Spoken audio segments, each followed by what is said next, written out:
Hey there, are you a student or a startup owner or a person who wants to learn how to create a beautiful and amazing website, but you don't have any technical knowledge or you don't have any coding knowledge? If this is the problem, or if you want to learn how to create a beautiful website without any hustle in just couple of minutes, or I'll say couple of steps, then you are at the right place.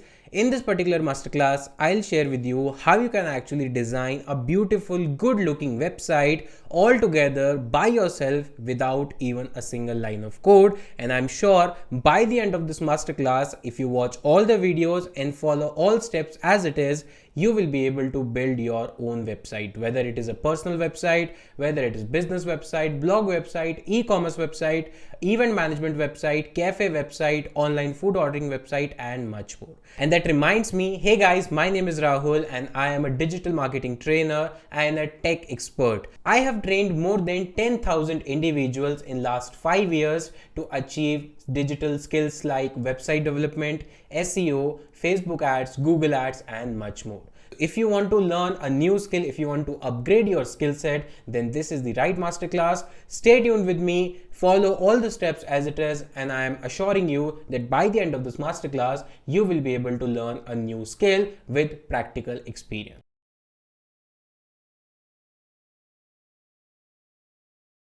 Hey guys, thank you so much for joining in.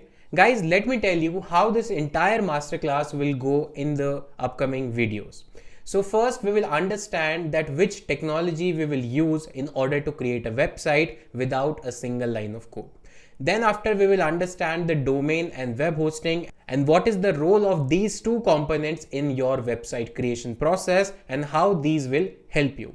Then next we will understand how to buy a domain and a hosting from different service providers, maybe whatever your choice, but we will learn what is the process, how you can make the payment, and how you can actually choose the right domain name for your business or for your website.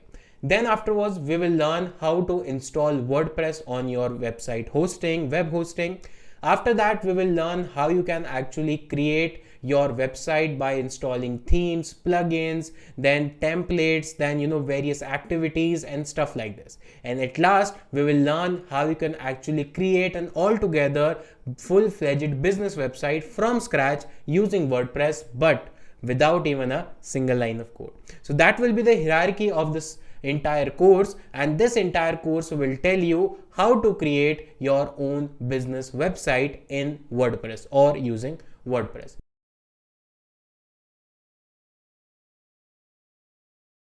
So in this video, we will understand the technology which can help you to build your entire website without a single line of code. And yes, that is possible. The name of the technology is WordPress. So WordPress is an open source content management system. You can call it as a framework as well. So it helps you to make your entire website just by some simple steps.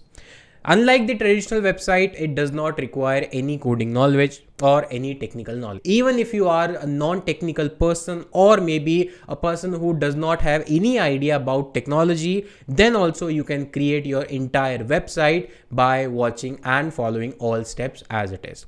So let's understand why we only choose WordPress, why not other technologies. So let's dive into and find out how WordPress is powerful and how it can help us to build our website without any single line of code.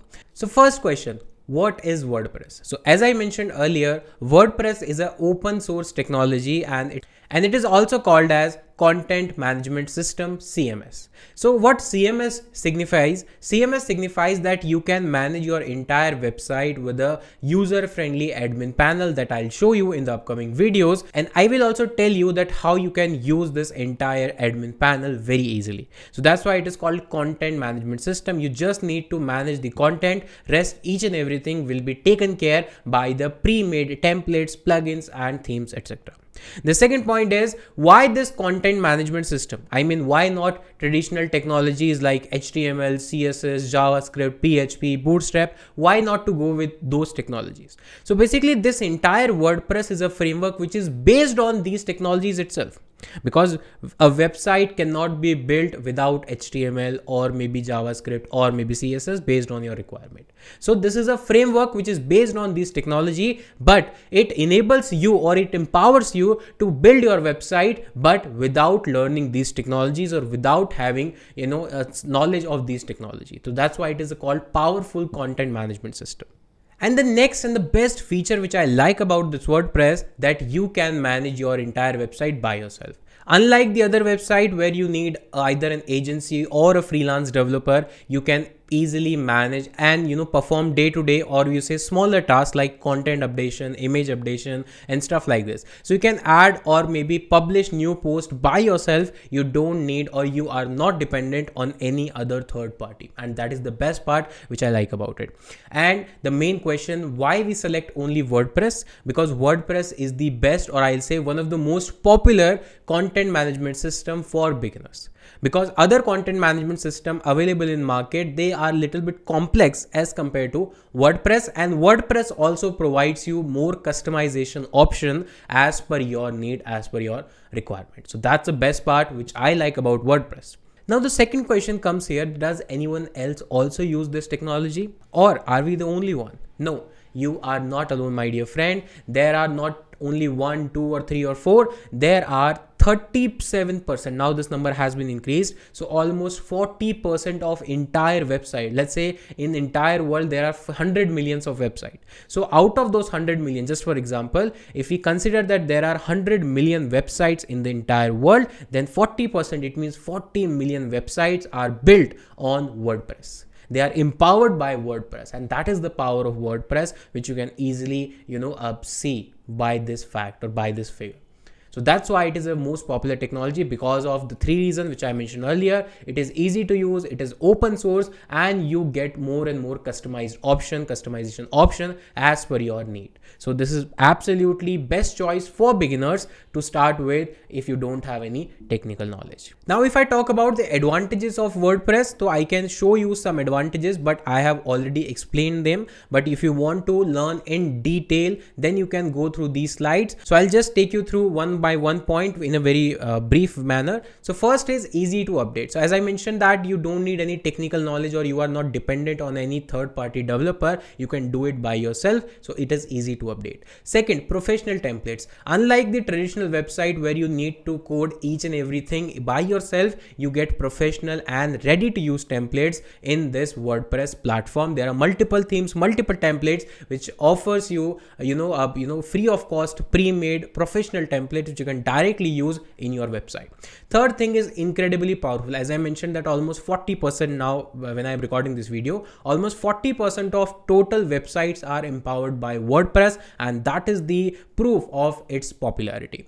Next is full control and ownership. So unlike the other builders or other website builders in the market, you get full control on, or maybe say full ownership of your website in form of code, in form of data. You can export the entire website. You can go to another maybe hosting provider or somewhere else, and you can install the same data. You can import the same website. So you get the full ownership. You are not dependent on any third party. So these are the advantages which make the entire WordPress easy to use, most popular, in-demand technology, and best for beginners. So that is the reason why we chose WordPress over other technologies.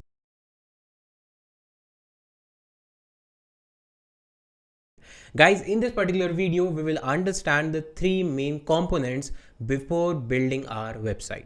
So there are 3 components which are compulsory or which are required in order to make your website and to launch it, so that everybody and anybody from any part of this world can access your website, and you can spread awareness about your product or services or for your personal brand with your target audience. So number 1 thing, you need a proper domain name. So what is a domain name? Domain name is a name for your website, just like facebook.com, youtube.com, google.com. So what these are? These are called domain name. So it tells user what is the address of your website. Just like a physical place having an address, similarly an online business, an online store or an online website requires a particular domain name.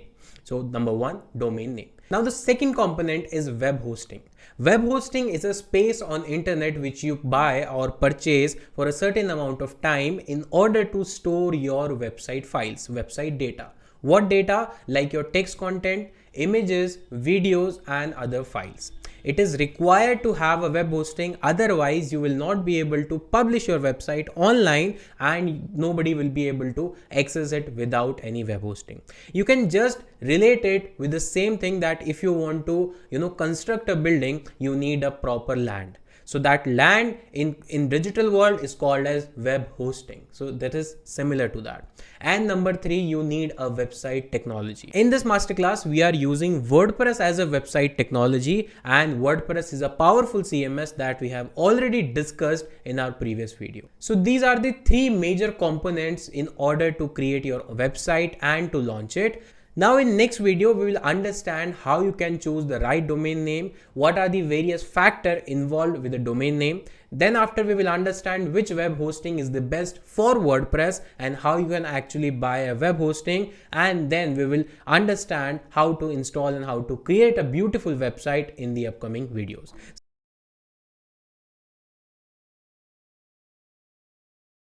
Guys, in this particular video, we will understand what is a domain name and everything that you should know about a domain name in order to launch your website and make it public for your target audience.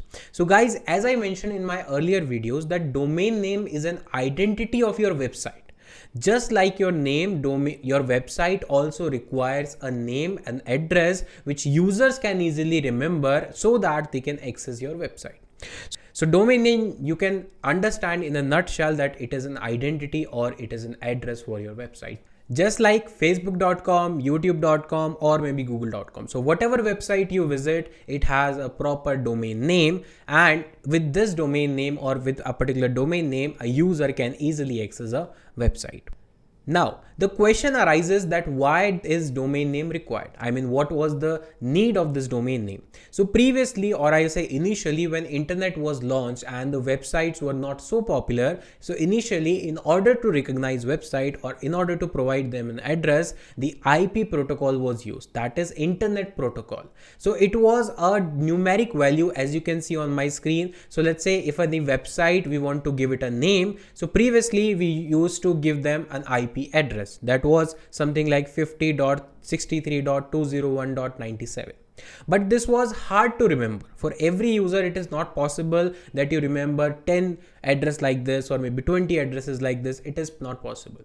If you remember your previous days when mobile was not invented, landline was there used to be a phone directory in which everybody's telephone number was mentioned, and we used to keep that phone directory in our house or in our office, because we could not remember these many numbers. So similarly, people could not remember these kind of address having so much numbers and almost 10 or 12 digit numbers. So people were facing problems. Then this concept of domain name was introduced, said instead of this, they can easily remember the English or maybe the human readable format of address, that is like facebook.com, youtube.com, or google.com.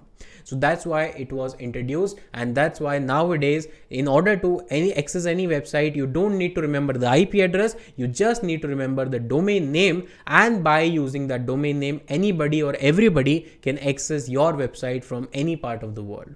So that is the advantage of having a domain name. Now let's understand various parts of a domain name, or I would say various parts of a URL. On your screen, you can see that I have noted down a domain name and I have differentiated all parts of it by using some annotations. So if you start from bottom, so the entire part which is written starting from HTTP and ending with HTML, this entire word, entire line, or you can say entire phrase is called as URL, that is Uniform Resource Locator. This is a complete address, or this is a complete path of any resource on internet. Now let's break down the part of this URL. So on the left hand side, if you go a little above, on the left hand side, you can see HTTPS. So HTTP means Hypertext Transfer Protocol, and S denotes security. So these are the set of rules which are called protocols in order to interact with the internet. So there are certain rules, but you as a non-technical person don't need to dive into it much detail, because these are not very essential in order to create a website. You just need to have a look at them, or maybe if you want to just get some basic knowledge about the various parts of a URL, you can do that. Otherwise, it is not necessary to understand each and everything in detail. Now let's go on one step above, that is subdomain. So if you see that test is called subdomain, it can be anything, XYZ, AB, ABC. It can be short as one letter, it can be long as much, and you want to make it. So this is called subdomain. Now on the right hand side, this is called your domain name, just like facebook.com, youtube.com, google.com. This is called the main domain name. And after that, if you see, there is some text after slash, that is services.html. It can be anything. It denotes a particular path or particular section or particular page, web page on your website. It shows the user that there is a page, there is a web page called services.html. So these are the various parts of a URL. It includes domain name, transfer protocol, subdomain, path, and everything else. So I have explained everything in detail so that you should know which part stands for what meaning.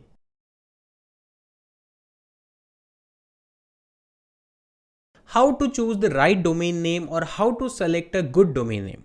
So there are a couple of things or couple of thumb rules which you need to remember.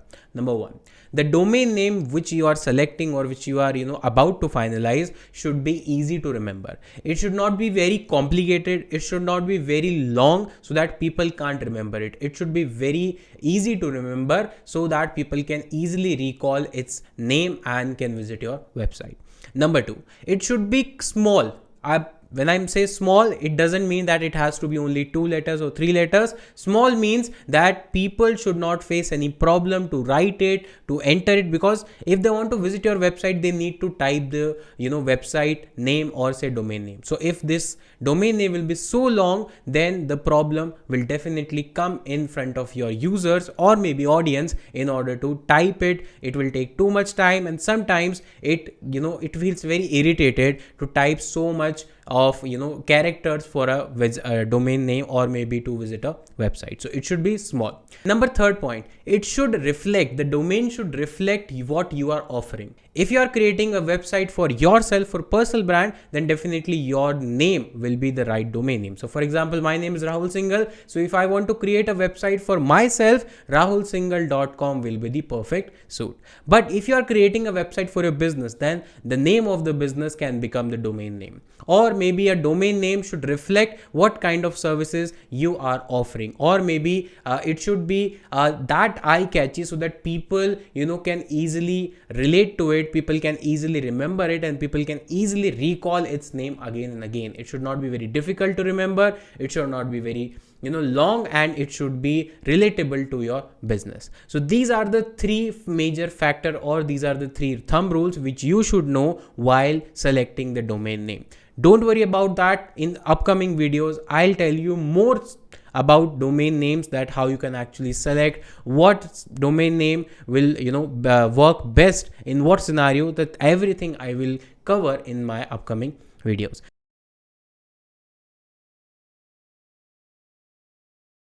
Guys, in this particular video, we will talk about web hosting. In my previous video, we understood and discussed about domain name. Now the second element in order to create and launch your website is web hosting. So what is web hosting? Guys, web hosting is a space on internet which you buy for a certain period of time in order to store your website files or data. The information includes text data, visual in form of videos, audio, or maybe picture, and some other documents as well. So these are the part of your website, and this requires a space to get stored.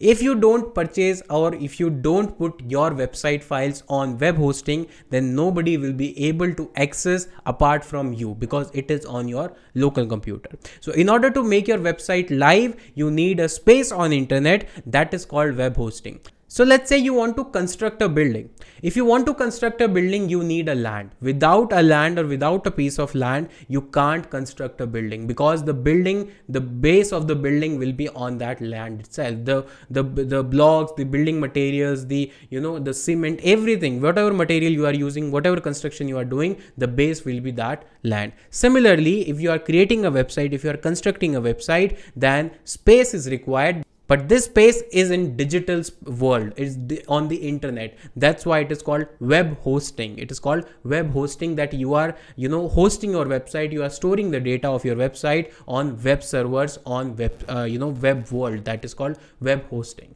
So web hosting is required in order to make your website live. Although you can create your website on a local computer, but I don't really recommend that, because there are multiple challenges when you actually create your website on your local computer. First of all, you need a good hardware computer. If you are running on a low configuration laptop or maybe PC, then it will be a very challenging thing for you to create a heavy or maybe good website on your local computer.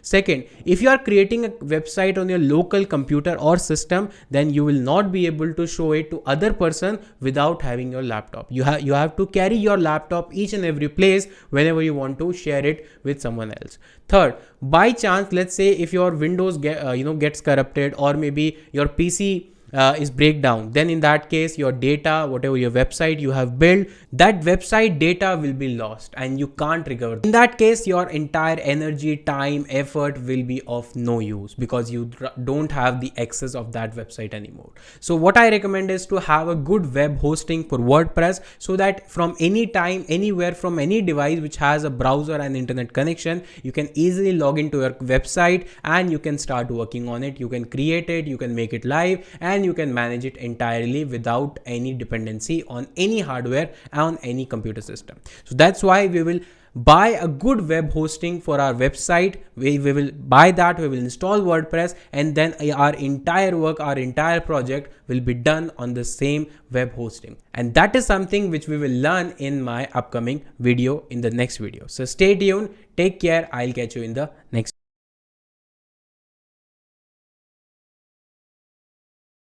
So once you click on that button, after that you will redirect to the BlueHost. This is our web host through which we will buy the web hosting.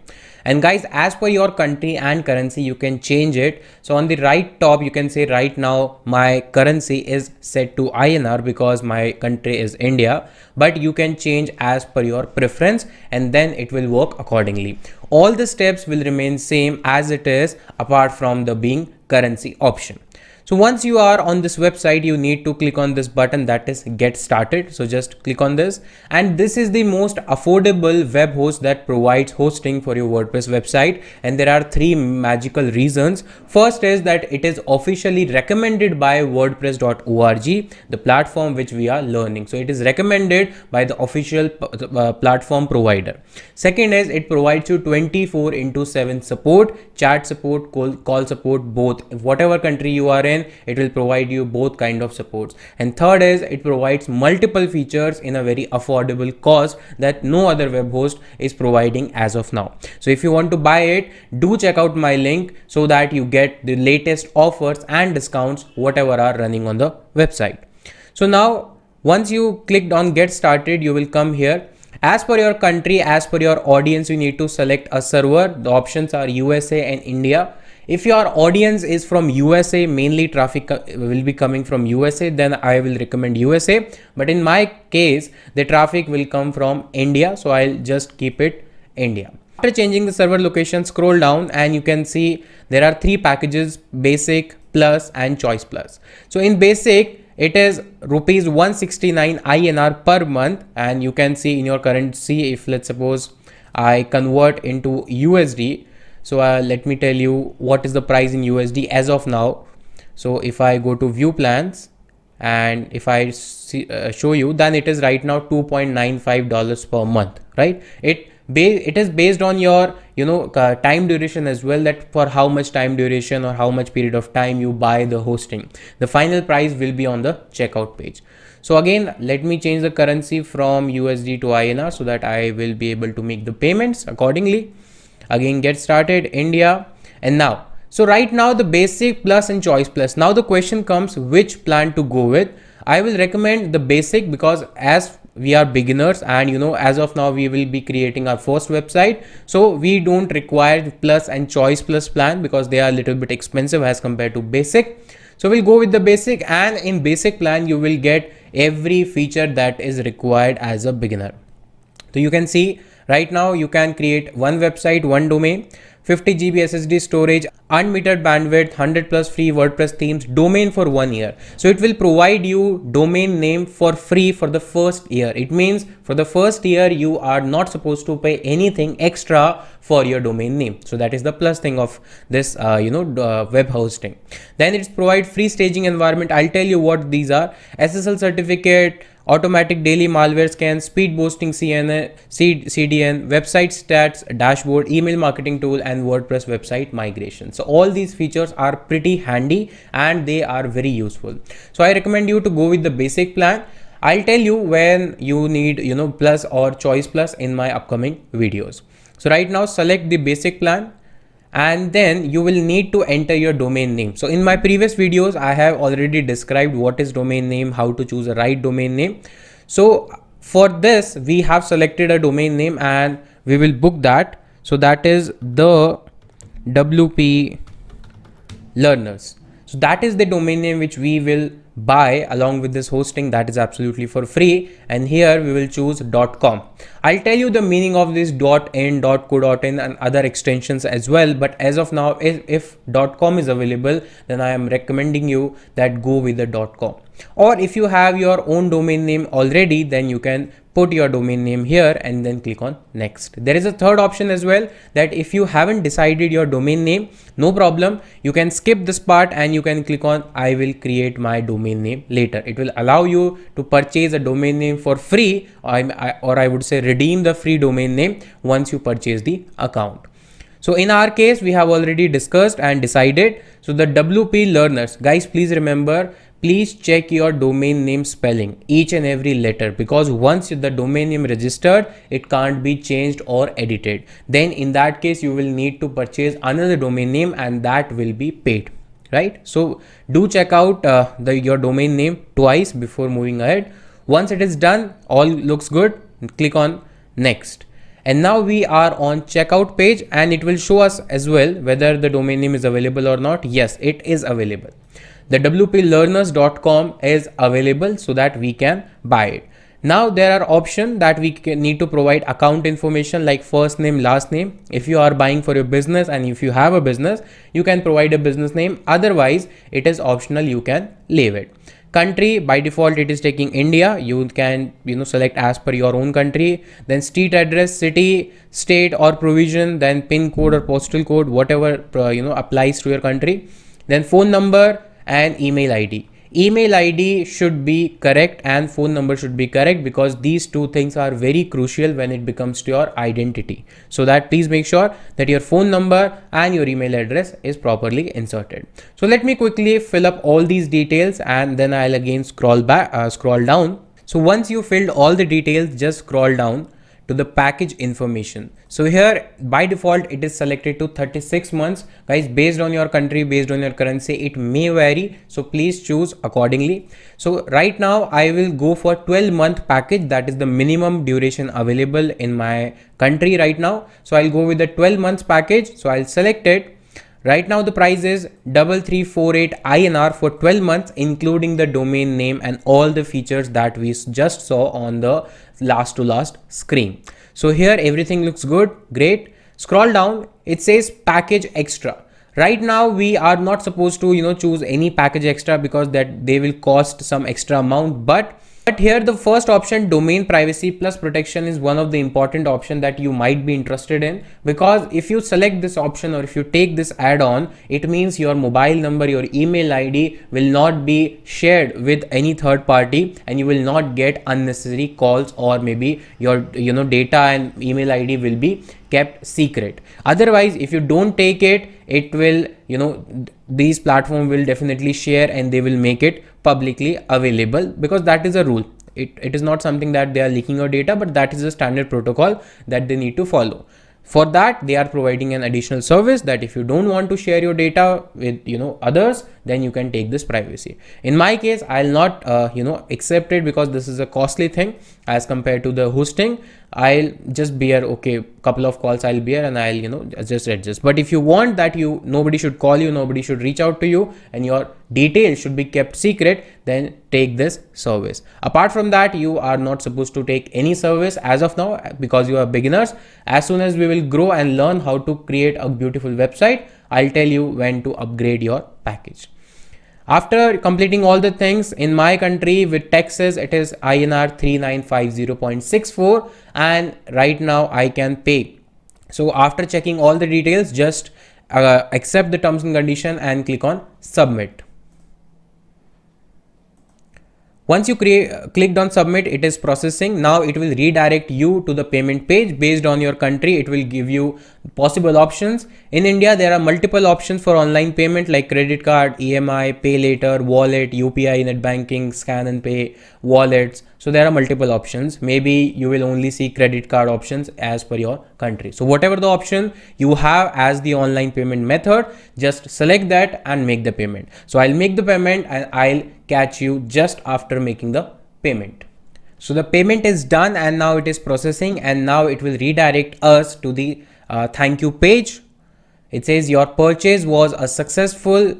Your email ID, whatever email ID you have set, they will send a confirmation along with the receipt on your email ID. So do check that out. And now it will ask you to create your password. Just click on this.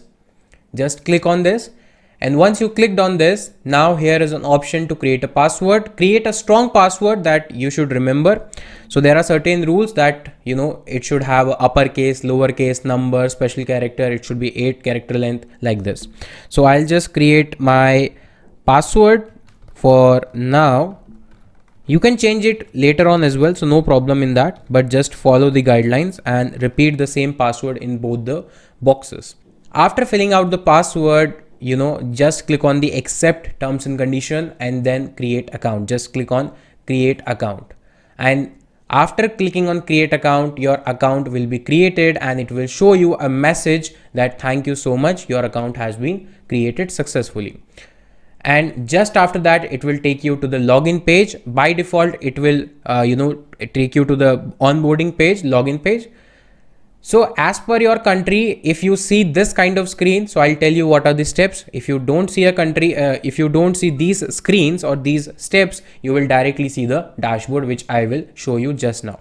So here, if you see the similar option, then click on create your website, then skip this step as of now, skip this step.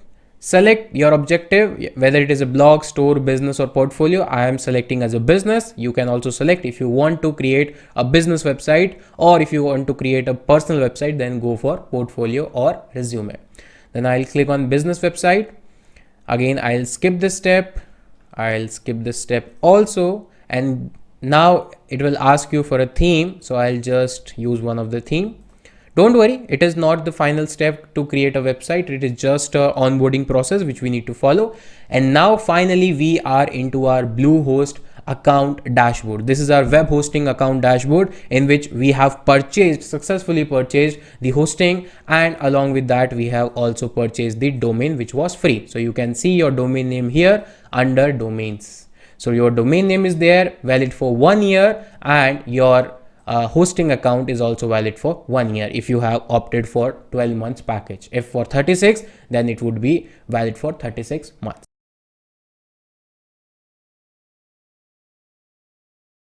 Guys, in this particular video, we will understand how you can actually set up and install WordPress using your BlueHost account. And that is pretty much easy. BlueHost has this functionality of one-click WordPress install, so that your time, energy and efforts will be saved and your objective of installing WordPress will be done within a couple of steps. So let me tell you how it is done. So for that, you need to log in into your BlueHost account, and once you are into that account, you will see this dashboard.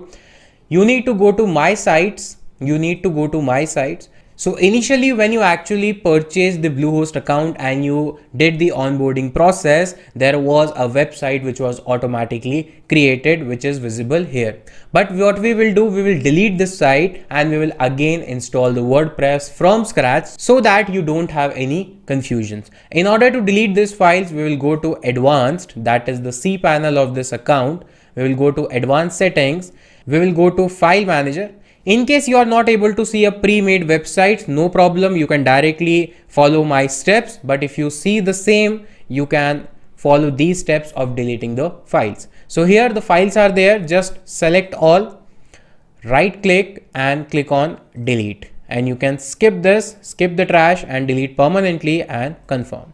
So that's how the files will be deleted, so that we have clear space so that we can create a new website. Now coming back to my website or my site section, now you will not be able to see that website or that WordPress which was initially installed automatically, and now you will see a blank screen under the site section. It says you don't have currently any WordPress sites. No problem, we'll do that. So we'll create and click on add site. We will create new site.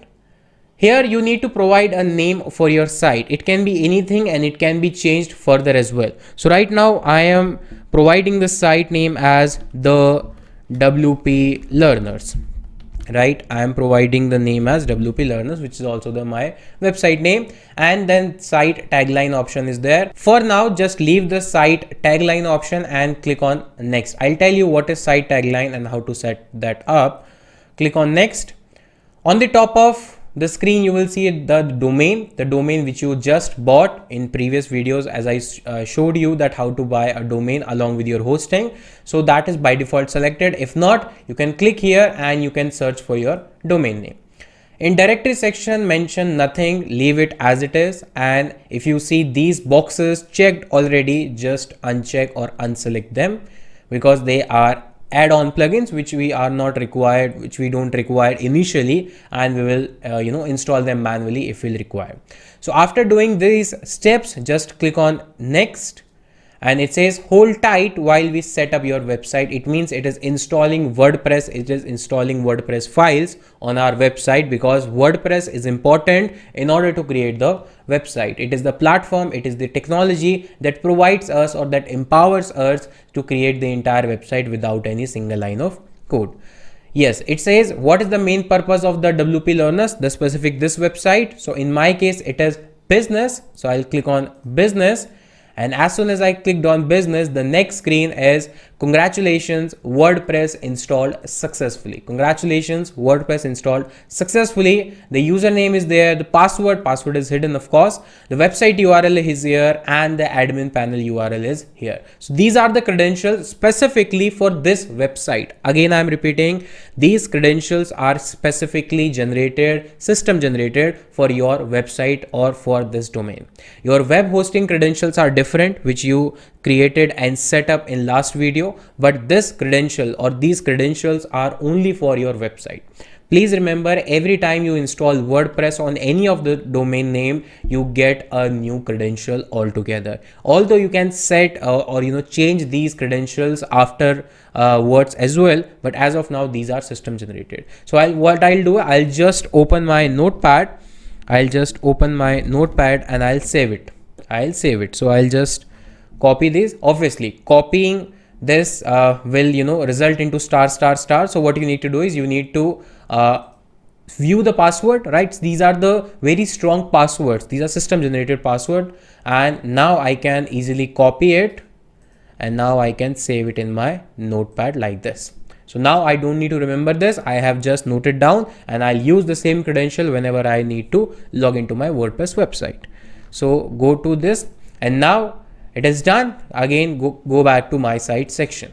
And here now you can see that WordPress is installed successfully. The WordPress is installed successfully. And if you visit this particular domain here,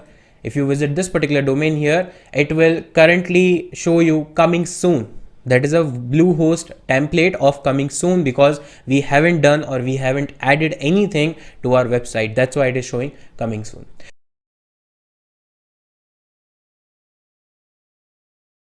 In this particular video, we will understand how you can actually log into your WordPress website. In my previous video, we discussed that how you can actually install WordPress on your BlueHost account, and this was the website which was created, or I would say which was ready with the help of WordPress installation.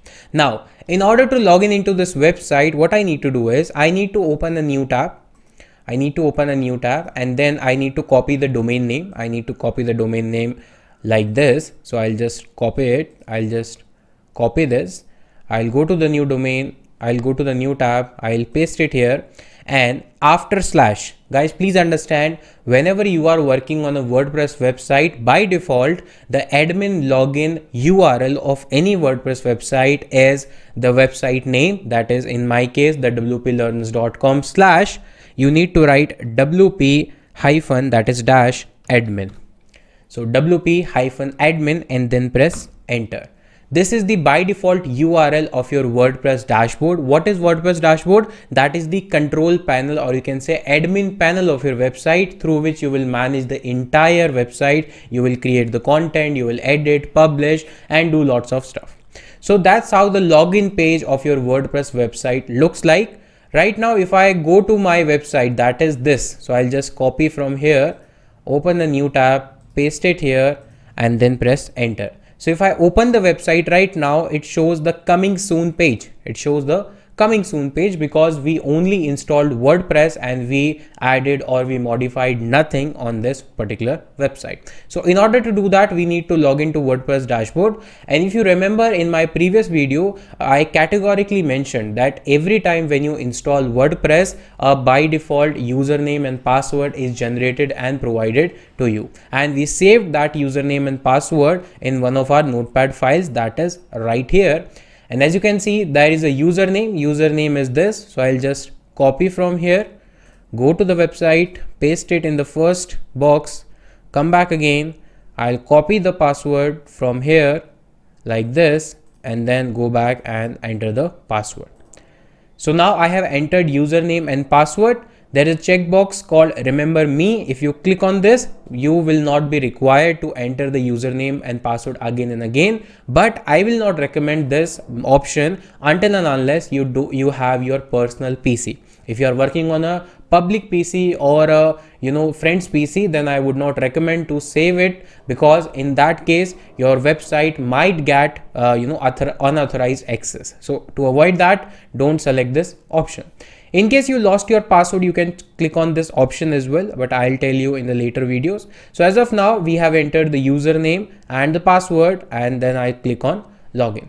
So if your username and password is correct, because we haven't changed anything, then you will be redirected and you will be logged in to your WordPress dashboard that looks something like this. So this is your WordPress dashboard. Here an option is popped up, save password. No, I don't want to save my password, so say never. And this is the WordPress dashboard. Once you are logged into your WordPress dashboard, now if you go to the website and if the dashboard and the website both are in the same window or same browser, then if you now reload it, so instead of coming soon page, you will see some content on your website, because now you are in the admin panel access. You have this admin panel access. That's why you are able to see what is there actual content on the website as compared to the normal user who will only see a coming soon page on your website.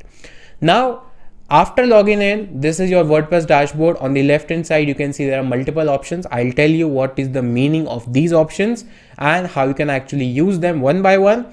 And on the right tab, you see this is that website which everyone will be able to see once we will finish it and create it. So that is called the front end. This website is called front end, and this dashboard you can call it as backend. Backend means the admin panel or the control panel.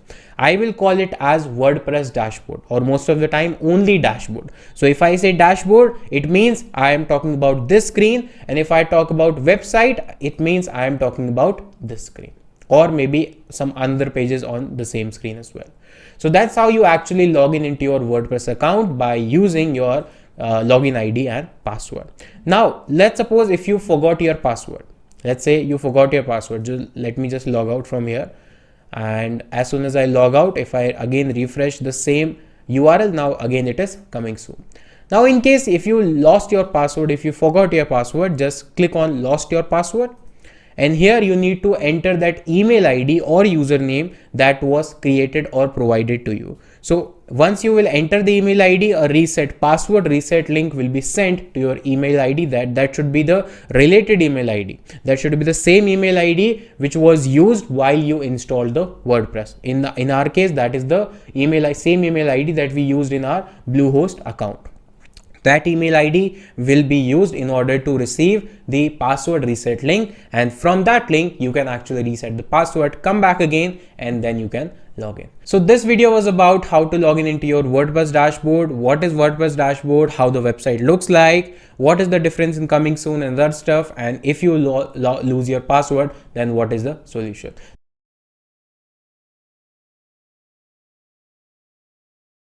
Guys, now we will learn in this video that how you can actually remove that coming soon page. If you remember, and if you have watched my previous videos, you must have noticed that initially there is a coming soon page on our website. So let me show you.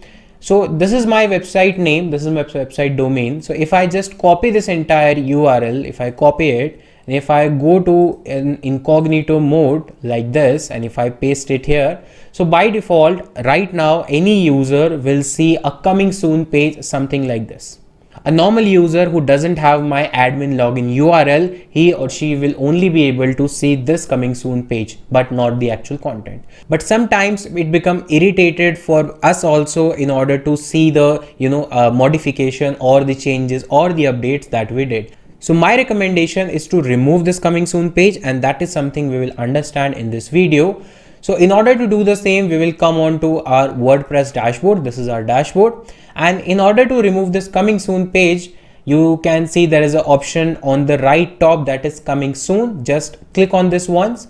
Once you click on this, you will be redirected to this screen. I was already on this, so that's why I was not redirected to anywhere else.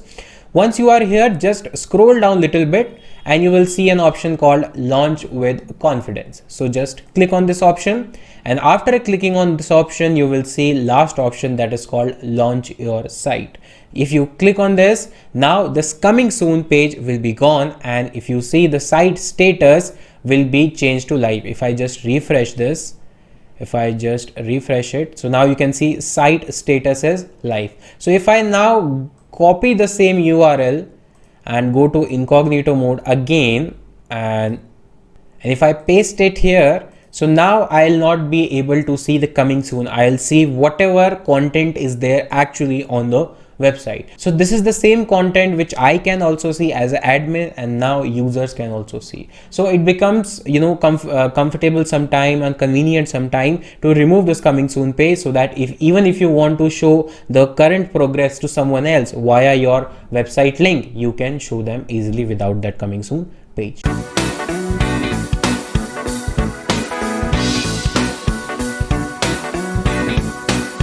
Hey beautiful people, thank you so much for joining in. Guys, this particular series has come to a very crucial part where we are gonna learn what is WordPress dashboard, and we will check the entire overview of this so that we get to know that what is there in this WordPress dashboard and how we can actually use these options. So right now I am on my WordPress dashboard. I have already discussed in my previous videos that how you can actually log into your WordPress dashboard and what is the process. If you haven't watched that video, go and check it out. Now, this is our WordPress dashboard, and on the left hand side you can see there are plenty of options. There is a top bar right on your screen, and there are some options as well. Now let's understand the options one by one. So we'll start from top. So as you can see, there is a top bar, right? This you can call this a top bar, or maybe nav bar or notification bar, whatever you call it. I like to call it as a top bar, right?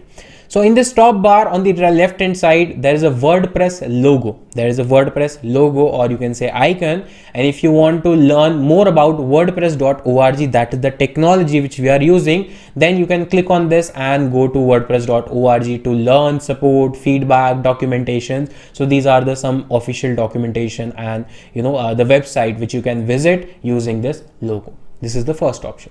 The second option is the home icon and your website name. So this particular option enables you to visit the website from dashboard to your website. So right now I am on my dashboard. If I want to visit my website, then I just need to click here like this, and I'll be redirected to the website. Similar way, if I'm on my website and I want to visit the dashboard, I just click on this and go to dashboard. So that this is the option which is used to switch between dashboard and your website. Now the third option is about the comments. Right now there are no comments because we just created the website, no user is there, nobody commented on that. But if you have some comments on your website post or maybe some section, it will be visible here. Right now the count is 0, right? Then here the plus and the new option is there. So there are couple of things which you can create inside your WordPress dashboard, that is new post, new media, new page and new user. I'll tell you in the later videos what is the meaning of all these options, but as of now please understand this is a shortcut, you can say, because the same thing can be done using these options on the left hand side as well, but this is a kind of a shortcut to the same thing. Here the plugin called Yoast is there. Maybe by default it may or may not be there, but if it is there, the icon is something like that. So it is a plugin, and I'll tell you what it is, and what is the use of this, how can you actually control all other things.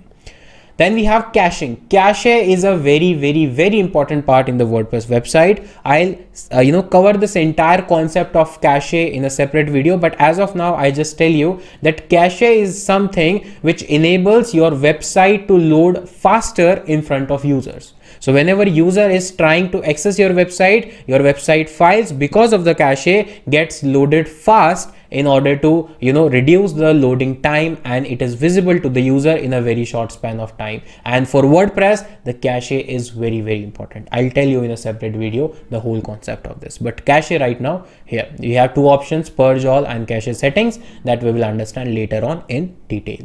Now the last option is need help. If you want any kind of help, you can create, you can click on this. Now your question may be, sir, what kind of help? Help is nothing but the BlueHost kind of help. So since you have purchased from BlueHost, so BlueHost gives you this option called need help. It will redirect you, to the chat support of BlueHost. As of now, you don't require because you are watching my video. So as of now, you are not required for that. On the right hand side, you can see site status is live. It means there is no coming soon page. And right hand side, you can see the user that is currently logged in. It is you. You can see the username, edit profile and logout option. From here, you can log out once your website, tasks are done, your changes are done, or whatever your activity. Once you are done with that, you can simply log out from here so that nobody else can get an unauthorized access of your website using the same browser, right? So this was about the top bar.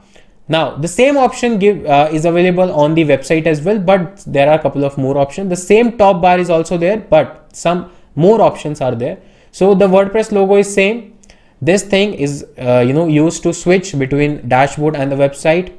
Edit site. So this is called edit site. If you want to edit your site, let's say theme editor, or maybe you want to make some kind of a modification, so you can click on this, but as of now will not be required because we'll use some more plugins and options, advanced option, in order to edit the site.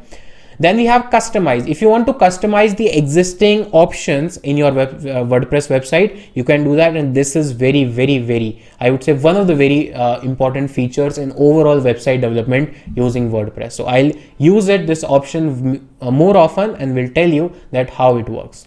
Then we have this same comment option, plus new option, Yoast setting, cache. Then we have some views over 48 hours. It means that how many visitors have come to your website, how many number of views your website has received till now. That is something it will tell you, but as of now there is no user on our website apart from us, of course, so it is showing as 0. Need help, site status, and then again the profile icon, and the search bar is there. If you want to search something, you can search here and it will pull the details for you. So this is about the top bar, and this is it for this video. I'll catch you in the next video and will tell you more about these options which are on the left hand side, and I'll tell you the concepts and the basic things to get started in order to create your website, because right now the website is in very bad condition. It is not looking a good professional website. There are some random text and nobody likes a website like this.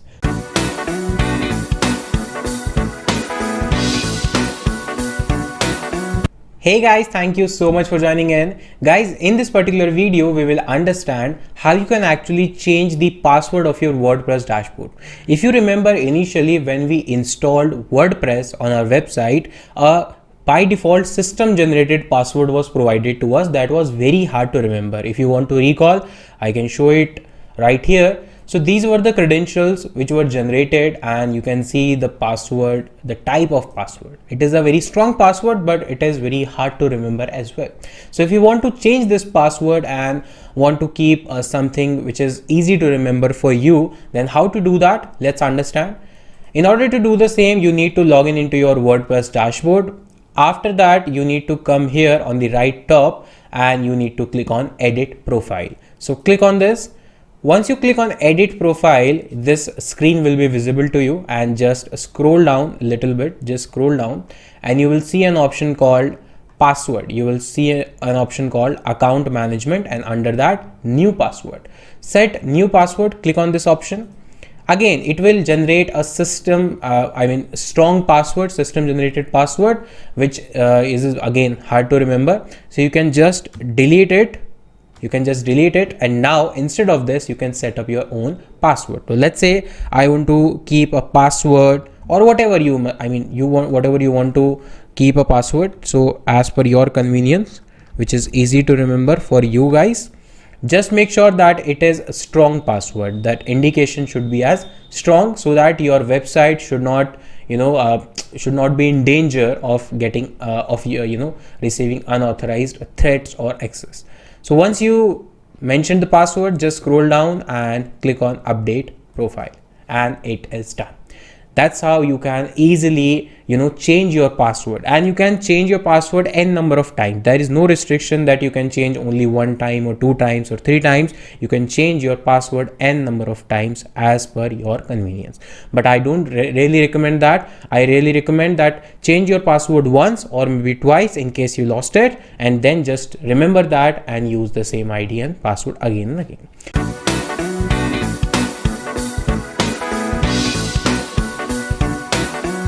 Hey beautiful people, how are you doing? I hope you all are doing pretty well, and thank you so much for joining in.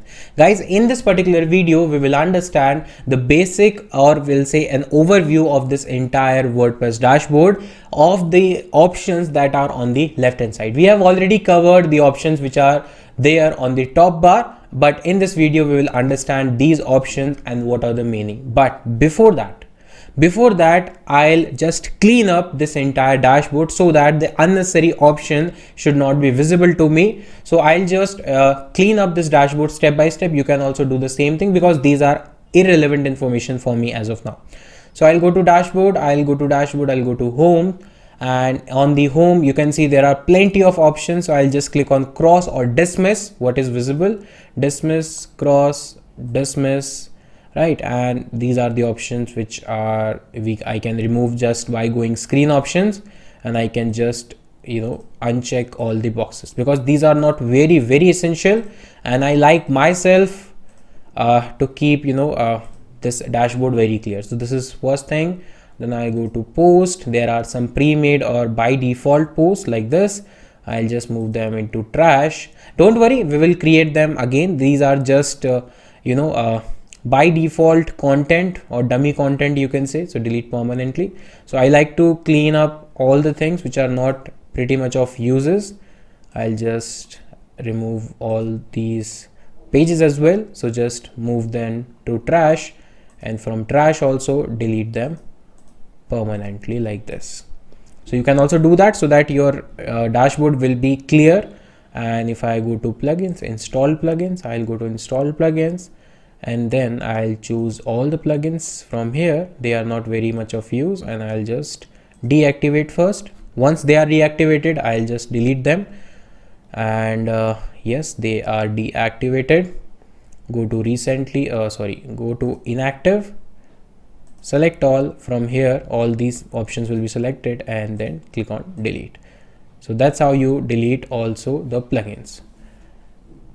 So yeah, that's it. So that's how we create, deleted all the unnecessary options. So now you see the number of options on the left hand side are now lesser as compared to the previous one. Why? Because there were unnecessary plugins, and every time when you install WordPress, there are certain options which are by default there, or maybe the plugins which are by default there, but you can easily remove them. Now let's understand the overview, because these are the bare minimum options that you get every time when you install a WordPress.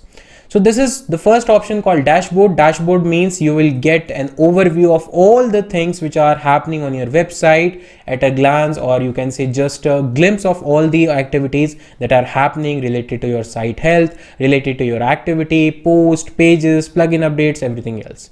But I have just, deleted all the things, because once I'll start creating my website, then I'll like to, get the notifications. But by default, there is no use of such notifications. Then the second option is updates. So whatever updates are available, whether it is theme, plugin, I'll tell you what these are. So whenever any update is available in your WordPress website, you will get the notification here in the update section, and you can get the updates done.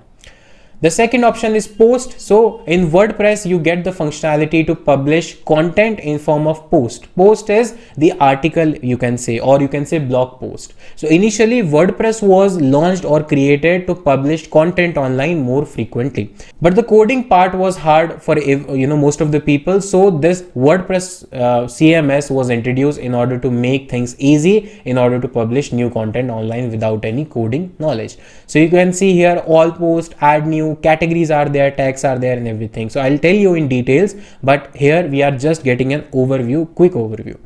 Then we have media. So in your website you will be required video files, image files, documents, and other stuffs. So that is called media, and you can upload all the media files here. The library is there, which is by default having maybe some of the images or not, no media files because we have deleted. You can upload, add new. You can upload media files, as I mentioned, the images, videos, and documents, etc. Those will be stored here.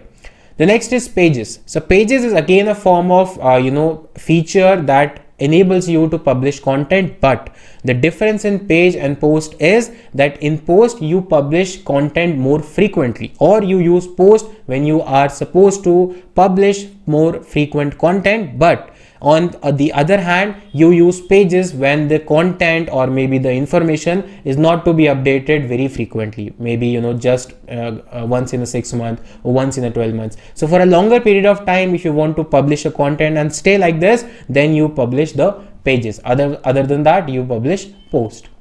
Then we have comments. If we have comments on our post, then we will see them here. Then we have appearance. This option will enable us to customize the look and feel or the structure of our entire website. I'll add more and more options in this, but by default there are only two options: themes and editor. Then we have plugins. So plugins is what you can say a small piece of software that enables us to perform a particular task. These are small softwares that are already built by the community developers and third-party developers, and you can simply use them. Of course, some of them are free, some of them are paid, but in most of the cases we will use only free version of the plugins in order to get our task done, and we will create the entire website using the free plugins and themes. So theme is basically responsible for structure of the website, and plugins are responsible for the functionality of the website. You can remember like this. Now we have users. Since you are creating a website, so if you want to invite more users to work on the same website, if you want to add more users, you can easily do that, and you can add new user. You can see the users list which are available right now, and this is called user management. So you can add more and more users, and you can assign them a specific role based on their requirement and based on their position as well.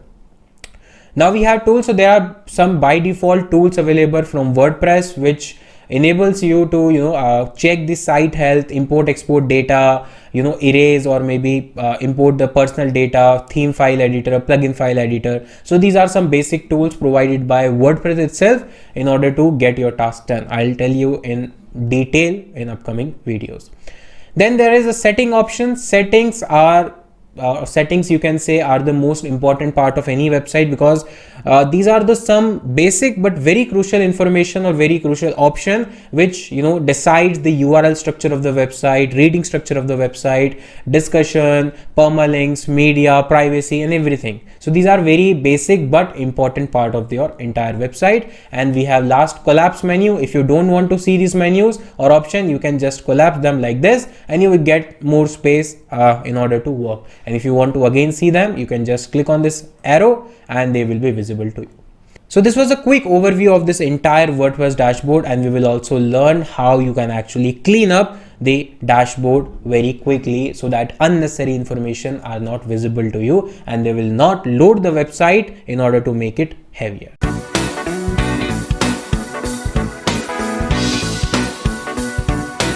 Hey beautiful people, thank you so much for joining in. Guys, in this particular video, we will understand the different users' role in your WordPress website.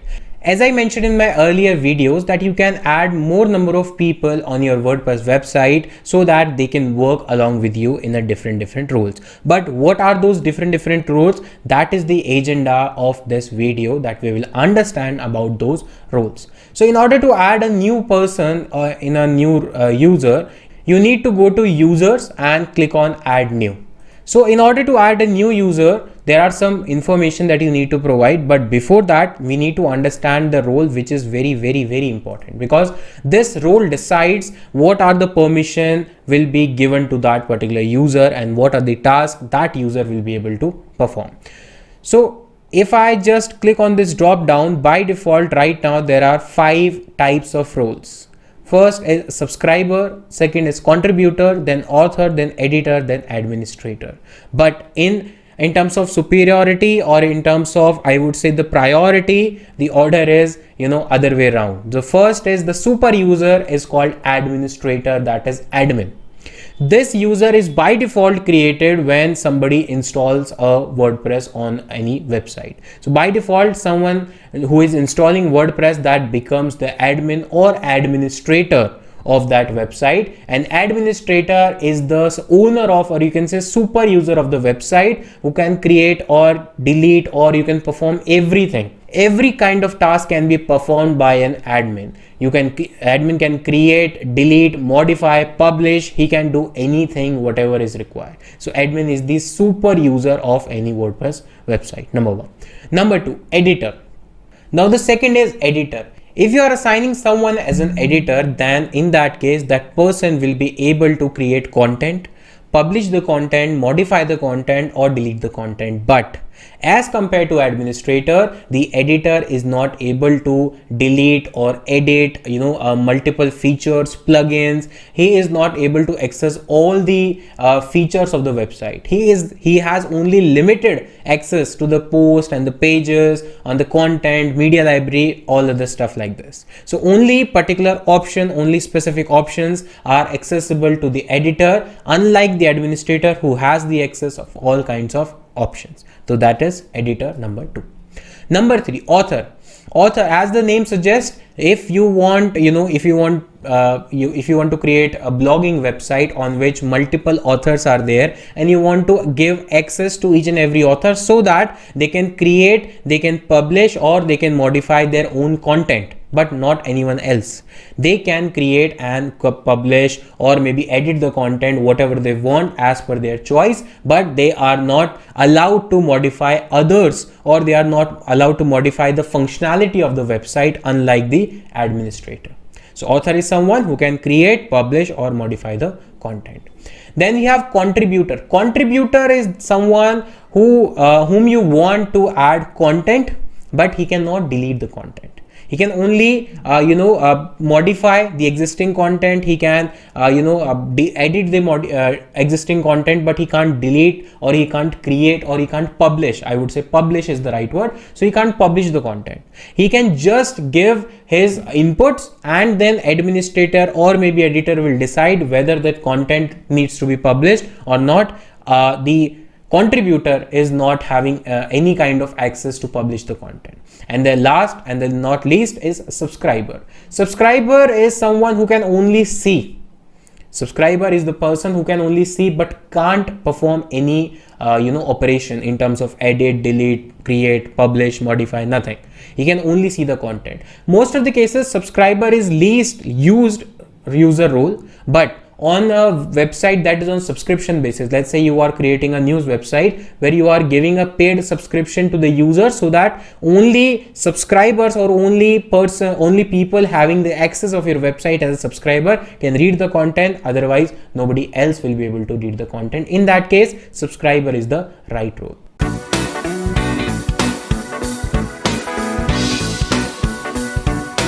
Hey guys, thank you so much for joining in. Guys, in this video, we will understand and learn how to add a new user. In order to add a user, you need to come on to user section and click on add new. Once you click on add new, it will ask you for a couple of information. The first information is username. So when you are adding a user, you need to provide a username so that that particular person can use this in order to log into your website. So you need to provide a username. Let's say I provide username is demo user. You need to provide a proper name of that person or maybe any username which you want to create. Then email is compulsory. I'll just type demo.user@gmail.com just for learning purpose. First name, provide the first name of the user, demo, provide the last name, demo in my case. Website, as such, it is not compulsory option. The only compulsory thing is email, username and password. Now, if you want to set up a password, by default, if you click on generate password, a system generated option or password like this will be visible to you. If you want to keep it like this, you can do that. Or if you want to add some custom password, you can just delete it and you can set a custom password. So let's say demo password @123%, for example, right? Anything. So you can set up a password. Now there is an option called send user notification. If you want that an email notification should be sent on this email ID so that the user whom you are adding can be notified and can reset the password if he or she wants, then you can check this option. Otherwise you can uncheck it, and then at last role you need to select a role, whether the user which you are adding is subscriber, contributor, author, editor or administrator, right? So let's say we are saying author. This is author. We want to send the notification, yes, and then click on add new. And once it is done, the email notification will be sent to that user whom you just added. And now your user, the new user, can also access the website as per the role defined.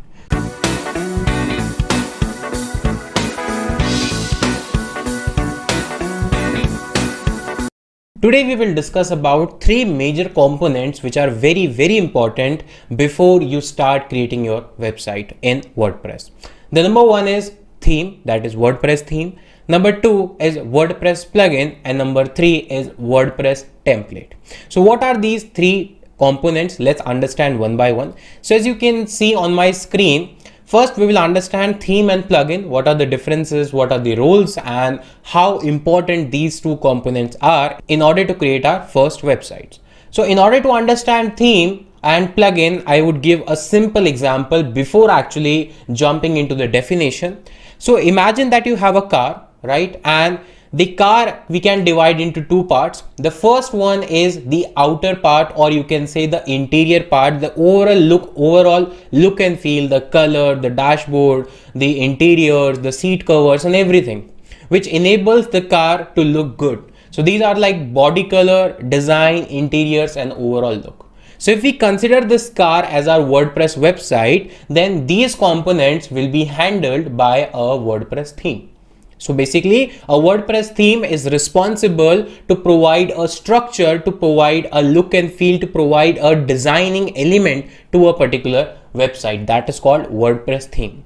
On the other hand, if we talk about the plugin, so plugin is nothing but a small piece of software which are available and ready to use, and the plugin provides a functionality or a particular feature to your WordPress website, unlike the theme which provides only the designing components. So if you take the same example of the car, so if we say that the designing part or the structural part is considered or the taken care by theme, then the functionality part in a car, engine, accelerator, brake, clutch, and the overall functionality. These functionalities are handled by the plugin in our website. So if you say that theme is what, if you want to learn in detail, if you want to read out the definition, I have that with me. So what is a theme? The theme is defined as a design and layout of the website.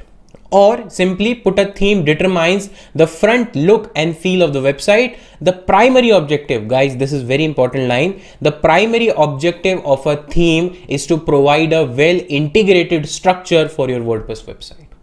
The theme is responsible to provide a design, to provide a structure, to provide a good look and feel to your website.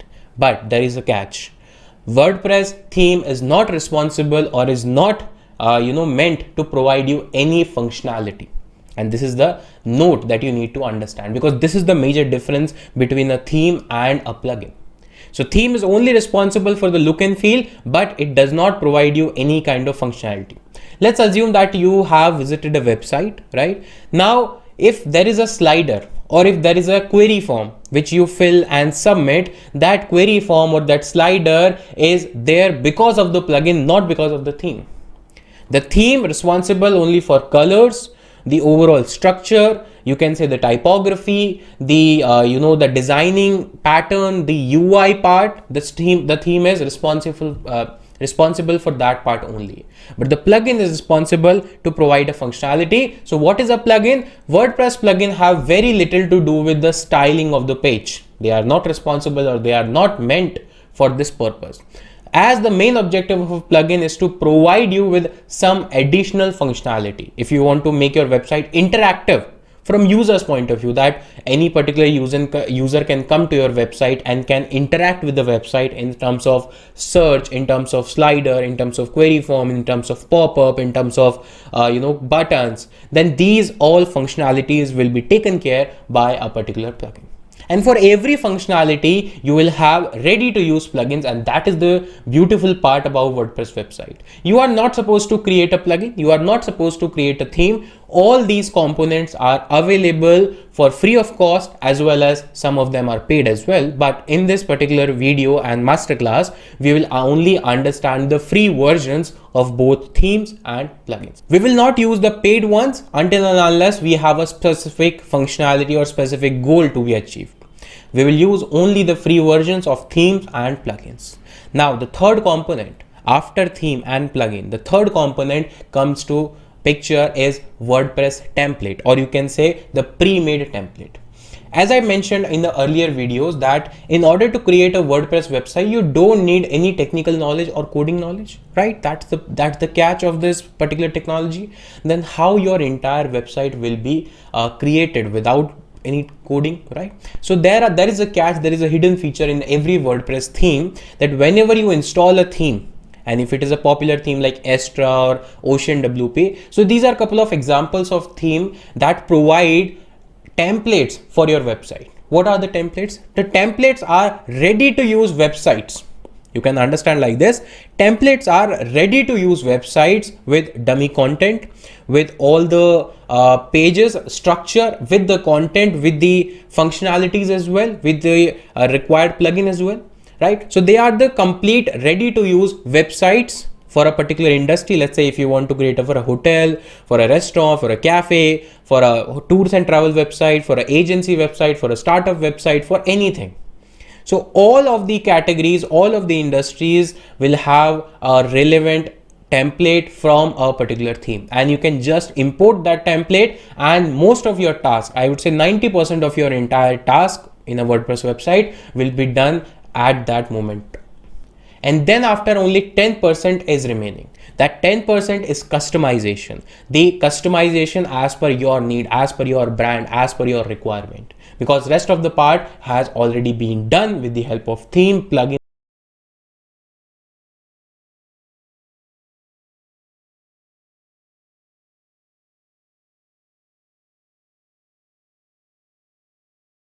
So much for joining in, guys. In this video we will understand about themes.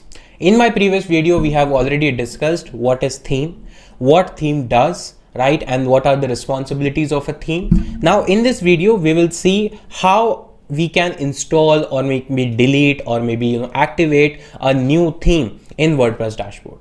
And to do so, we need to come to our WordPress dashboard. So I have already logged into my WordPress dashboard. You need to come to your WordPress dashboard. And after that, you need to come here on appearance. And in appearance, you see there is an option called themes, right? Click on this option. So by default, whenever you install any WordPress technology on your website, there are some predefined themes based on the year, like it is 2022. Right, so by default theme says 2022 is already installed and activated. Guys, please remember, whenever you are adding a new theme or a plugin, you need to do two steps. First one, you need to install that theme, and second, you need to activate that theme. Right, so install and activate, please remember these two steps. These are very crucial. These will be applicable for any or every plugin or theme installation in any of your WordPress website. So here you can see that by default 2022 is there, 2020 is there, 2021 is there. It is based on the years. Next year, if you are watching this video in 2023, then it may be possible you will see a theme called 2023. And these are the themes which are released by WordPress.org. That is the official technology, I would say, provider for this particular website. WordPress.org, this is a platform, this is a technology, and it has a network of developers. These themes which are available are being developed by the community developers, the network which WordPress.org has in its network, and these themes are provided for free. Of course, some of them are also paid, but most of the time you will see free themes, and in this video we will use only free themes. But before that, we need to delete these pre-installed themes. How to do that? Let's understand. So for example, I need to delete this 2020. Now the question comes in your mind, sir, why do we need to delete them? Let them as it is. No, you need to delete every unused theme from your WordPress dashboard, because every unused element on your WordPress website will consume some amount of storage on your web hosting.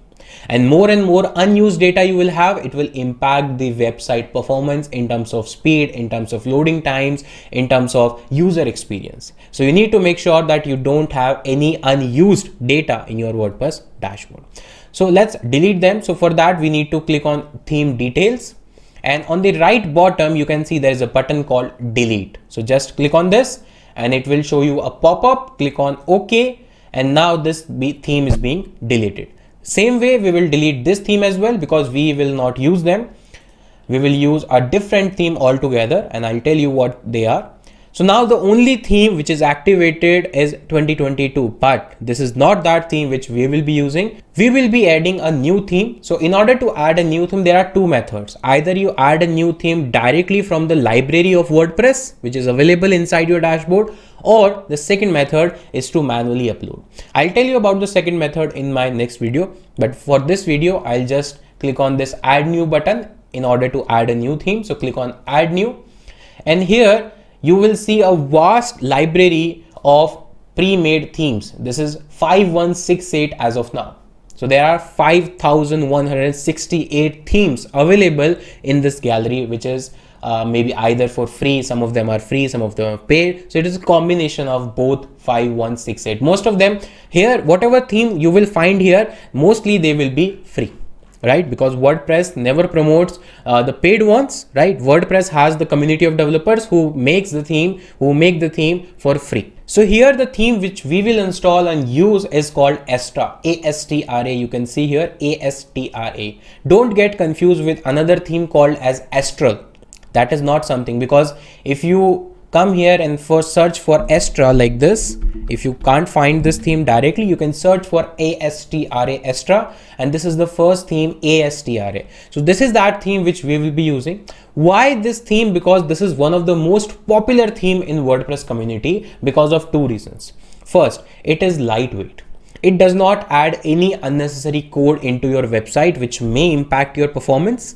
And the second part is it provides variety of pre-made free templates which will help us to create our own website. I'll tell you step by step. So as of now, you need to remember that you need to install the Astra theme. So just click on install. And as I mentioned earlier, there are two steps: install and activate. So first it is installing.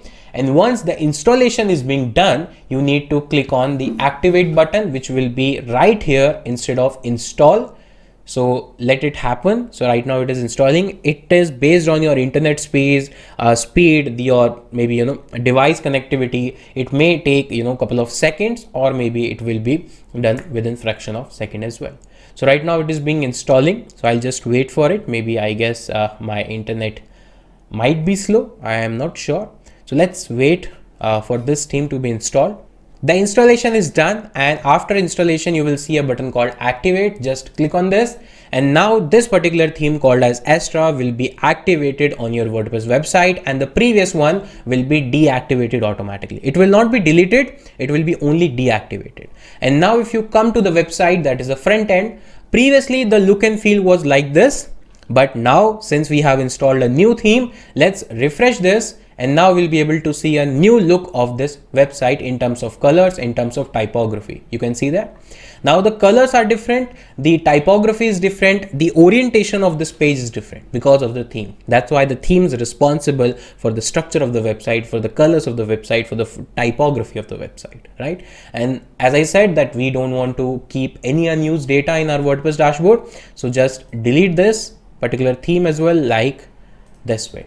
And now we have only one theme, that is called Astra, installed and activated. And that's it. That is the first step to get started with your WordPress.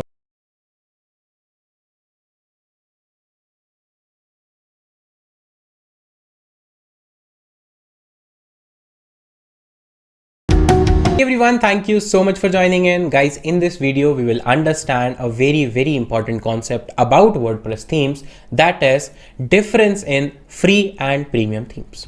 As I mentioned in my earlier videos, that in your WordPress dashboard, when you are about to install a new theme or you are in a search of a new theme, most of the theme will be provided you for free. But there are also some themes which are available on third-party platforms which are of paid.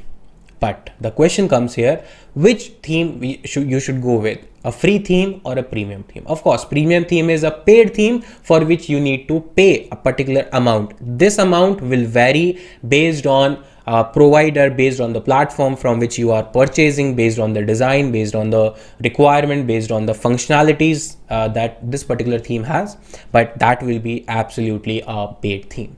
So now let's understand the difference in a free and paid theme, and in which scenario you should go with a free or a paid theme. So here on my screen you can see that there are two types of WordPress themes. First one is a free theme for which you are not supposed to pay anything. They are absolutely free to use. And the second one is premium, or you can say paid theme.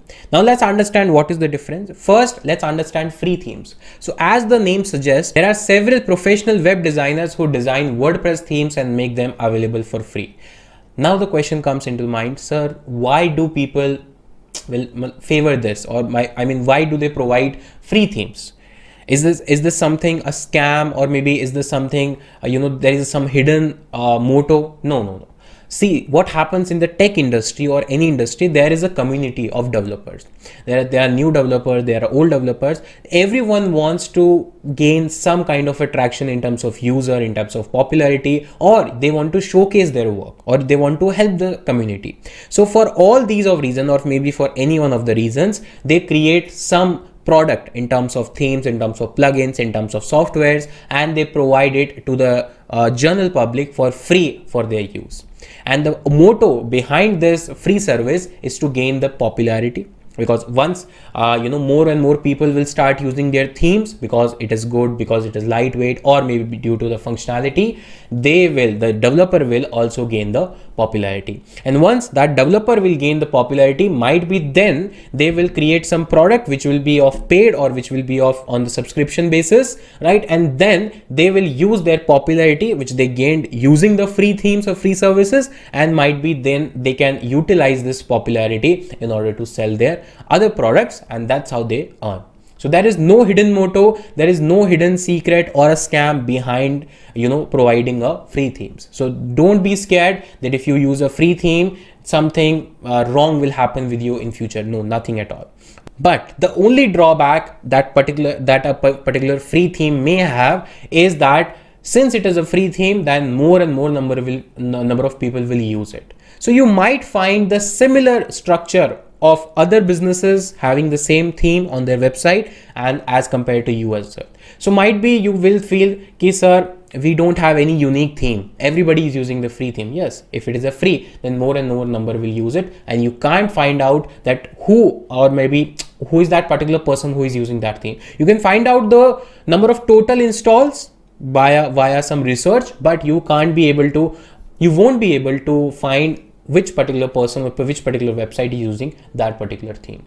So in that case, your website structure and someone else's website structure might be same, because the theme is for free. But in which scenario you should use it? If you are just starting up, if you are a learner, if you are just a small business owner, if you are just using WordPress or exploring WordPress for learning purpose or for your small business purpose, there is no harm of using free WordPress theme. You can absolutely use a free WordPress theme, not a problem at all. But what is a premium theme? Premium, as the name suggests, it is also called as paid theme, because this is not being provided for free by WordPress. It is being provided by third-party developers or maybe some third-party platforms for a particular cost. Now, this cost will vary. Generally, for a WordPress theme, you may find the cost between starting from maybe $20 or $25, maybe lesser than that, but generally $20, $25, and it goes up to $100, $150, maybe $200 based on the features or based on the functionalities that a particular paid theme or premium theme provides. So generally premium themes are paid, of course. Not all themes have the same price. However, the price may vary because of the functionality. The best thing about what is the advantage of a paid theme or a premium theme? The best part about a premium theme is that they come with a reliable code, as well as the premium customer support to help you with your issue and problem. Let's say if you face any problem, so there will be a dedicated customer support for your queries, right? They will help you out in order to resolve. But in a previous theme, in a free theme, there is no as such customer support available. If you face any problem, only two methods are there. One, either you learn by your mistakes, or you can search on Google, you can search on free forums for the similar kind of support. There are some popular forums like Stack Overflow or WordPress forums, or WordPress.org forums. So you can find the solutions of your problem by your own. But in a case of premium theme, you will get customer support option, as well as they also provide some kind of update support, right? For next 6 months we will give you whatever updates, or will you new future whatever new features we are coming with, we will give you for free for next 6 months. So these are kind of a paid services. These are kind of a premium services they provide along with a theme. And since it is a paid theme, so not everybody is using that. So most of the time you can, purchase a unique theme, or you can get customize that theme as per your requirement. Now the question is in what scenario we should use it? The scenario is that if you are running a branded business, or if you are moving or upscaling your business, or if you want your website design to be completely unique, right? In that case, you should go with a premium theme or paid theme. I'll tell you in the later videos what are the platforms from where you can actually get that, how to compare a paid theme, how to check whether a theme is a good SEO friendly theme or not. All these things we will cover in the upcoming videos. But as of now, in this video, the objective was to understand the difference between the free and the premium theme. And I hope you must have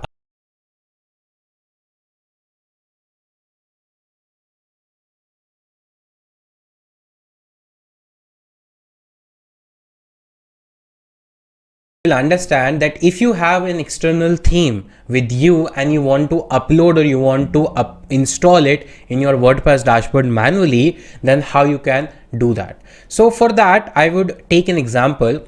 So right now, if I go to themes under the appearance section, I can find that there is a theme called Extra, which we installed in our previous videos. Now let's say if you want to install a theme without the gallery, because if you click on the add new, you will find the various number of themes available in the WordPress dashboard. Like I guess it is around 5316 or something like that, 5168, yes. But if you can't find a particular theme, or if you have another theme which you want to download, this method will be useful in that case when you have a premium theme. or when you have a paid theme. So let's say I want to install a theme. So I would go to Google and I would take a free theme example, but this same method is applicable for a paid theme as well because the steps are very similar. So let's say I want to download a WP Ocean theme, WP Ocean theme. I want to download this theme. This is free of cost available and I can install it from the WordPress dashboard as well. But I am just sharing that what if the theme is not available or if you want to install it manually. So first I need to download this theme. So let's say this is the link. This is the wordpress.org website link where the repository is there. And there is, you can see there is a button called download. So I'll simply click on this. And once it is downloaded, the zip file is there. So every time you download a particular theme, the zip file will be provided to you like in this way. You don't need to extract this zip file. You just need to keep it as it is until and unless there is a child theme or there's a parent theme. I'll tell you what these terminologies are. Once the theme is downloaded in form of a zip file, come to your WordPress dashboard again. And now instead of add new, you will click on upload theme like this. And here you will choose the theme, or you can simply drag and drop it like this. Now click on install now. So this particular theme will be automatically installed once it is done, but it will not be activated. You need to activate manually once the installation process is completed. Now it is based on the file size that you uploaded, your internet speed that you are getting right now. These factors will impact the overall time that it will take in order to get completed. So guys, as you can see right now, it is saying unpacking the package, the zip file, the overall file, it is extracting the files. Then it is now installing the theme. The next process it is doing installing the theme, and the next process will be either it is properly installed or maybe if there is an error that will be popped up here. So right now 2 steps are done. Second step is in progress, right? Installing the theme. Now let's say what is the third step, which will come in front of our eyes. Yes, theme installed successfully. So there is no error as such. If you face any error, you can probably Google it. If there is error, possibly, there is a glitch in your internet connection. Because of that, you may face any error, or maybe if your maximum file size is not permitted, then in that case, your error will be visible. So right now you can say the theme installed successfully. And if I go to themes again, so now I will be able to see this theme as installed but not activated. If I want to get it activated, I will just click on this button and the theme will be activated. So that's how you can eventually upload a theme. Maybe if you are downloading a premium theme, or if you have downloaded a theme from any third-party platform which is not available inside the WordPress dashboard, then in that case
Everyone, welcome back to the series. Guys, in this video we will discuss that how you can start your website creation journey. In my previous videos, or I'll say till now, we have discussed about WordPress, web hosting, domain, themes, plugins, page builder, etc. Now it is the right time to start creating your website, because till now whatever we have done, the website looks like this, and this is not at all similar to or close to any website. This is just a random page on the internet, or this is a blank page on the internet. No information is there, no beautification is there, nothing organized here. So this is not a website page as of now. So what we need to do is, after learning that how to install a theme, how to install a plugin, now we need to understand how to install a template. We have already discussed what is template, and in this video we will see how to install a template, and just after installing the template, how this boring or say unused page will turn into a beautiful, stunning website within fraction of minutes. Now let's understand. So the theme which we are considering in this entire series is Astra, A-S-T-R-A, and let me show you, we have already installed that theme and activated it. That is A-S-T-R-A, Astra theme. Astra theme provides you multiple free templates. That is the beauty of this theme, and that's why we selected it. So after installing and activating the Astra theme, we will come to Astra option inside the appearance. Here, Astra options. Click on this. Once you clicked on Astra options, now you will have another screen on which you need to find an option called Install Importer Plugin. This one here. And you need to click on this. So this is a library of pre-made templates which is provided by Astra theme, and you can select the free of cost. There are premium as well, but we will use only free ones. So you can select the template, you can import the data, and your website as per your requirement, as per the industry, will be ready in just a couple of minutes. And I'm gonna tell you all the steps that you need to follow one by one, and your website with a relevant industry and content will be ready. So here, once it is done, it will redirect you onto this particular page. Sometimes it may happen that you will see only a blank screen instead of this. So in that case, don't worry, just click on this Astra icon, S icon on the top left, and you will see this same screen. So after you landed on this particular screen, just scroll down a little bit and click on Build Your Website Now. Click on Build Your Website Now. And you need to select a page builder. We have already discussed the page builder, and the page builder is Elementor. There are other page builder as well that Astra supports, that Block Editor and Beaver. So we will choose Elementor. Click here, and now you will see a library, a huge library of pre-made templates. Let's explore this library. So you can see there are certain options. So it says what type of websites are you building. Right, you can search for a template, because all the templates, all the pre-made websites or template designs are categorized into different categories. What are those categories? If you see here, business is a category in which multiple options are there as per the need. Local businesses, personal care, professionals, personal sites, community, e-commerce, blog. And you can see all, or maybe if you want only premium, of course premium are the paid ones, which we will not select in this particular series, and you can sort them with the help of popular or latest. So now you can see right now there are multiple templates, and these are actually websites. These are not just themes, these are actually websites. All the data, all their functionalities are already there as per the industry. So let's say if I want to search for a real estate or construction line, so let's say I want to search for a template which is related to construction. So I'll just type here construction, I'll just type here construction like this. And now you can see related to construction, all the templates are here. Some of them are premium, that is paid one, and some of them are free. The template which do not have the premium tag, they are free. You can use them without any paid cost. So you can see there are multiple templates, premium, free, these are all free, right, depending on the category. So let's say this one, we select this one. So we'll not import right now, we'll just see a preview. Click on this, and now it will show you a preview of how this particular template looks like. So you can see that's how the home page looks like. There are a couple of pages: home, about page, properties. I will tell you what is page and post anything. Home, about, properties, agents, FAQ, contact. There is a beautiful message box. There is a line, there is a banner. I will tell you all these parts in details. Then it says find your perfect home. There are properties. Then it says about us, about the company, unique listings it's provide, right? And then what are you looking for? Apartment, houses, offices. So it is completely created from for construction industry, or say real estate industry. So this is basically dependent on that particular industry as well. If you want to explore more, you can go back and you can explore more. So just cross this, and you can also explore category wise. So let's say I want to search for hotel and travel. So I just clicked on that, and now related themes, related templates, not themes, related templates will be visible here. All these premium, but this is free. Let's say click on this. So it said travel and tourism. The name of the template is travel and tourism, and that's how it looks like. You can see how beautiful it is, and all these data, all these picture, all these content will be provided to you once you start importing this. Don't worry, all these data will be provided to you, all this structure as it is. Nothing will be changed, as it is. You will get this whole website. So for this particular series, we will be using that same construction example. So we will use the same construction example as of now, and then later on we can see other examples as well if time permits. So we'll choose this one as of now because it has multiple options, so that it will be helpful for you guys to understand much in detail. So click on this, and now here you can see the preview as we saw previously as well. So now how to import this? Just click on left hand side, skim and continue. There are options like you can change the logo width, but we will do it inside our dashboard manually. So don't worry about that. Skip and continue. Then default colors, you can change the color pattern as well, but we will again see that in our dashboard. Click on continue. And here you can provide your details as well. Otherwise you can just bypass this option and click on submit and build my website like this. And now it is installing your website. It is building your website because it is installing and importing the templates with all the files, plugins, content and everything. So whatever was there in the preview, everything will be provided to you. And let me show you again. Right now the website looks like this, the wplearners.com. But once this process is completed, the website will be completely changed, and instead of a boring page, don't have any information, your entire beautiful stunning website will be there in front of your eyes. So just wait for it to be 100%.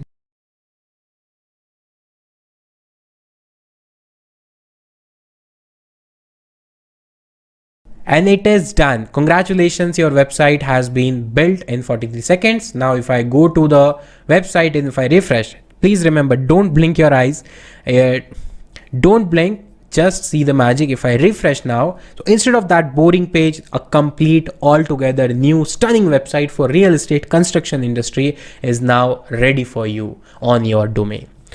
Every single information that you saw in the preview is here. Every single data about us, all the pages, about page, property page, agents, FAQ, contact form, the logo, the pictures and everything is there. So that's how you build a website, but the work is not done yet. We have to customize this as per our own choice. So I'll tell you step by step how you can customize each and every option inside this template and make it as per your brand guideline, as per your needs.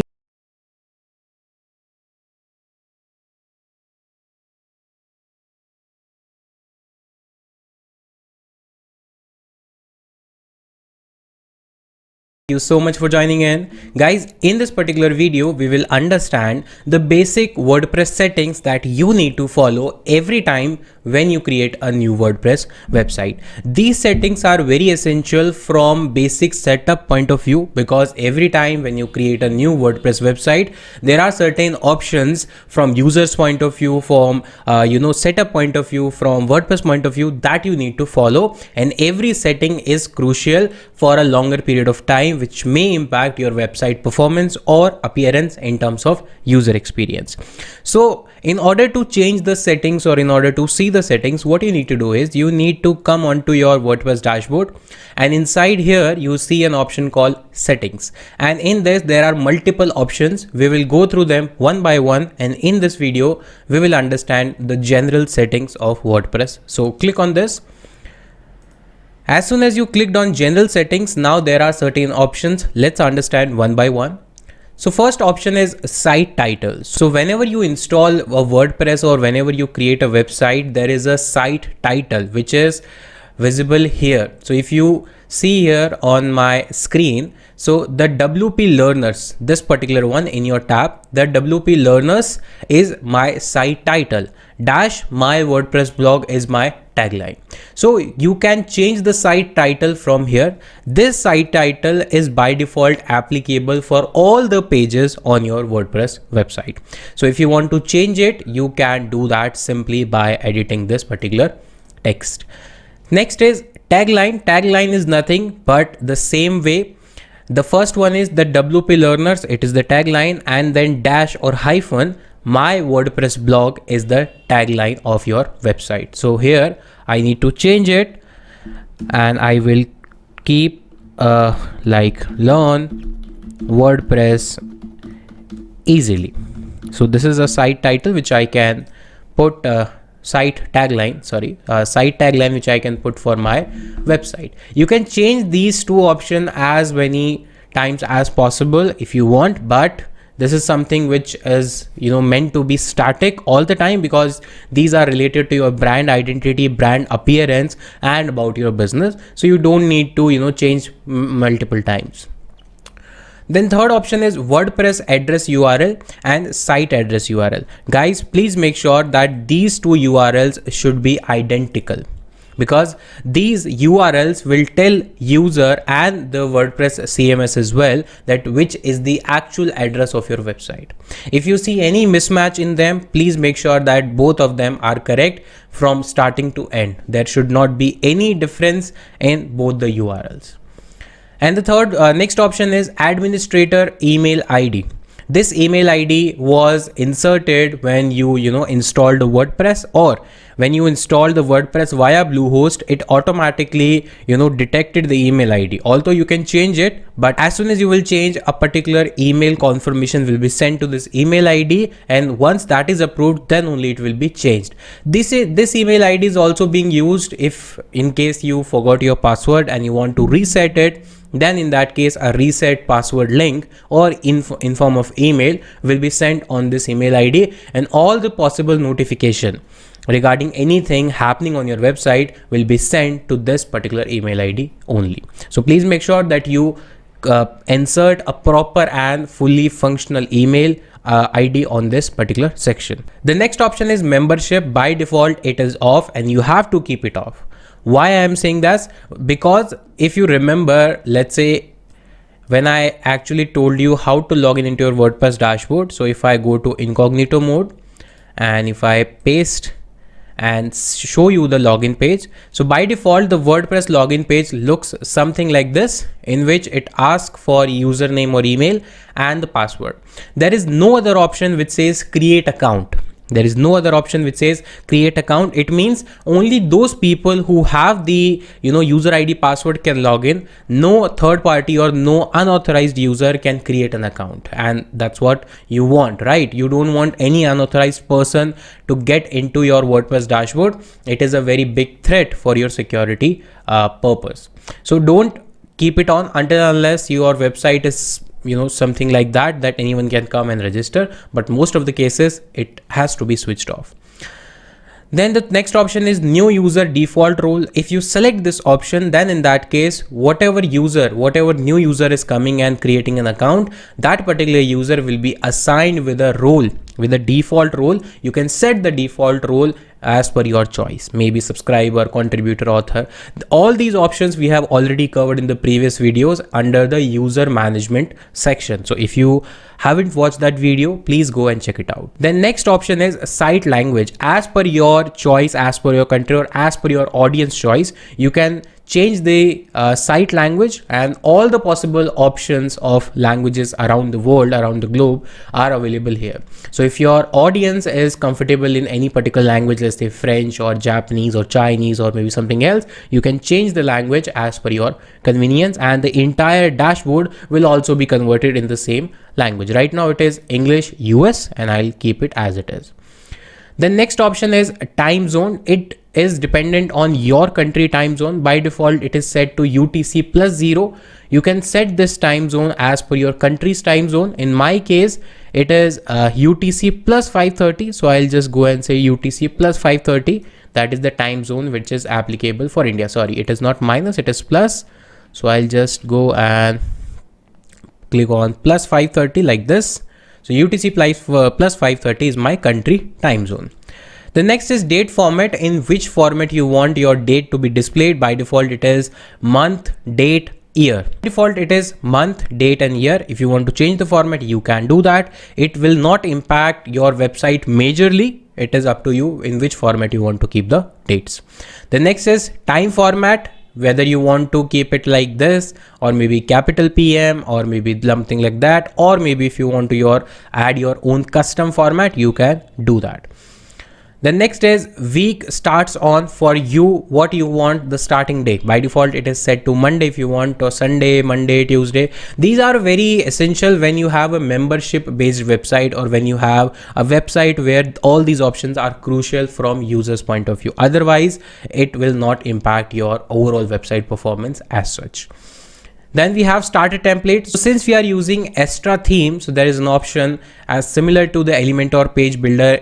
There is another page builder called Breezy. So if you want Breezy page builder templates enable in starter templates, you can do that. But as I mentioned, we will only use Elementor for at least for beginning purpose to create our website. So we'll leave as it is. And user tracking, it says allow brainstorm force products to track non-certain sensitive users tracking data. It is basically just to monitor whether you are facing any problem or not. If it is by default selected, you can do that. If you don't want to share the data, keep it off and then save the changes. So these were the settings which come under the general part or general settings here.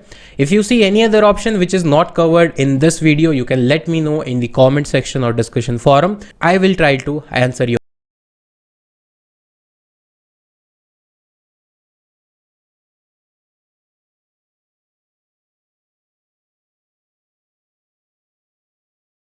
Thank you so much for joining in. Guys, today we will learn about the second setting option inside the WordPress dashboard, that is writing settings. So if we go to settings, the second one is writing. Previously we understood about general settings. So click on writing settings. Now under this section, there are a couple of options that we get. So first is default post category. So in WordPress, I'll also explain in upcoming videos. In WordPress, there are two types of content publishing methods. First is post in form of a post, and second in form of a pages. In my previous videos where we discussed about the quick overview of the dashboard, we discussed these concepts in detail. We will also discuss.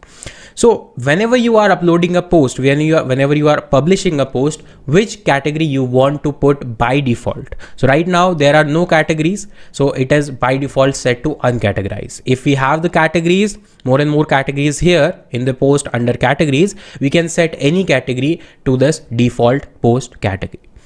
Then default post format. So when you are publishing a new post, what kind of post format you want to follow? By default, it is standard. It means featured image, description, text, and everything will be there. Other than that, there are other format as well: aside, chat, gallery, link, image, quote. I will tell in detail when we will jump into the blog section of the website. Then I will tell you what are these options, but by default, you can keep it to standard as well.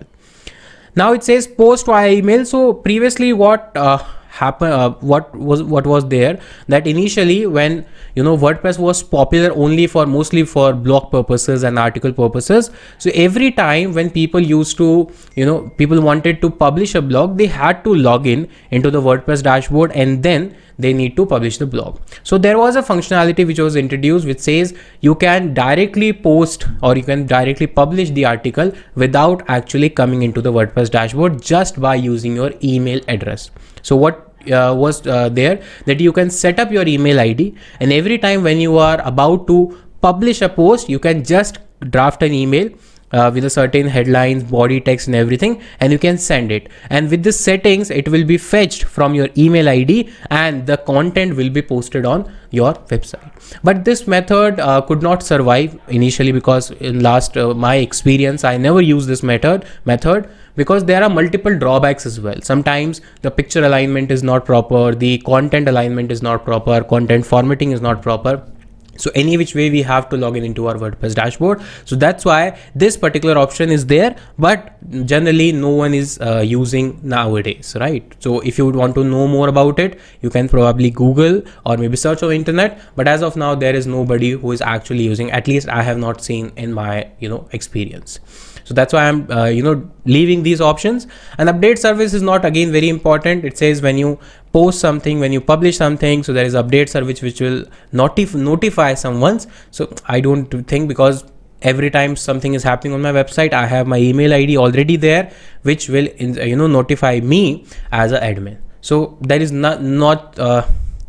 there is not much about these options. The only important options under this writing settings is default post category and default post format, right? So these are the options. Once you are done with the changes, click on save changes. Please remember, every time you make any change, don't forget to save those changes. Otherwise your data, whatever your modification you have done, will be vanished. So this is something which you need to understand. So guys, this was about writing settings. I hope you understood. If you have any query, you can let me know in the discussion forum or in the comment below. I'll try to help you with your query.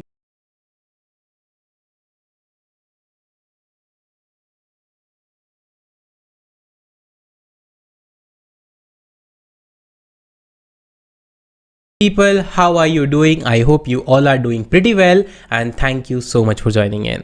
In this video, we will understand the third type of settings inside the WordPress dashboard, that is reading settings. So if we go to settings, the third one is reading settings. Previous two settings, that is general and writing, we have already covered in the previous videos.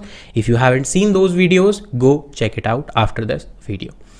So now if we come under the reading settings section, so there are a couple of options. Let's understand one by one. The first one is your home page displays. Guys, please understand, when I talk about a website, the by default page, whenever you enter the URL, the main domain, this is called home page. So by default, this page is called as home page. And if you can see, this is also an option called home. So every time when a user is coming to your website, what type of homepage or what type of content you want to show on your homepage? Because in most of the cases, every website or most of the website which you visit on a daily basis or frequently, you will find that the homepage the homepage is something which is never changed, or which is very rarely changed. Every time you visit the same website, maybe one time, two times, three times, four times, n number of times, the homepage will remain same. So this is something you need to decide as an admin of the website, which kind of content you want to show on the home page. That is something this setting means. So it says your home page displays. By default, it may be on your latest post, but if you are creating a, let's say, business website, or if you want to set up a home page static, you don't want to change it as multiple times, then I would suggest to go with the setting that says your home page displays a static page, not a dynamic page, or not something which is changing every time, but a static page. And you can select home page. So there is a drop down. So as soon as you will create more number of pages, all the pages will be shown here. Pages, I would say pages, not post. So pages will be shown here. Now you can decide which page to be set as home page. So right now you can see the home page, home, named as HOME, home, is set as home page, but I can also change it. So let's say I want to change it to about, and let's save it for a while and let's understand. So now what will happen if I go back again to my website and refresh now? Now this particular page will not be visible to me as the home page. Instead of that, about us page will be visible just like this, instead of the previous one like this. Right now the URL is not changed. It is still same, but still because I have changed the homepage settings. So that's why every time when I come to this website, now this page will be visible to me. And that is up to you which page you want. In most of the cases, the standardized method is that you create a page, name it as a home or home page, and you set that page as the by default home page, right? So naming the pages is very crucial, and we will discuss that also.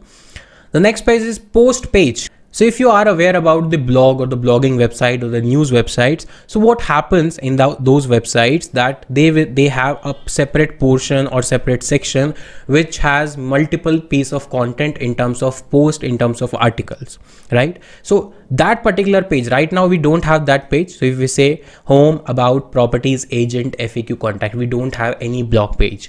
So what we can do, we can create a blog page and we can set up a blog page and select that, because all the posts, all the articles that we will publish will be visible or will be displayed on that particular single page. It will not be scattered, and user can come and see a particular page. I will tell you the example.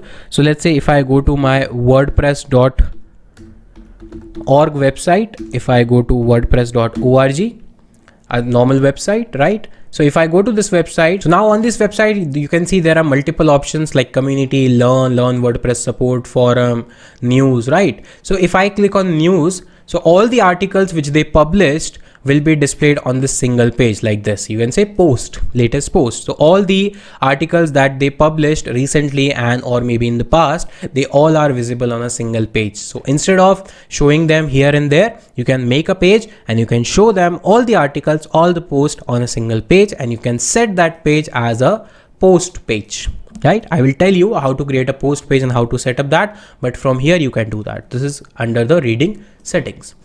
Now next is blog page shows at most. It means this particular page should show how many number of posts. Right now, let's say this particular example, 1, 2, 3, 4, 5. It is showing 5 posts at a time. I can see all posts by clicking on this button. Now it is showing me more number of posts. So you can limit the number of posts which is visible on a particular post page. So right now it is 10. You can either reduce it or increase it, but don't increase too much, otherwise your page, that particular post page, will become heavy and people will face problem in order to load that page. So either keep it 10 or 20 or maybe reduce that as per your category. Then syndication feed shows the most recent. It means if you have RSS feed feature in your post, then how many posts there will be at a time, then 10 items. I'll tell you what is RSS, so don't get confused right now. Just keep it as it is for now. For each post in feed, include full text or excerpt. If each feed means if you go to this page, you can see this particular post has a title, has a category, has a date, and this is a small text. This is called excerpt, right? And then if I click on read more, the entire article will be open in front of my screen, in front of my eyes. So this is called excerpt. So what do you want? Do you want to show only small piece of content in the feed and then full content, or you want to show the entire content? By default, we should select the excerpt. It means for each post in a feed, that is this order, only some amount of content or a small piece of content should be visible, and then if we click on read post, the entire content should be visible then only. So we will choose excerpt, and this is a very dangerous option, guys. I would not recommend from any point of time until and unless there is a specific need, because this option, if you select this option, if you make this on, it will tell search engines like Google, Yahoo, Bing. It will tell search engine that don't show me in your search results. And that is something you don't want, of course. If you are creating a website for business purpose, for personal website, or maybe just to showcase your work, then you want your website to be visible in search engines. Otherwise, nobody will be able to find you. So never check this option until and unless you specifically need that. I don't want to show my website in search results. Only people with the link of my website can access it. Then only you can check this option. But yes, there is a disclaimer. Even if you check this option, it is up to search engine whether they accept your request or not. It may be possible that even after selecting this option, some search engines, maybe Google or maybe Yahoo or maybe all of them, will still show your website in their search result pages, because this is just a request. This is not an order, right? It depends on them. But never select this option. And after this, you can click on save changes, and your change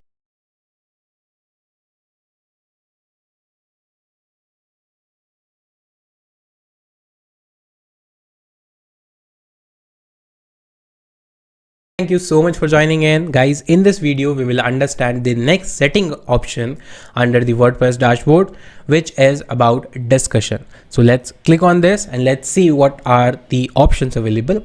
Mainly discussion setting is for majorly post section, means your blog section, and majorly it is focused on the comments or the users input that are or that will be there on your page section. So there are multiple settings and all are related to comment, post comment, post editing and everything. So let's understand. So the first setting is attempt to notify any blog linked to from the post. So basically these are the settings which are available when you ping back or link your entire blog to another website. So every time you publish an article, the WordPress system will send up notification or ping a particular website which is linked to your blog post. It can be in the form of RSS feed or maybe in form of any other method. The second one is allow link notification from other blogs on new posts. It means those websites which have the reference of your blog post, they will also get the notification, and this functionality of ping back and track back will also be there. You can Google it, you can search on the internet for more information, because these are not very crucial when it comes to creating your own website. But yes, if somewhere in between the course, if I find them in use during the videos, I'll definitely explain them in detail. Otherwise you will get confused more and more. The third is allow people to submit comment on your new post. It means if you check this option, people will be able to comment on your new post, whichever you publish and that you want, if you want interaction with the audience. Then we have other comment settings related to comments. Comment author must fill out name and email. It means whoever is commenting on your post, they should fill out the details like name and email. Only then they will be able to comment, so that we should know that who is actually commenting on our post. Then the users must be registered and logged in to comment. It is by default off, because logged in, it means they should have an account on your website. They should be a member of your website, and each and every time it is not compulsory that if somebody is reading a blog and somebody wants to comment, it is not compulsory that they should be the registered member of your website. So by default it is off. Keep it off until unless you have a membership based website. Don't turn it on. Third one is automatically close comments on post older than 14 days. It says if your post is older than 14 days, the comments will be off. No, we want to switch on the comments all the times. Next one is show comments cookies opt-in checkbox, allowing comment author cookies to be set. It means there will be an option that says allow cookies. You must have seen on multiple websites say accept cookies, decline cookies. So every time they are able to, they are about to comment on your post, they will see a pop-up and they have to, accept or decline the cookies. Next is enable threaded nested comment level deep. It means if somebody, let's say, comment on your post, and in reply to that comment, if somebody wants to put something or somebody writes something like say thank you or maybe thank you for posting. So like this, we can go up to 5 levels. The first comment, reply to that comment, again reply to this comment, reply to this comment, reply to that comment. So these can be nested in terms of 5 levels. You can also increase the levels, but this is sufficient enough as of now. Then we have break comments into pages, 50 top level comments per page, and the last page displayed by default. Comments should be displayed with the older comments at the top of each page. It means, let's say you have thousands of comments. Now, how will you prioritize, or how the WordPress will prioritize? It says it will break down the pages into 50 top level comments per page. Per page, it will show 50 comments. You can decrease or increase the number of comments on each page, and the last page displayed by default. Comment should be displayed with the older comments at the top of each page. That the older comments will be shown on the top of the page, and the newer comment will be displayed on the lower of the page. But you can change the setting. You can say no, I want newer comments at the top of each page, and I want keep it only 10, and I want to keep first page displays by default, and you can check this option. Otherwise you can leave it as well. Email me whenever anyone post is on comment. It means you will get an email notification when somebody comments on your post, and comment is held for moderation. It is not something that as soon as somebody comments on your post, it will be approved. No, it will be held for moderation, because that comment may contain some suspicious or maybe some harmful or abusive content. So before publishing that or before approving that content, it will be held for moderation. And by default, WordPress detects those words. Then it says before a comment appears, comment must be manually approved. Yes, you should enable this. Otherwise, everybody will come, simply post, and as soon as they post, the comment will be automatically approved, and you don't want to, allow users to do that. Comment author must be have previously approved comment. You can turn it on or turn it off, because sometimes it will happen that most of the users will come for the very first time via marketing effort. So it is not compulsory that they already have approved comment. You can either switch it off or switch it on as per your requirement. I'll just switch it off. Then it says comment moderation. It says hold a comment in a queue if it contains 2 or more links. It means if somebody coming and trying to spam you or in the comment section with links, so you can say if 2 links are there or more than 2 links are there, then you can hold them for moderation. They are not approved. And in that case, there is another option which I like pretty much. When a comment contains any of the word, it means a specific word, a specific abusive word or something like that, they will automatically be held for moderation. They will not be published automatically. And since you have already allowed, no comment will be approved immediately. Disallow comment keys. Avatar. So by default, every user will get an avatar, whoever is commenting on your post. So by default, the avatar is like this one, that is a mystery person. You can change the avatar as well, and maximum rating is G, PG, X, RX. You can create all these things, and then once it is done, you can click on save changes. So this was regarding the discussion setting. If you are creating a blog website, then in that case these settings are very, very important. But if you are not adding any blog section, then it is not important.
Thank you so much for joining in. Guys, in this video, we are understanding the next setting options, that is permalink settings. Permalink means the URL structure of the website. Let's say if you go to the website, so right now you are on the home page. If I just refresh it again, this was changed for the learning purpose. So right now you are on the home page of the website like this way.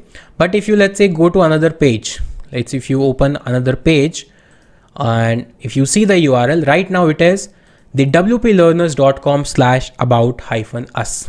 It means it is a human readable. Whatever the page name is, the URL is same. This is called the slug, or say permalink. This entire part is called as URL uniform resource locator. We have already discussed initially all these options.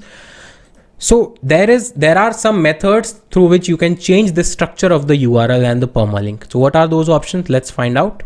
So first is common settings. So every URL on your website, every slug on your website will follow a particular pattern.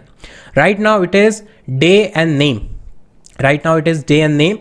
Let's say if you want to give it a plain means you can see the options. It says query P equals to 123. It will assign any random number. And guys, please understand, as a user, you won't be satisfied, you won't be happy to see a plain number, random number in the URL. You want it to be very crisp, clear, and up to the mark. So it says about us page, so it should be visible in the URL, say about us. But if you change this, what will happen? Let's say plain. If you click on plain and save change, let's say what happens to the link. Right now it is about us. If I refresh, it is not found. Why? Because now the URL is changed. Let's go to the main website and click on about us. So now the URL has been changed and it is now page_id equals to 433. It means some page ID has been assigned. It is not very user friendly way, and it is not at all SEO friendly. I'll tell you what is SEO in upcoming videos, but it is not at all SEO friendly. So as per my recommendation, you should always go with post name. It means whatever your post name, the same title will be assigned to the URL as well, slug as well. Or otherwise you can customize the structure as per your need. I'll explain if anywhere we will require this custom structure. Otherwise, in most of the cases, post name is sufficient enough for your URL, for your permalink settings. So keep it as it is. If I change it, if I save it, and now if I go to the about us page and if I refresh it once, so now you will see it has changed to about us. That is a post name. So whatever post or page name, the URL, the slug or the permalink will also be with the same name.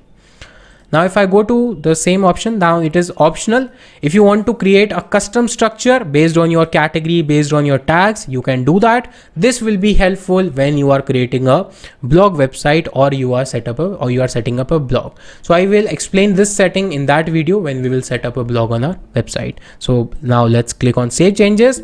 And now this will be saved. And guys, you can see here the tags are there. Like if you want to add year in your URL, you can do that. Month, number, day, hour, minute, second, post ID, post name, category, authors. So these are the available tags which you can insert in your URL, and that accordingly will work with your permalink. So I hope you understood the importance of permalinks, and in the upcoming master classes I will also explain you SEO. That in a different master class I will also explain about SEO. In that case, in that particular scenario, I will tell you what is the importance of permalink and how you can actually create user friendly and SEO friendly URL structure.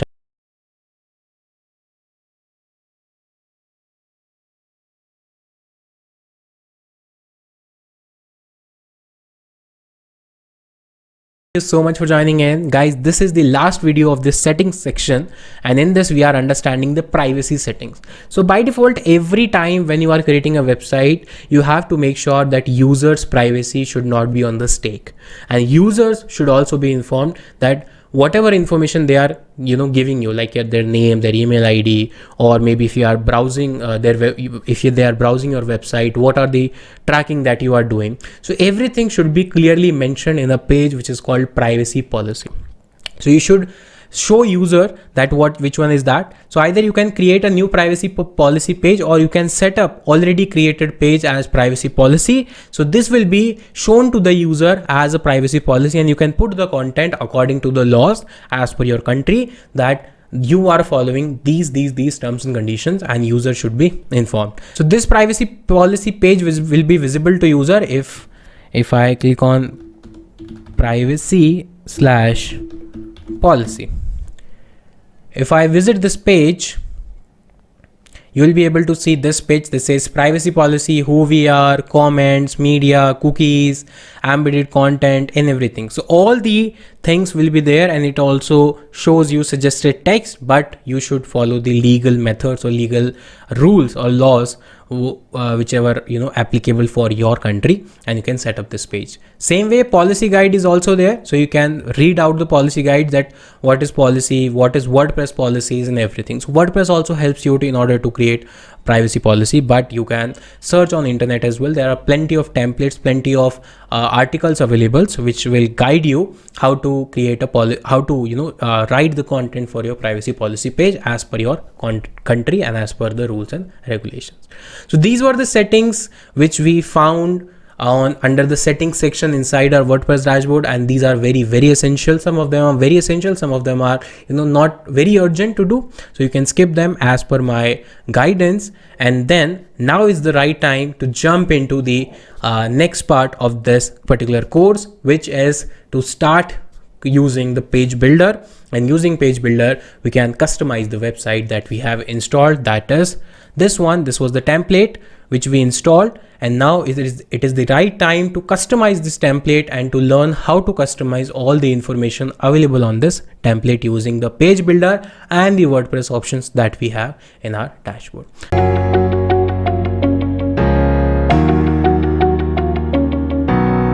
Hey everyone, thank you so much for joining in.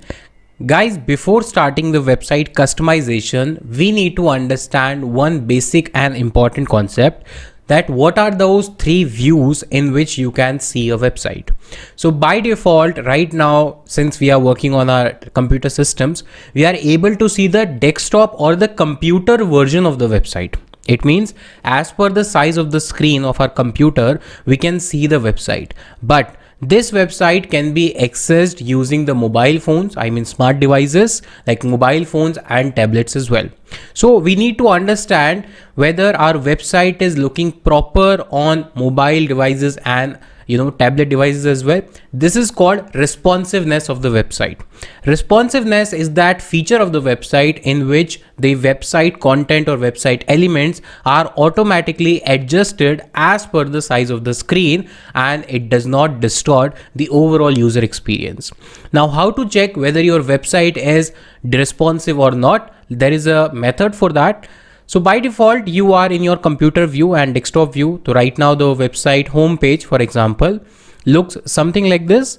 Now, if you want to check whether this particular page is looking good in the mobile view and the tablet view, so how to do that? So for that, right now I am using the Google Chrome browser. So this method will work in that definitely. So I will right click on this anywhere on the website, and I click on inspect. I will click on inspect. And now, as you can see, my screen has turned into a responsive feature. If you are not able to see directly this thing, so what you need to do is you need to go to here and you need to select this option, that is toggle device toolbar. By default, if it is switched off like this, you just need to click on this. Now the window is like this, and from here dimensions, you can select any mobile model or tablet model which is available here. So first we will see in tablet view, so iPad Air, let's say for example. So we'll click on this. Now this is tablet view. It means if someone accesses our website using a tablet device, then how the look will be. This is almost the 99% same look with as compared to the actual tablet device. So if you see here, so right now you can see that content has been shifted or content has been aligned according to the screen size. Previously, if I just open this same website and again my computer, so we will be able to understand the difference. So if you see right now in the desktop view, this particular text, find your dream home today, is in 2 lines. But if I go to tablet view, it is in 3 lines because the size, the width of the tablet is lesser than a width of a computer screen. But since our website and the template is responsive automatically, so the alignment of all the elements has been shifted or has been adjusted as per the size of the screen. And if we see every element, so What is the catch here? The catch is no two elements or more than two elements should override each other. That is called adjustment of elements. That is called responsiveness. So if that is happening, if any element is overlapping any other element, then it is a problematic thing. So let's figure out if this is happening in our website or not. So this is the second section, find your perfect home. No element is overlapping, but in desktop view, all four listings were in the same row, but since the screen size is reduced, so now it is two in a row. No problem, but no override is there. If we go now, so this section has been, shifted or say squeezed like this, no problem. No overriding is there. In the same man, no overriding is there. Everything is looking good. Everything is looking proper. And there is no overriding as such. It means our website is properly visible and properly accessible with all the elements are in place on the tablet view, that is iPad Air. Most of the tablets, maybe 10 inch, 12 inch will be of the similar size. Now, if you want to check the third screen, that is mobile device. So let's jump into the mobile. So there are again different models for mobile devices. So let's say iPhone 12 Pro is something which we can select here. So now you can see as soon as we selected the mobile device, now the width of the device, a mobile device, is lesser than the width of a tablet. So now the content has been adjusted automatically according to the width of the mobile phone. So you can see here now the entire menu, which was here, home, about, properties, has been converted into a hamburger. I will tell you more details about this. So it is being converted into hamburger, and this is something which you also notice in your day-to-day life. So if you click on this, now all the options are visible, but since there was no enough space, they all are being converted into the toggle view, or you can say hamburger. Now you can see the website again. Let's check it out whether any of two elements or more than two elements are overlapping each other or not. So right now it is perfectly all right as per the mobile, perfectly all right, no problem. No overlap, yes, no overlap, good. It is also looking good. Obviously the screen size is lesser, so all the elements have been stacked in a vertical format as compared to the horizontal format. So it is also good, looking good, going good. Yes, and they all have been shifted to vertical format, and everything is looking good. This is the method through which you can check the responsiveness of your website. If your website is not responsive, it means if any of the two elements are overlapping each other in any of the device, then it is a problematic thing. We need to fix them. I will show you one or two case studies where such things are happening and how to solve them using Elementor, Page Builder, or any other page builder if possible. So this is something you need to understand. And similarly, this was for home page. You can check all the pages, but if one page is working, in most of the cases, all other pages will also be working fine, because responsiveness is for the entire website. But if you created the custom website, or if you created every single page differently, then you must check every page properly. And this is something which is very easy to use, because you don't need actual mobile or tablet device. You can just directly check it. But I would also recommend, just to make sure, just to double sure, you can also check the same website in your mobile, and if you have a tablet, in tablet also. And the biggest advantage, since we have domain and hosting already and our website is live, we can just copy the URL, paste it into our mobile browser or tablet browser, and we can check the entire website in a real time, or in a real mobile device or tablet device. But more or less it will be same as per the dimension, as per the orientation which is visible here. So no problem in that.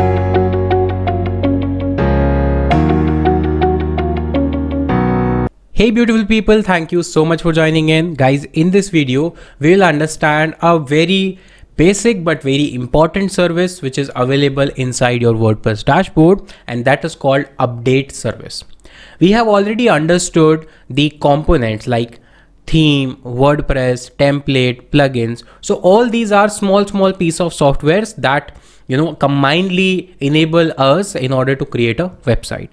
But since they are pre-made softwares, pre-made technologies. So with the time, every component gets an update in terms of security update, version update, in terms of functionality update, look and feel update. So constantly, like your mobile phone, let's say if you are using Android or maybe iOS, so over the period of time you get different updates, just maybe for security purpose, maybe for look and feel purpose, maybe to fix a previous bug or something like that, but updates are there. Similarly, the updates are also there in your WordPress dashboard, and there are 4 types of updates you will be able to see inside your dashboard. The first update is about the WordPress version. So the technology which we are using, WordPress.org, so it has multiple versions. So right now, if you see the version which we are using is most of the 5.6, or if you want to check the latest version, you can go to the WordPress.org. You can go to the WordPress.org and you can see here in Get WordPress.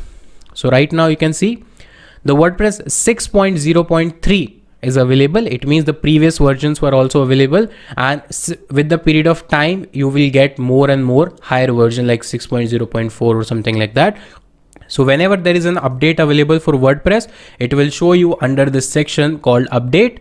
But right now the current version 6.0.3 is there, no update. The current version is up to date. There is no update as such available.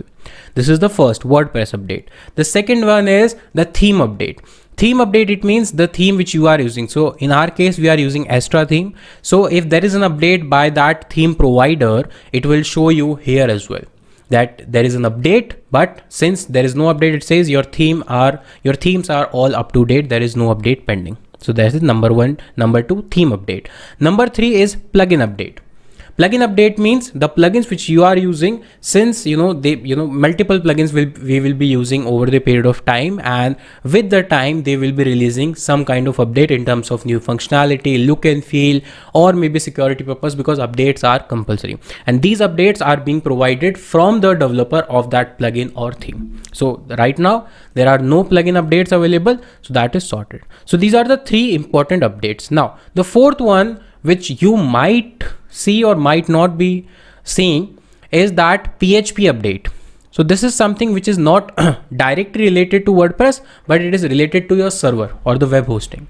By default in BlueHost, the latest PHP update or latest PHP version will be there. But in case if you see this kind of error, PHP update recommended, you just need to contact the BlueHost chat support, and you need to ask them, kindly please update the PHP version. It will ask you, it says ki recommended PHP version is 7.4. So just ask them that to upgrade PHP version to 7.4, whatever the current version is, and then this particular recommendation will be gone. So these are the 4 types of updates related to server, related to theme, related to plugins, and related to WordPress versions you will see. So over the period of time you have to update them, but you need to make sure you are not supposed to update them as soon as they are released.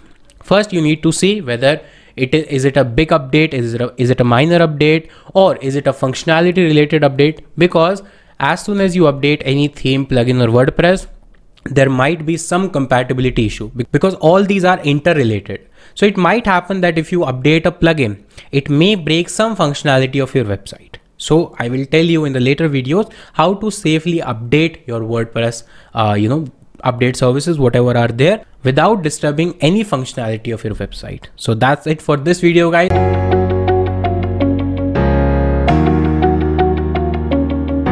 Hey beautiful people, thank you so much for joining in. I hope you guys are doing pretty well, and thank you so much for joining in. Guys, in this particular video, we will understand difference in post and pages. So there are 2 methods in order to publish content on your WordPress website. First is post and second is pages. We have already discussed initial difference when we actually discussed the overview of the dashboard, but in this video we will be discussing more in details. So that's how post dashboard looks like, and that's how the pages look like. But what is the difference? So in order to show you the difference, let me give you an example of a website just for educational purpose, and with that example I will show you the difference in pages and posts. So the difference, in order to understand the difference, the example is the WordPress.org, that is the official website of WordPress. Now let's understand which are pages and which are posts, and in what key scenario you should publish which kind of content. So as you can see right now, I am wordpress.org and this is their home page. Every time when you come onto this page, more or less this content will be similar. In most of the cases, it will not be updated very frequently, right? Because this content is published using a page, page, not using post.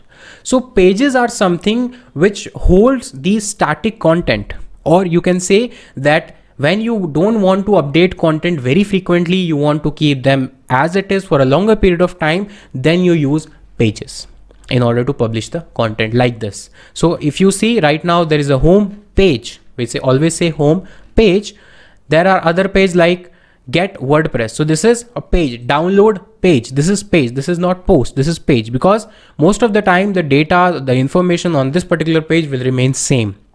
They will not change frequently. So similarly, there are multiple pages are available on this website. Now, what is post? Post is used when you are frequently posting new content on your website. So just like this, here on this website, if you go to news, so sometimes you will see blog, news, articles, newsrooms, insights, these kind of words. So if you go to news, so right now you can see on this particular page, this is again a page, there are multiple articles. Recently, this article was published on October 18, 2022. Before that, there was an article published on October 17, 2022.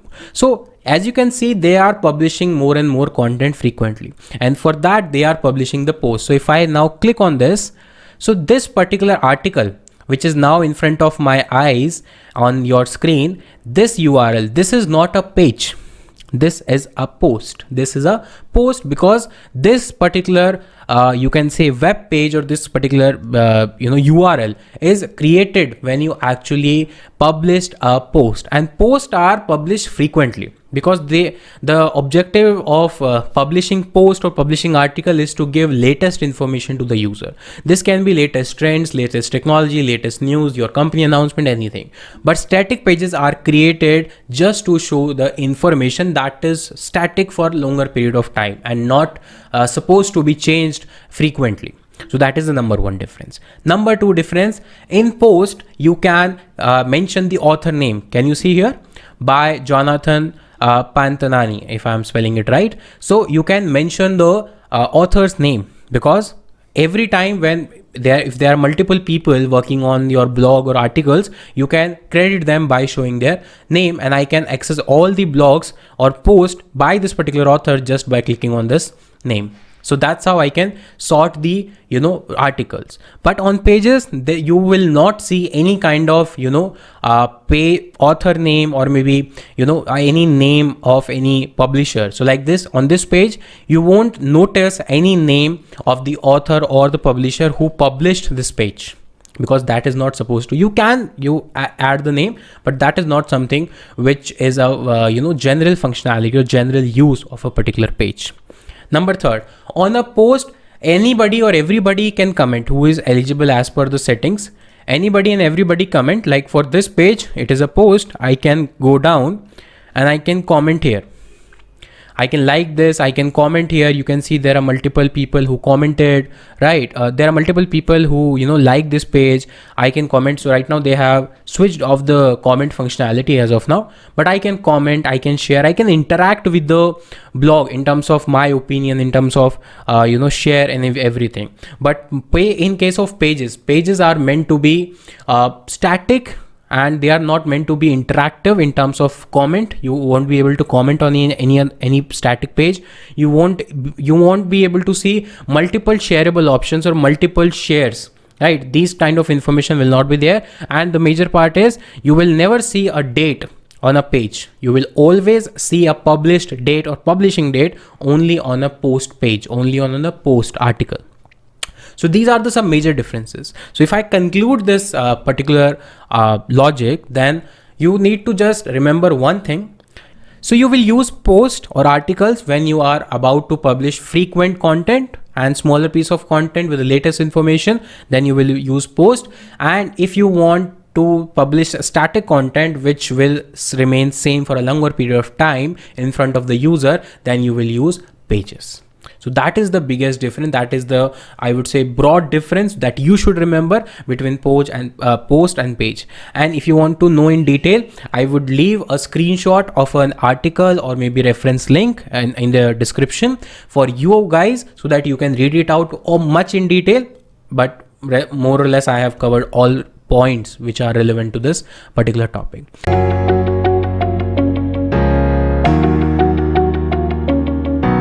Hey guys, thank you so much for joining in. Guys, in this video, we will understand how to set up a blog on your WordPress website. Right now, if you see till now, we have only imported a template that has home, about, property, agents, FAQ, contact, but there is no blog page, there is no news page, or there is no insight page. It means we are not we haven't used the post functionality of WordPress. So for example, if I just show you that how post works, so this is something the wordpress.org website. If I go to news section, so now here you can say there is a proper page which has all the content or all the posts related to news. So you can say latest post. So these are the latest posts. All posts are displayed on this page, and as soon as I click on any post, that particular article will be open in my screen. So that is something our objective is. Let's create a page for the same, and we will try to access that. Right now we don't have any page. So let's go to pages and click on add new. And here we will give it a name as blog. You can call it as news or insight or maybe latest articles or articles as per your convenience and as per your users experience. If you think that your users will be more familiar with the word blog or maybe post or article, as per your choice, you can do that. So here, this is the default editor of WordPress. I'll tell you about this more in detail in upcoming videos. So right now the only objective is to create a page. So it is as simple as that. So we'll just write blog and we will click on publish. So that's it. Nothing else, nothing fancy. Once it is done, go back to WordPress dashboard. And now from here, if you remember my previous videos in settings, we will go to reading settings and we will set up the post page as blog page, and now save changes. So it means if I now access this particular link, that is the wplearners.com/blog, I will have a new page on which all my posts will be visible, just like the example of wordpress.org which I showed you just earlier in the video. So you can see right now I have a small post, but now onwards, all my posts, all my articles, all my content which I will publish will be visible on this particular page. Now this page is set up, this page is ready to use, but it is not linked in the menu bar right now. I will tell you at the end of this blog setup module that how to link this particular page in the menu bar. But as of now, how to create a separate blog page was the agenda that we did it. And now in further videos, we will understand how to publish a post, how to create a post, and how to how that post will come into this particular page. So that's it for this video. I'll catch you in the next video. Take care. Bye bye.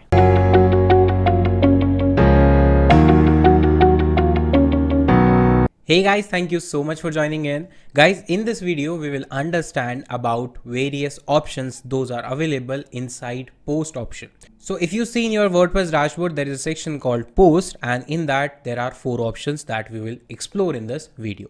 In my previous video, we understood how to create a separate page in order to display all the posts that we will create. Now, here we will see how to add a new post, how to publish it, how to add categories, how to add tags, and everything which is important related to setting up your blog on your website. So we have already created this page which says blog, and all the blogs will be displayed here.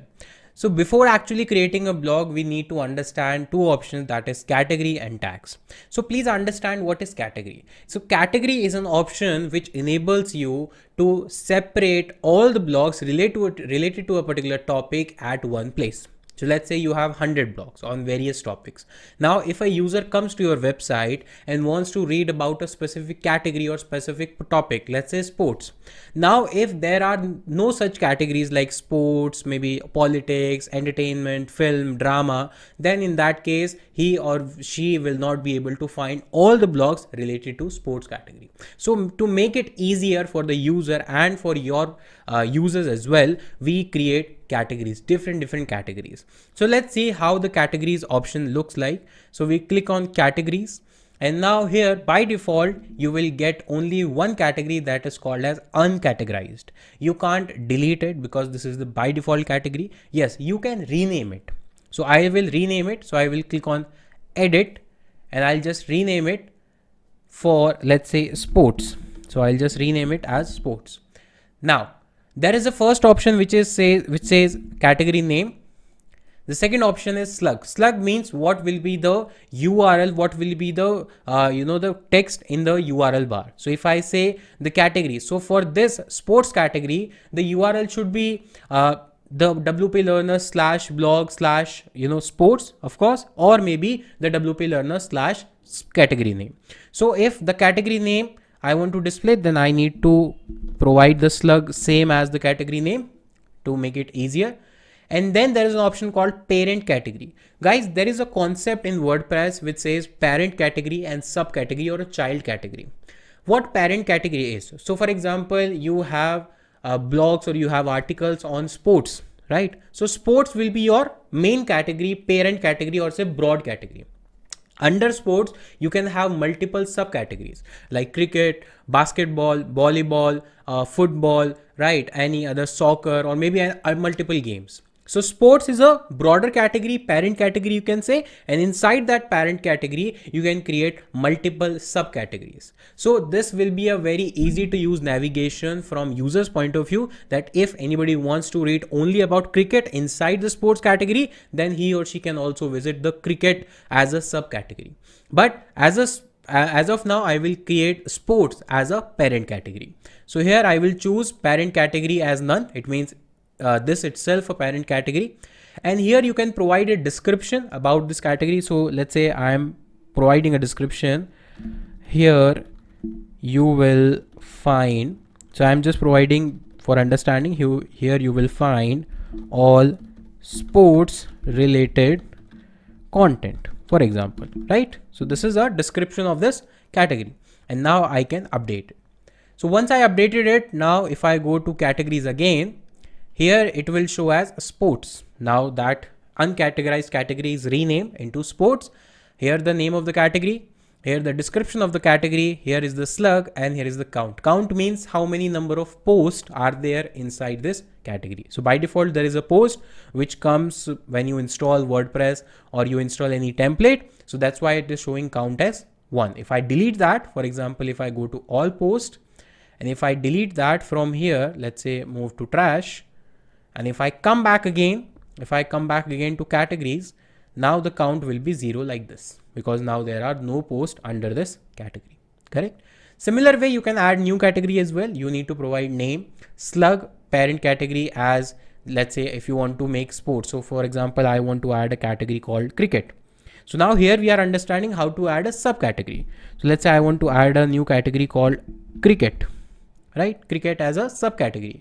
Slug will be cricket. If you leave the slug as it is or blank, automatically the same category name will be taken. Let's try it out. Now parent category will be sports. So sports will be the parent category of cricket, or vice versa. Cricket will be the subcategory of sports. Here the description, cricket, and it is not compulsory that you give description also. Cricket news at one place. It is not compulsory that you give description, but just for understanding, add new category. And now here the subcategory is being added. You will notice an immediate difference. Before any parent category, there is no symbol. Like sports, there is no symbol before S, but before every subcategory, there is a hyphen or dash in order to represent that this is a subcategory. Right? So I can clearly see that cricket is a subcategory of what? You can say the cricket is a subcategory of sports.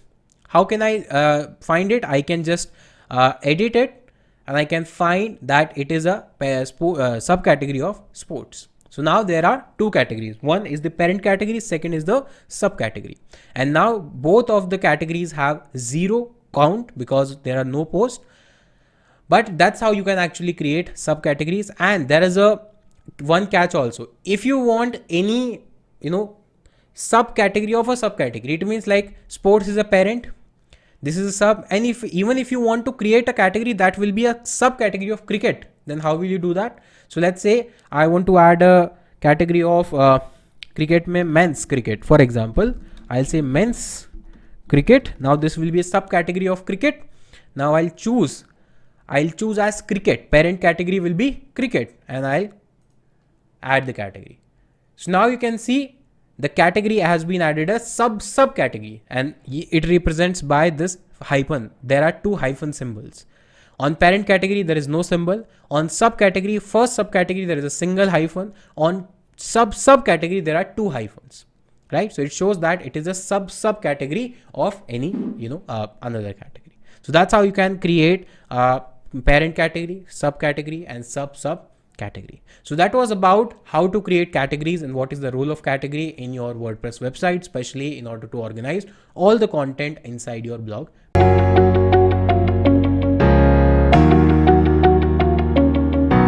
Hey beautiful people, thank you so much for joining in. Guys, in this video, we will understand about tags. So previous video, we discussed about categories. Now here we will understand about tags. What is tag? What are the role of different tags and how you can create new tags. So as I mentioned in earlier videos, categories are, useful when you want actually to segregate all the content on your website as per their genre or as per their specific niche. Now tags are something which are I would say which are helpful words or phrases. These are small phrases which will help user to search for any particular article. So let's say you published a content or maybe article or maybe blog post, and there are some key phrases or there are some keywords you can say, or tags you can say, which are very general. So let's say if you are writing on cricket, right? If you are writing on cricket, or you say recently you published an article on India versus Australia. There is a cricket match. So let's say you published an article on a recent cricket match. Now you know that people will search more over India versus Australia, India cricket match, India versus Australia cricket match result, India versus Australia cricket score, Team India cricket score, Team India score, right? Cricket score. So these are kind of a tags or keywords which will help users to find that article. So let's say if I want to create a new tag, so I'll just create a new tag. Let's say I would say MS Dhoni, right? MS Dhoni, for example. I created a tag. Slug you can leave as it is, it will automatically take, and description as per your choice, you can create or not. Add new tag, and you can create as many number of tags possible, and by the time when you actually create a new post, these tags will be inserted, or these tags will be used inside the post as a label or as a tag, right? So let's create one another. It says sports, it's a baseball, right? And I'll just leave slug as it is, description as it is, and click on add new tag. So these are the 2 new tags we have created. So that's how you can create tags, and we understood also that what is the role of different tags in your WordPress website. I hope you guys learned a new thing. I will catch you in the next video. Till then, take care. Bye.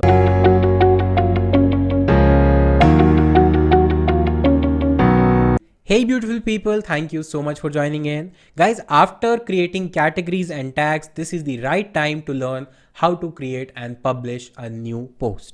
For that, you need to come to your WordPress dashboard, and under the post section, there are 2 options called all post and add new.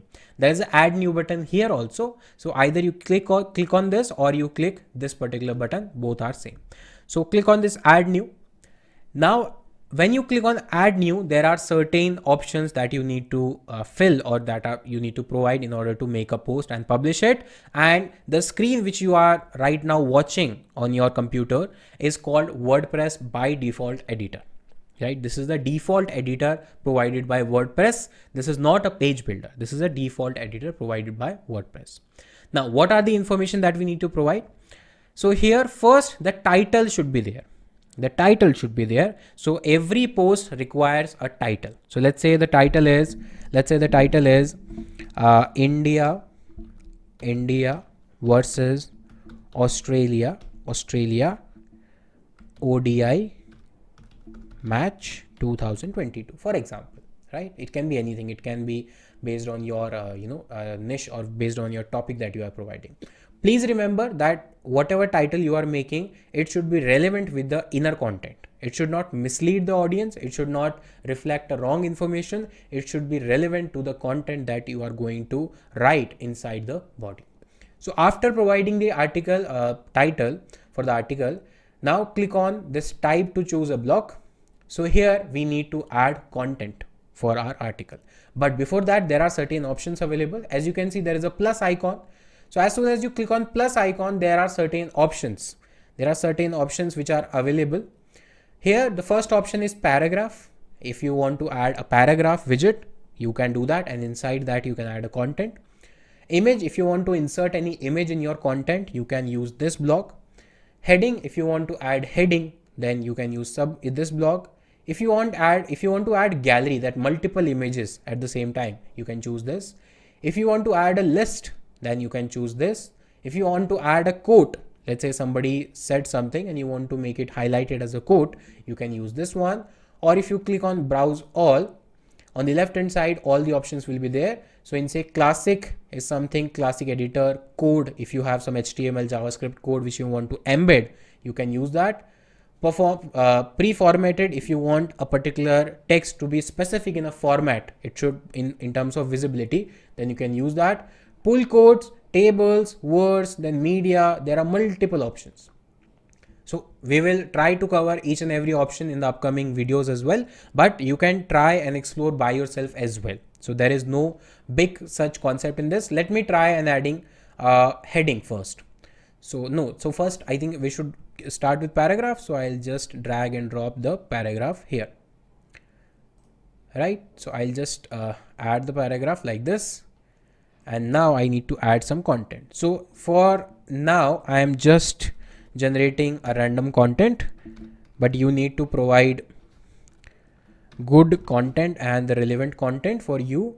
So I'll say dummy text generator. I'll use this website, Lorem Ipsum, right? So this will generate the random text for me so that I can tell you how to, add a post.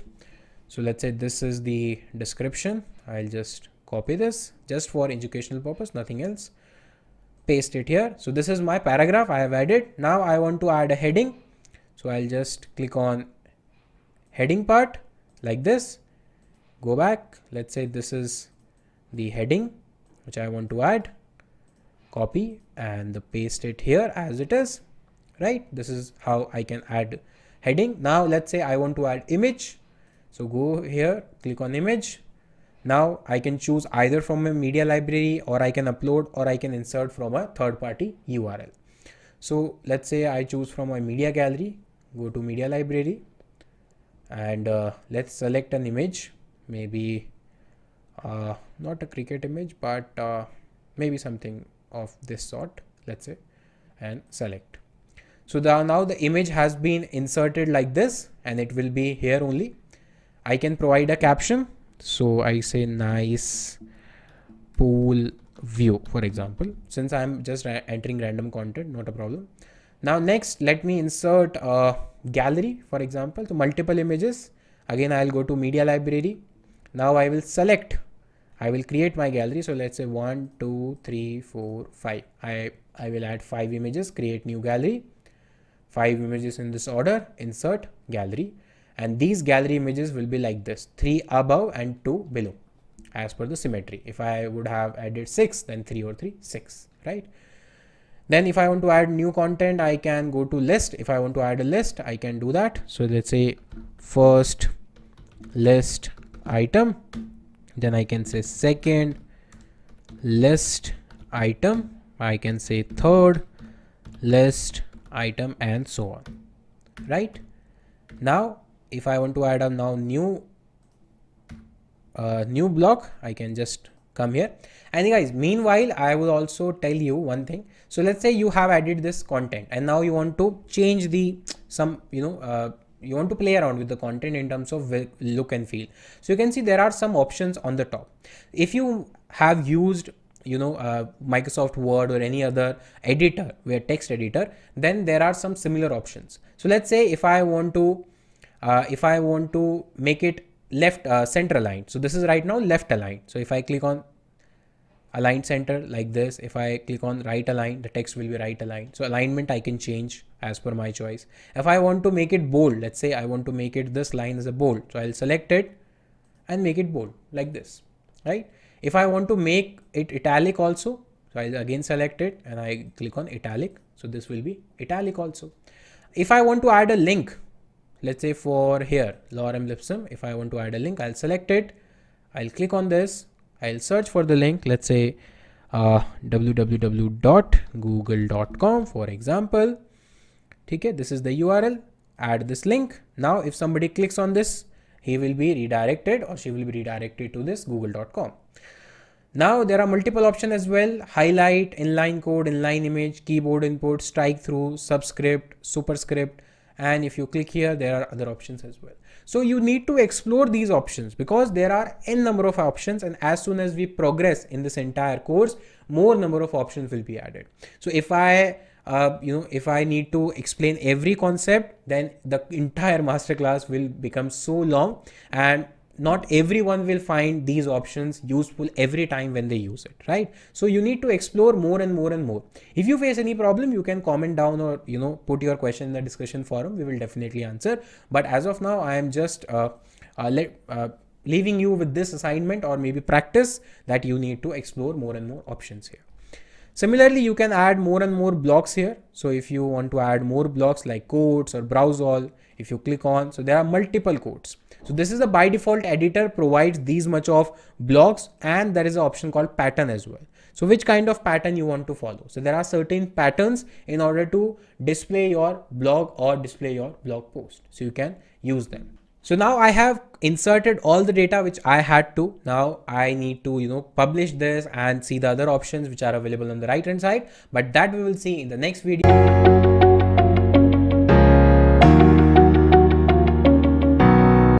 Hey everyone, thank you so much for joining in. Guys, in this video, we will continue with our previous video. That is, we will learn how to publish already written a blog which is already we have written. So on the right hand side, you can see there are a couple of options. There are two categories, post and block, right? Block, there is nothing selected. In post, the first option is status and visibility. Right now it says visibility public. It means as soon as I click on publish, the post will be public in terms of visibility. Anyone and everyone who is visiting my website can see this. If I need to change it, if I click on this, there are other options like private, only visible to site admins and editors, not anyone else. Third is password protected. It means this particular blog post will be protected with a password that you can set, and those people who have this password, they will only be able to access it. Otherwise, not other than that, will be able to see that. So, but I don't want to hide it. I want to keep it public, but you can choose the other options as well. Now publish. Do you want to publish it immediately right now, or you want to schedule it? So if you want to schedule it, you can click on this and you can set the date. It should be obviously future date, not the past date. So right now it says October 22. Let's say I want to schedule it for October 25, 2022. Time will be, let's say 10:04 a.m.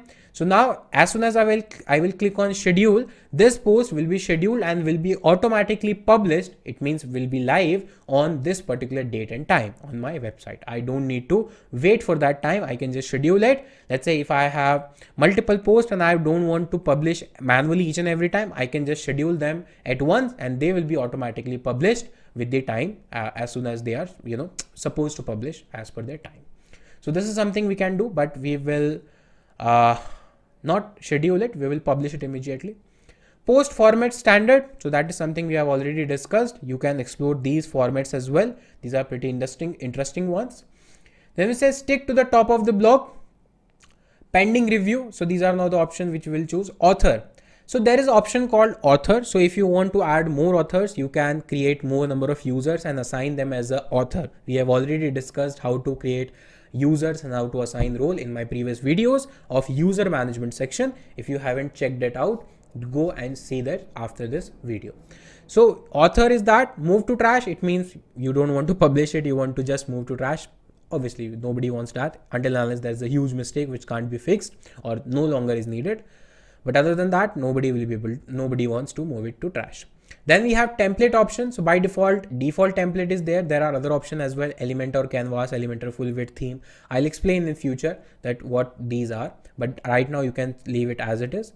Permalink, right now it says wplearners.com/p equal to 451. So if you remember, the post URL we have already discussed in permalink settings. So in order to change the structure, we need to go to the permalink settings and rename the permalink settings to the post name. Then we have categories. So here now the categories should be assigned. So right now you can see sports, cricket and men's category, and you can see the order. Since men's category is a subcategory of cricket, so it is on the right hand side tilted.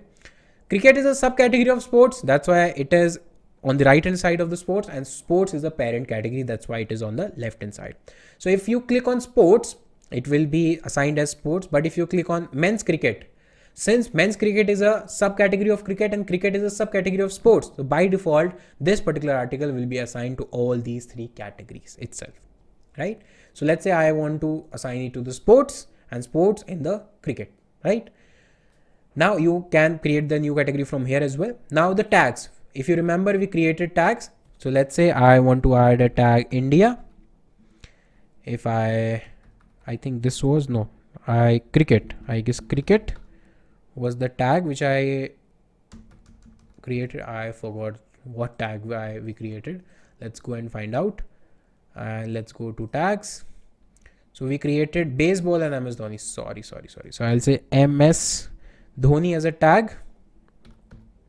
Here you can see the tag is there.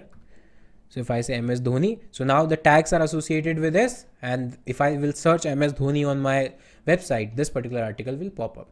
Featured image, this is very important. With every article you have to assign a featured image. Not compulsory, but it looks good.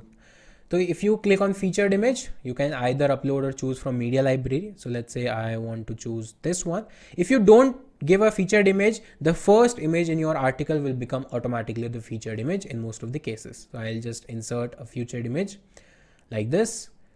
Show featured image in the post list only, but hide it in single post view. It means it should be visible only on the blog page, but not in the inside detail page. Yes, it is that. Now excerpt means a small content about this article which will be displayed here. If you see this one, this particular line, which is called excerpt. So here it will be visible. So let me just put some content from here. If you don't provide, it will take some content automatically, but it is good to provide a custom excerpt so that you have a control on it here like this. And discussion, allow comments and everything, leave as it is.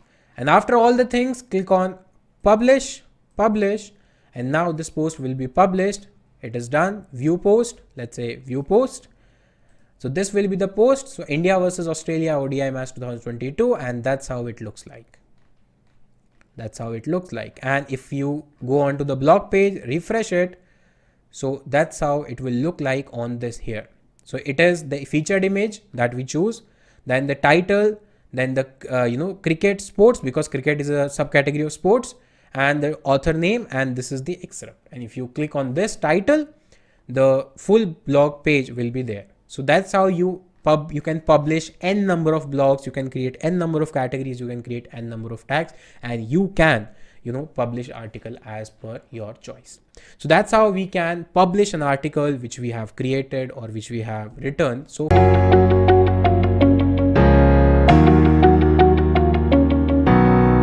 hey beautiful people, thank you so much for joining in. Guys, in this video we will understand how to change your avatar of your profile. So now what is it? I mean, what is avatar? What is the profile? So by default, when you install the WordPress, so by default a user that is called as a super admin or say admin user is created and you can see that user here in your user section. So by default, you can say that super admin is there. Then, but here you can see there is an option to add a custom icon or add a icon that is called avatar or avatar, whatever you call it. So you can set it here, although it will not be visible directly to the user, but here whenever you log into your WordPress dashboard, it will be visible on the right top and here as well. So if you want to make a picture, if you want to set up a logo or maybe any icon, how to do that? Let's understand. So the plugin that you need to search is user profile picture, like this. So you need to search for this plugin, user profile picture. And once you search for this plugin, there is this particular plugin which you can use. So click on this, install now. And once it is installed, click on activate it. So we will just use this plugin and click on activated. Once it is activated successfully, come back again to the user section. We can directly go from here as well, edit profile. And now once we are into the profile section of our user, we will again go back, but here now the option is changed. So it's a profile picture.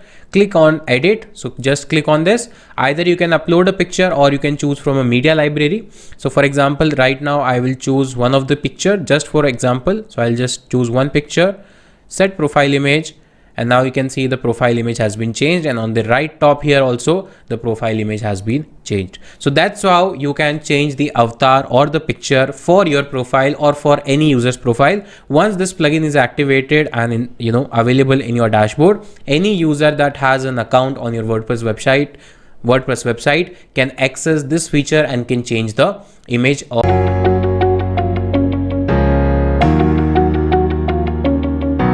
Hey guys, thank you so much for joining in. Guys, in this module, we will understand about pages in WordPress. In previous modules and videos, we understood and discussed all things about post in WordPress dashboard, how to create a post, how to edit, how to publish, what is block editor and everything else.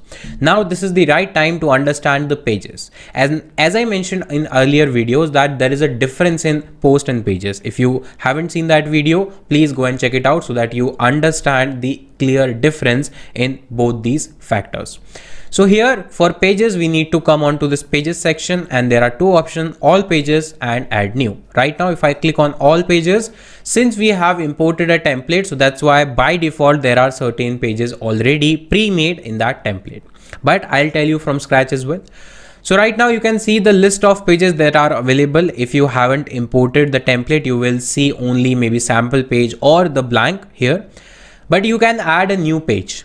You can add a new page just by clicking on this button here on the right, on the top of the page, or you can click on this button as well. Both are the same. So let's click on this option, add new. And now let's see what are the options available in order to create a new page. So first of all, it asks you for the title. I mean, what is the page title or what is the name of the page? So let's say we create a demo page, for example. So we say demo page. Right? This is demo page. So this is the name of the page. Now here from bottom, you can enter the content which you want to put on your web page or say WordPress page. But we will not use this editor. Instead of that, we will use this Elementor, that is the page builder, because in previous module where we discussed about post, we have understood the available option inside this, but this time we will use this Elementor page builder instead of the by default editor. But before that, let's understand the other option on the right hand side. So if you go to here on page settings, now you can see the first option is visibility, that is public. If you want to make it public, then keep it as it is. Otherwise you can keep it private or password protected as well. Then in the second option, we have publish. If you want to publish it immediately, then you can choose that. Otherwise you can schedule it as well, that you can set date and time, and on that particular date and time, it will be automatically published on your website, and all the users based on your visibility option will be able to see that. These are the options which are same exactly in the post section and in the pages section as well. Now here you can say author. If you want to assign any author, you can do that. Otherwise leave it as it is. Then template, by default template. So instead of default template, so this is something which we left in the previous video. So this is the right time to understand. So now default template is based on the theme that you installed in your WordPress dashboard or WordPress website.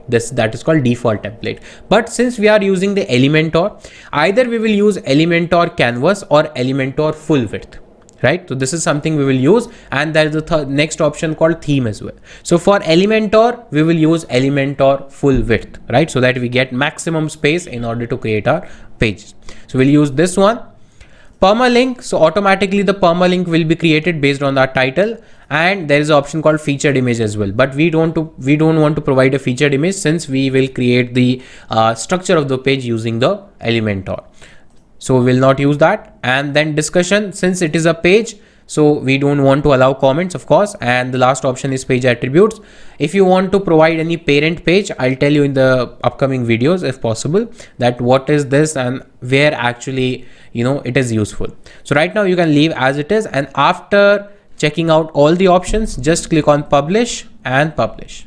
And once it is done, your page is now published. If you click on view page, let me open in a new tab. So right now you can see that is a new page, and right now it is blank because there is no content which we have added till now. There is no content in this.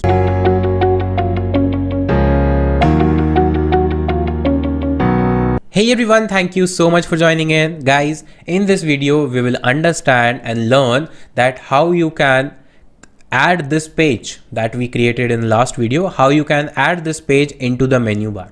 Because right now if I go to the home page of the website, so there is no method for a user, for a normal user to access that demo page because there is no link. I can access home page, about us, properties, agents, FAQ, contact. I can access the other part of the website which have the link, but for demo page that we created, there is no link. So what we need to do is, in order to make that page accessible for the user, we need to add that particular link here in the menu bar on the right top. So how to do that, let's understand, and we will also understand what is menu, how does it work, and how you can actually add or delete multiple elements. So as you can see that this is called the header part. This entire part from left to right is called header part, and generally in most of the website you will see that on the left hand side there will be logo. Now it is not compulsory to have a logo on the left hand side only. It can be either in center or maybe on the right hand side, but you will find the logo in the topmost part of the website. So this is called header. So on the left hand side you can see there is a logo, and on the right hand side there is a menu bar. Menu bar or navigation bar is that portion or element of the website which helps user to navigate throughout the websites. So let's say if I want to jump to the about us page, I can simply click on this link and I will be able to access the about us page just like this. Similar way, if I want to come back to home page, I can click on this, or maybe if I want to visit the other pages, I have the options to visit or to navigate the website. Similar way, if you want to add multiple pages, multiple links in that, how to do that and how to customize this menu, let's understand. So in order to do that, go back to your WordPress dashboard, come back to your WordPress dashboard again. And here there is an option called appearance. And inside that you have an option called menus. Click on this. So menus is the one of the widget in the WordPress website or any website, and menu can be of two types, right? It can be of header menu or it can be of the footer menu as well. And there can be a third option as well that is called side menu based on the utilities. So right now we are talking about the main menu or the header menu, which is available here. So let's see. So by default, because we imported a template, so by default a menu is already created and it is set as primary menu.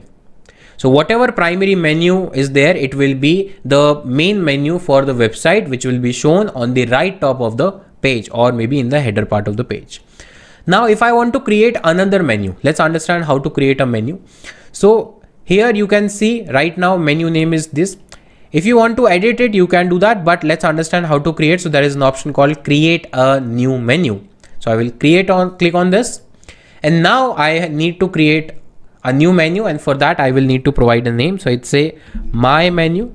Don't worry, it will not be, the name of the menu will not be visible to the user, only items will be visible. So I can give it any name as per my convenience. So my menu is the name. Now I want to add the options or I want to add items in this, but before that I need to click on create menu, this button. So name the menu and then click on create menu. Now I need to add the items. So on the left hand side, you can say add menu items. So what are the items which I can add? I can add pages, I can add post, I can add custom link, any third party link or any customized link, or I can add categories as well, which we created in the post section. So let's understand how to add pages. So if I click on this pages, now most recent, view all and search. I can search the pages as well. So let's say view all. I want to add home. So I will click on this as a checkbox. I want to add blog. I will checkbox, check mark this one, this one, this one, this one, this one, and this one. So all these pages apart from sample page will be added to the menu. Once they all are checked, click on add to menu. Once you click on add to menu, all these items which you selected will be present here on the right hand side. And the order is like this. So first, if you see here, right now, if you see from left, home, about, property, agent, FAQ, contact. So whatever order you want to keep, you can keep options accordingly. Let's say I want to keep the blog to the last, maybe let's suppose, or second last. So what I need to do is I need to just take my mouse on it, hover my mouse on it. I need to click on it, press keep pressing your left left mouse cursor and just scroll down, just drag it and drop it here. So that's how you can change the order and the position of the menu item. And in order to display this particular menu, that is our menu, to the website, we need to select it as a primary menu, So select it as a primary menu and then save it. Now let's see whether this menu is has replaced the previous one. So let's go to the website. Right now the options were home, about, property, agent, FAQ, contact. 6 options were there. Now let's refresh the website. Now it should be more as compared to the previous one. Yes, because the menu has been changed. So now home, about, agent, contact, demo page, FAQ, blog, properties. So there are now 8 options are there instead of 6. And as per our order, the blog is on the second last option. So that's how you can create a menu and change the order of the menus as per your requirement, as per your need, and you can show it on the website as a primary menu.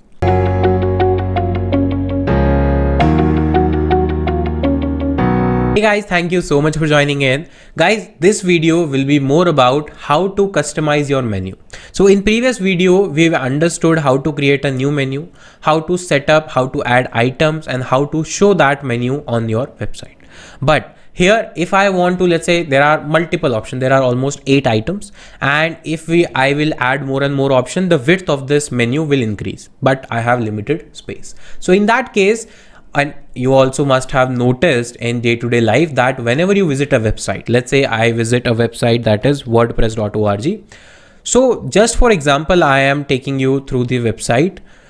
So what is happening here in the menu bar, you will notice there are multiple items, but all those items are not in the same row.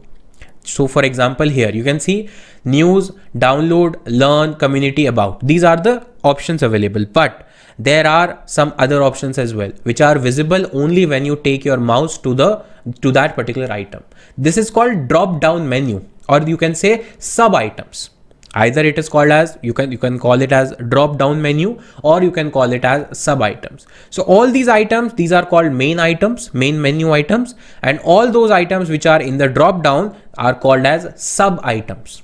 So it is useful when you have multiple things to show in your menu bar, but you have a limited space. So this is a standard practice which almost every website uses on a daily basis, and in their overall website structure. So similar way, let's understand how to create this drop down menu. So let's go to the website. So let's for example, we want to keep home, about, agent, and let's say only blog in the menu bar, and all other options in the sub menu. So let's say in about us, we will keep agent, demo page, and properties under the about us. Right now they are in the same row, but after that, after this video, they will be all under the about us option. So how to do that? Let's go back to menu, select that menu which you want to customize, and this is pretty easy. This is pretty much easy. Please pay attention.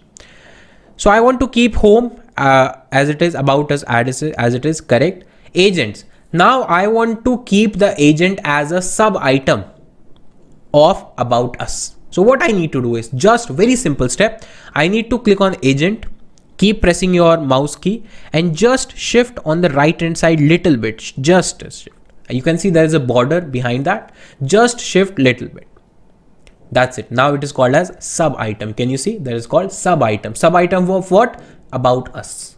Similar way, if I want to add demo page as a sub item of about us, so I'll click on this, keep pressing the mouse key, scroll it here, drag it here and drop like this. So it is also now is a sub item. So the same is, let's say properties. So I will again click on properties, drag it here and drop it just in the same orientation of agent, demo and properties. So now these three will be the sub items of about us. Let's save it. Let's save the menu. Now you can see we have successfully created the sub menu of agent, demo and properties. What if I want to create a sub menu? Because this is the main item, this is sub item, but if I want to add another layer or another level, so what I need to do is I need to come on to the menu. The step is very simple. I just need to shift this demo or maybe property to the slightly little right hand side. Now the property is a sub item of demo, which is already a sub item of about us. Now let's see how does it work or how does it look. So I save it. I come back. Right now only these three options. Now refresh the page, and if I go here, now we have demo, and inside demo we have properties. So this is called 3 level. You can create multiple levels, but until unless you don't have many categories or many items, I don't recommend doing much in detail. Keep it only 1 or 2 levels, nothing more than that. So that's how we can create a sub menu and create and add items in that. I hope.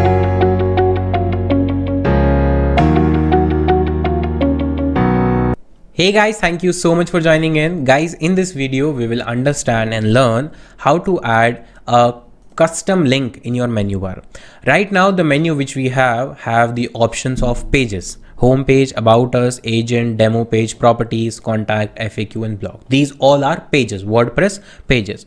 But if I want to add a third party link or maybe a link which is not related to my website, then how to add that? So for that, come on to your menus section.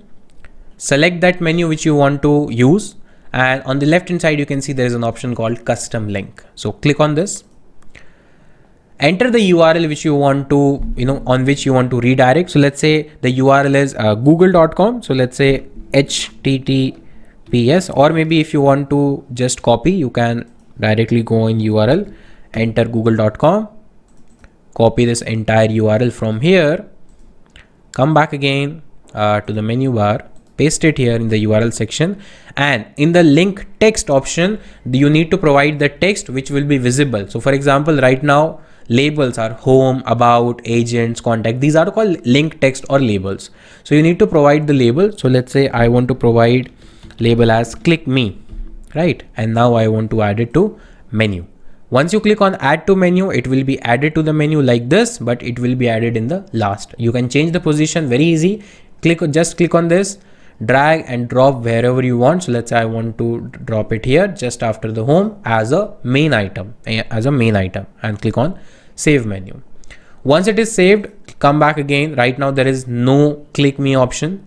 Refresh it, and now just after the home option you will see click me, and as soon as you click on this option you will be redirected to google.com, which is not a part of our website, but you can add a custom link to your website using this method that I just discussed with you.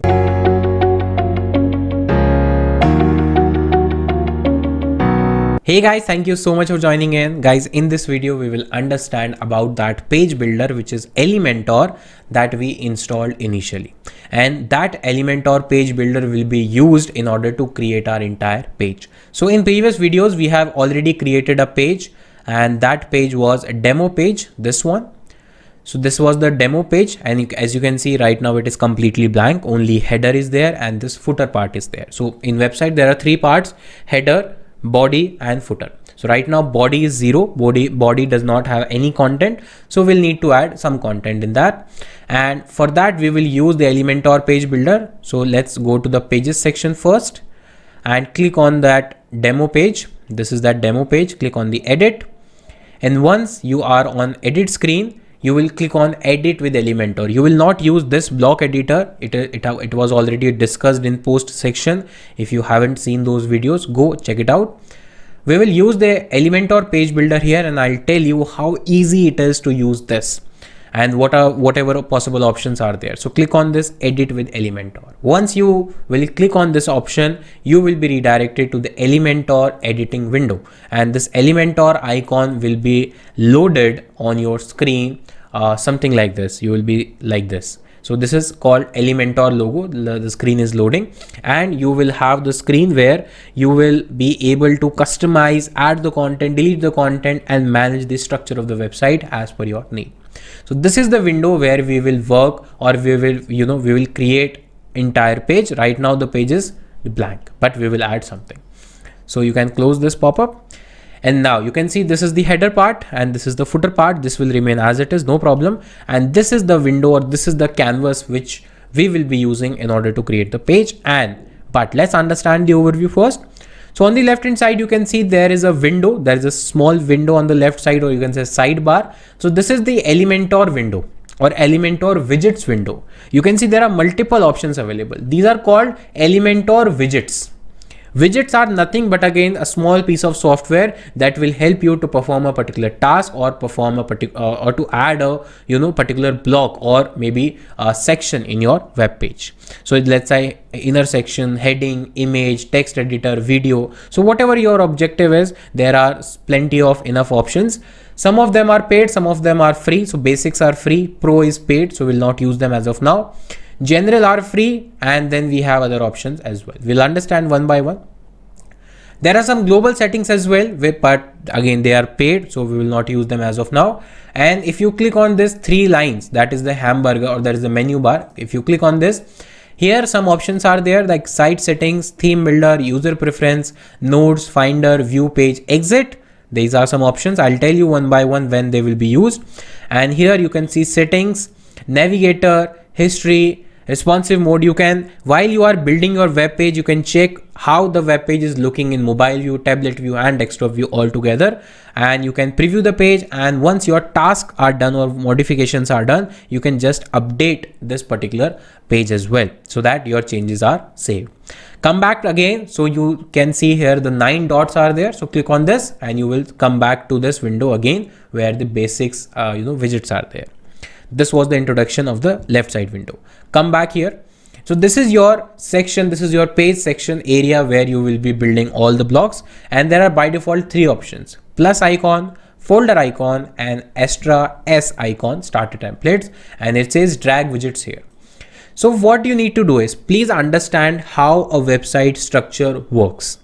So for every website or every web page, whatever you are building, you need to first define your structure of that particular section, because the entire page, let's say if I talk about this page, so this entire page is made of different sections. What are those sections? So if you say the first one, this is the one section, right?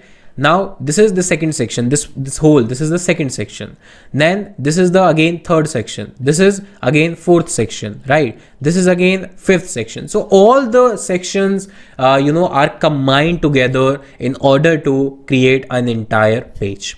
So first you need to define a section, and at a time you will be able to work on a single section, not multiple sections. You can add multiple sections, but at a time you will be customizing at one section only. So here you can say the orientation of any section is in rows and columns. As you can see here, if you come here, so you can see the select your structure. The structure is in form of rows and columns. So rows are horizontal layout, and columns are vertical, you can say sections. So you can say the formats are different. So you can say single row, single column. Row will be one, column will be multiple. So one column, maybe 2 columns. Now, how these columns will be used? So if you come back again, so can you see that in this particular section, there are 2 items. There are 2 items. The first, there are 2 parts. The first is left hand side part, and the second one is the part which is on the right hand side. But they are side by side. So it means this is a single row, but there are 2 columns, right? Similarly, if you scroll down, so here, single row, but how many columns? 1, 2, 3, 4. 4 columns, so that 4 items can be placed side by side in a single row. So now you need to decide how many items you want to place in a single row side by side. If it is 1, take this single column structure. If it is 2, take this, 3, 4, similarly 5, 6, and n number of things. And you can see the different sizes also. So let's say this has 2 columns, but the left column is the left section or the left column is smaller as compared to the right column. So this is again a very important thing to understand. You don't worry, you will practice more and more and you will be able to understand how these are actually working, and I'll also take you to through the tour of this. So let's choose this one, for example, first a single row, single column. So I'll click on this, and now this kind of window or this kind of section will be created, where you can see there is option called plus, 6 dots, and the cross icon. If you want to delete, this is called section. Now please understand the terminologies. This is called a section, the complete section. Whatever you will add, that will be inside this section for a particular this one. Then you can create another one, then you can add items, but these are called sections. And here in this thing, this is called column. This is called column. This one is called column, and this particular plus icon will allow you to add widgets which were on the left hand side, right? And right now you can see that there are option plus. If you click on this one, this is something which you can click and keep pressing the mouse tab, and you can take it to the top or maybe bottom or to anywhere else. This is just to move the section. And here if you click on, so section has different settings, this particular column has different settings, and that particular item will have different settings. So all these 3 things will have different setting option, which you can find on the left hand side. So as soon as we created a section, now there are 3 options. That's all that says edit section, layout, style, advanced. Most of the cases style and advanced will be same. Instead of layout, you might see some content in terms of widgets. So right now it is saying layout, style, and advanced. Don't worry, I'll explain all of them one by one, and I'll also create a separate masterclass on Elementor itself. Don't worry. So for this particular masterclass, I'll explain the required terminologies and required options. But in my upcoming masterclass, I'll create an entire masterclass on the Elementor series itself, right? So right now what you need to do is you just need to add it, right? And click on this 9 dot again. And let's say we want to add a heading, right? So I'll just drag it like this, keep pressing your mouse and drop it here like this. So now the heading is added, and on the left hand side, I can change the content from this box. So let's say I want to change the content. Hi, this is my first heading, right? So this is something you can done. And now let's update it, means save the changes as of now. And let's see whether this particular heading is added on this page or not. Come back here, reload the page. Right now there was nothing, but as soon as we added it, now the changes are reflected. So this is how you can add more and more options on that. I will explain more options in the upcoming videos, but that's how you can use Elementor, and you can, edit the page with the help of Elementor, and you can edit the post as well with the help of Elementor.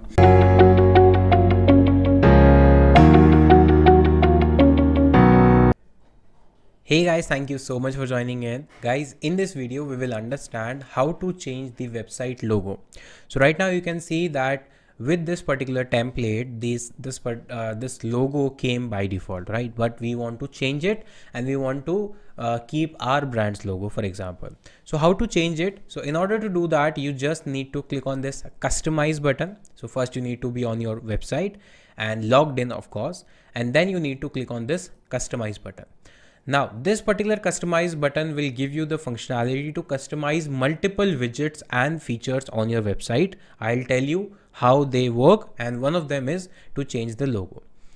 So as soon as your website is loaded properly, if you take your mouse on this, you will see a pencil icon. You will see a pencil icon, that is edit icon on the logo. So just click on this, and it will redirect you to that logo section where you can change the logo. So here you can see the right now transparent logo is there. So you can just remove this like this, and there is another logo, retina logo. You can remove that as well. If there is another logo, no, right now there is no other logo. Now I need to set up my logo. So I can click on select logo, and then either I can upload or choose from media library, or I can go and explore the free images as well provided by pixabay.com, and this is the website as well where you can go and see. So if you want to search any something, so let's say logo, if you want to search, or maybe some, these are stock or stock free or royalty free images, stock pictures, which you can use and there will be no copyright issue. So these kind of pictures will be there. So we will use one of the logo from our media library. So just for example, we are using any random picture from this library. Let's say this one, this icon, let's say this icon we are using, and we are setting this as a logo of the image. So whatever by default, skip cropping, you don't need to skip until unless you are supposed to. So this particular cropping tool provides you this functionality to crop the image as per your need without, log out, without getting out of the WordPress dashboard. You can just crop it, or I'll just skip cropping, and here this particular logo will be replaced. So you can see this logo is there. Since the background is of dark color, so that's why this light color logo is visible. But if you first, let's publish it so that our changes are saved. And if you go to the website and if you see here, let's say this page where the transparent header is not there. So what will happen in that case? The logo which we added is not properly visible. It is not properly visible because since the header is not transparent here. Home page, it is looking good because home page we have the background as a bold color, as a dark color, and the logo is a white color. So you need to make sure this, and you can, change the logo as well as per your design. You can say display site title. Let's say if you want to display the site title, what is site title here? So site title is the WP learners. So if you want to display that, just make this option on, and you can say the WP learners will be mentioned just after the logo. So if you don't want to, you can remove, or if you want to add another title here, so let's say WP learners, for example, I want to keep this as a title, right? So you can do the title, inline logo and site title, or if you switch it off, the title will be just below the logo, right? So if you switch it on, the logo and the title will be in the same line. Display site tagline. If you want to display the site tagline, what is the tagline? Learn WordPress easily. This is the tagline. Switch it on, and you can see the tagline is just below the title. You can change the tagline here as well, but I don't want to change it as of now. So that's how you can change the logo, add the tagline, add the title, and you can decrease and increase the width of the logo like this. So if you want to decrease it, let's say I want to decrease it like this. So it is it is now 0. I don't want to keep it 0. I can increase or decrease as per my requirement or as per my need. So let's say this logo looks sufficient, that WP learners and learn WordPress easily is a good enough. And Retina devices means, let's say if your users might be using the Retina devices, let's say for Apple or from any other company, then in that case you can add a Retina logo. Otherwise you can switch it off, and there will be no other option of Retina logo. And let's just publish it, and let's see the preview. Let's see the preview here. Reload the website, and now you will be able to see the logo has been changed, the site title, the site tagline as is are added in the menu bar. So that's how you can change the logo of any WordPress website. And guys, this option which are available inside this customize section may vary little bit in terms of availability, in terms of placement based on your theme. Right now we are using Astra theme, so that's how the logo looks like, and specific to this template. If you are using any other theme or any other template, these options may vary a little bit. So please don't get panic. You will get the possible options which are available with that theme and the template.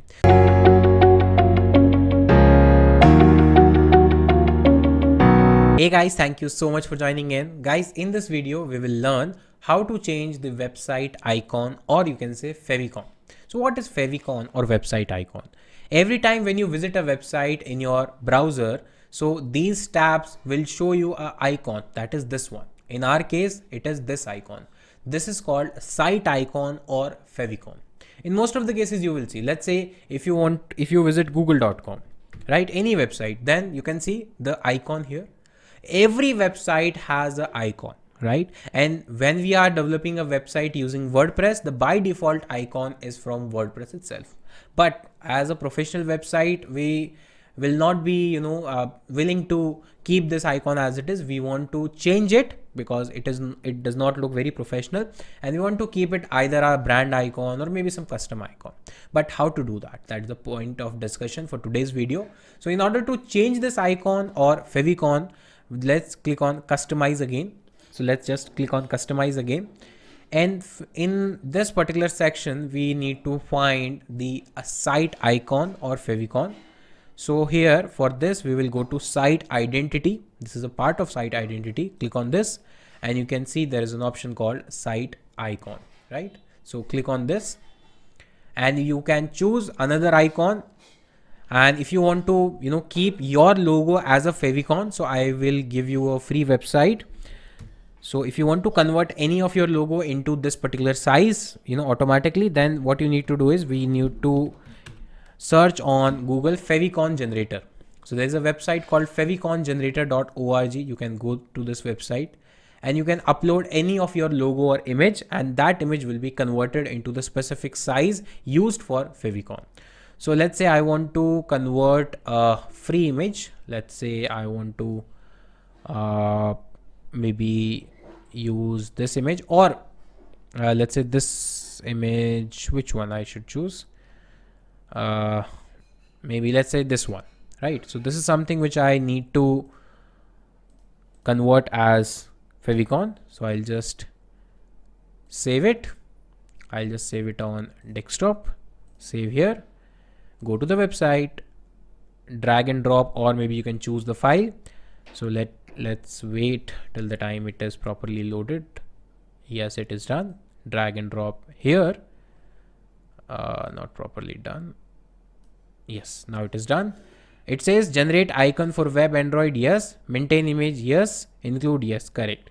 Click on create favicon. Once you clicked on create favicon, it will give you the links. Either you can directly include the link or you can download the generated favicon. So click here and it will download the zip file. It will give multiple sizes of favicon. So we'll choose one of them. So we'll just go to see the multiple size of the favicons. We will choose one of these. So basically these are based on different devices, different. If you are, creating web application, then the size may differ. Mobile application, then. So all in all, for every use case, it is going to provide you. And obviously it has already provided you the sizes. So we need to use either 72 or 96, whichever you like. So let's go back, upload. Let's upload. Let's select this. So in download area, we have this folder and we'll use the 96 one. Open. Let's upload this one.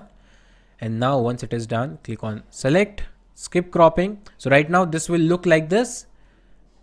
Skip cropping. And now if I publish it, so instead of that WordPress icon which was available here previously, now you can see now our brand icon is there. So if you go to the website again, so instead of that WordPress icon, now our company icon or brand icon is there. You can see here.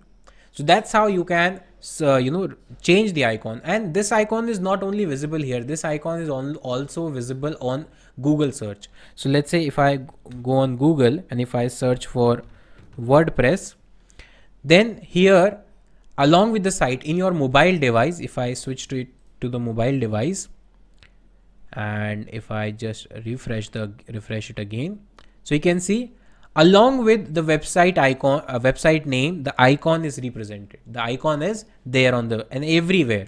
Whenever you open Google in mobile, so everywhere you will see this icon.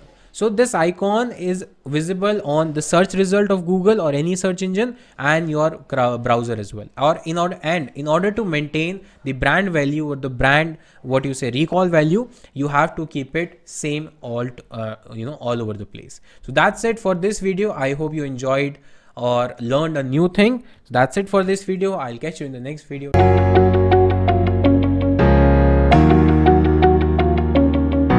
Hey everyone, thank you so much for joining in. Guys, in this video, we will understand how to use Elementor more in details. In my previous video, we already discussed about Elementor, what is Elementor, how Elementor works, what are the options that you get inside the Elementor editing window, and what is the page structure or how a web page structure works.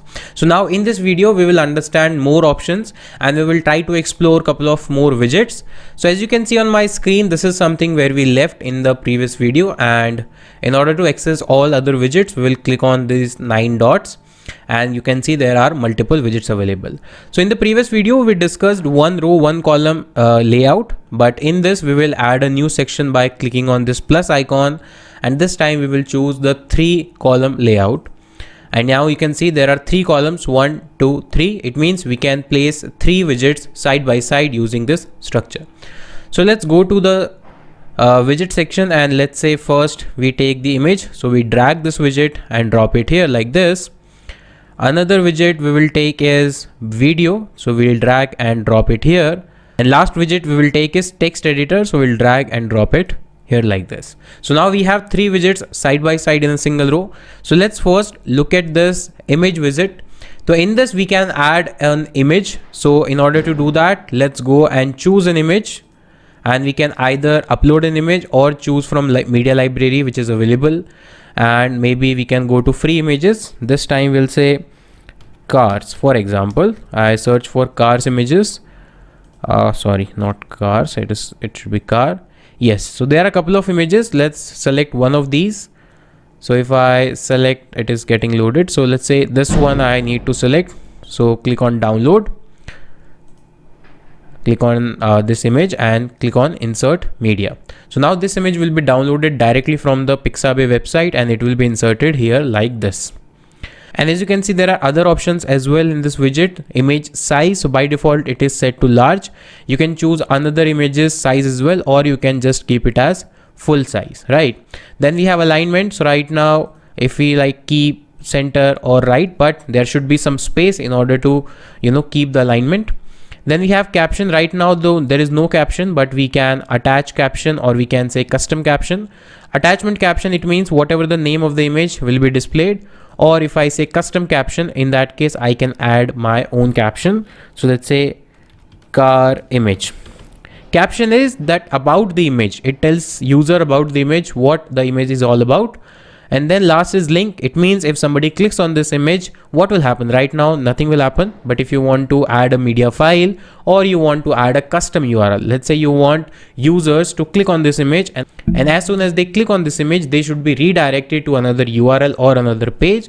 Then you can add a custom URL. So for example, I want to redirect them to the, let's say, contact page. So I'll just copy the link of contact page and I'll paste it here like this.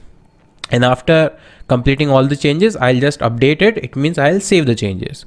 So this was first widget, but there are more settings in it. As you can see on the top, there is another option called style. So if I go here, I can see another option called as width. So if I increase or want to decrease or increase the width, I can do that. So this is the maximum width I can put for this image.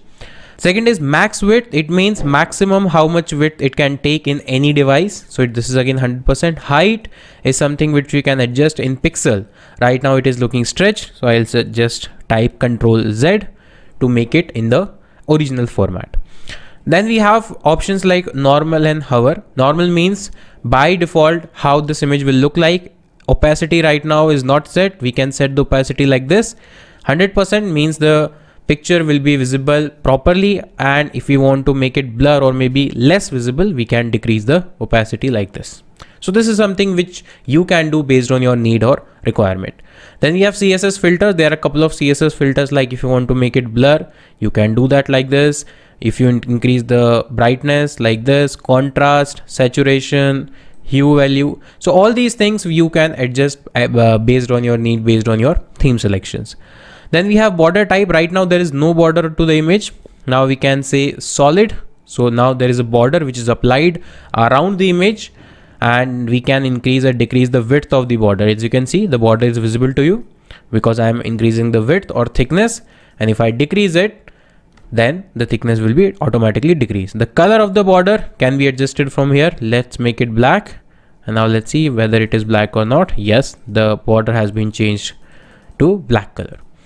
Then border radius, right now you can see the edges of this border are very sharp, right, at 90 degree. But if you want to make it borders smoother, then you can give them a radius. So if you just give radius, as you can see on the thickness, there are now the smoothness on the borders because of the border radius.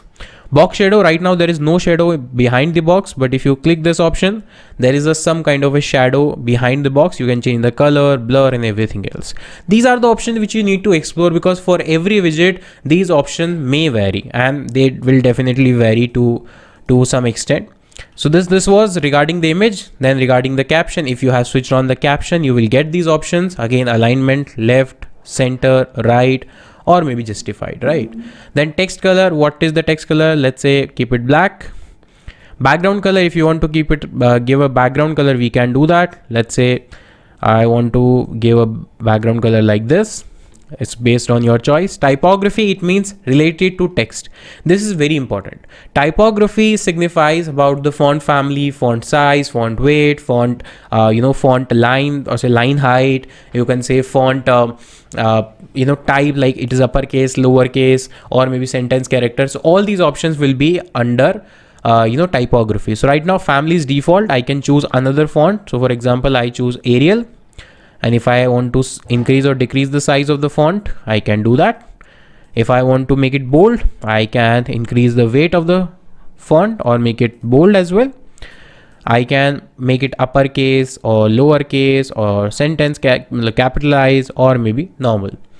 Then we have style. It means normal or italic like this, or oblique like this. Decoration, I can say underline, overline like this, line through like this, or maybe none, right, which is already there. Line height, if more than one line is there, then you can set line height. Letter spacing, right now it is default, but you can increase or decrease the letter spacing. Word spacing, the difference or maybe the distance between two words, so you can increase or decrease based on your selections. So this is something which you will find under the typography. Then text shadow, again you can give a shadow to behind the text like this. You can see there is a shadow little bit, and if you want to increase the spacing between the image and the caption, you can do that. So as per your options, you will get more and more advanced option inside style and setting as well, advanced as well here. So here you will also get multiple options. I'll tell them more in detail in the upcoming masterclasses or maybe videos, wherever it is required. So that's how you can add the image. You can add multiple image, you can add single image based on your choice. So for this, we have understood the image. We will understand the video in the next one, and then text editor in the another one.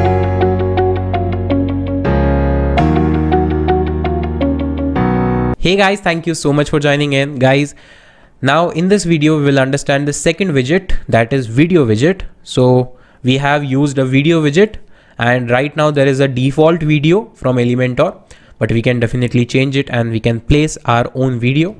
So here on the left hand side, you can see there are settings, there are options related to this particular widget. Let's see what are these options. So first is source. It means from where the video is coming. Right now it is selected as YouTube.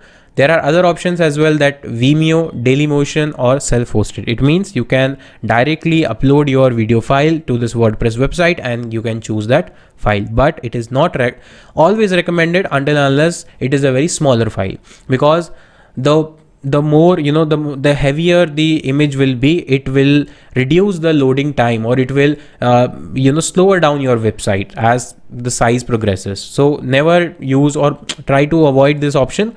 Use third-party URL, maybe YouTube, Vimeo, Dailymotion, any other thing. So for now, we will keep it YouTube only. Then you need to provide the link as well. Let's say if it is coming from YouTube, then you need to provide the video link, video address here. So right now it is already selected as the default video. Start time. If you want to specify a start time, like right now, the video will start from 0 seconds and will go up to the last second.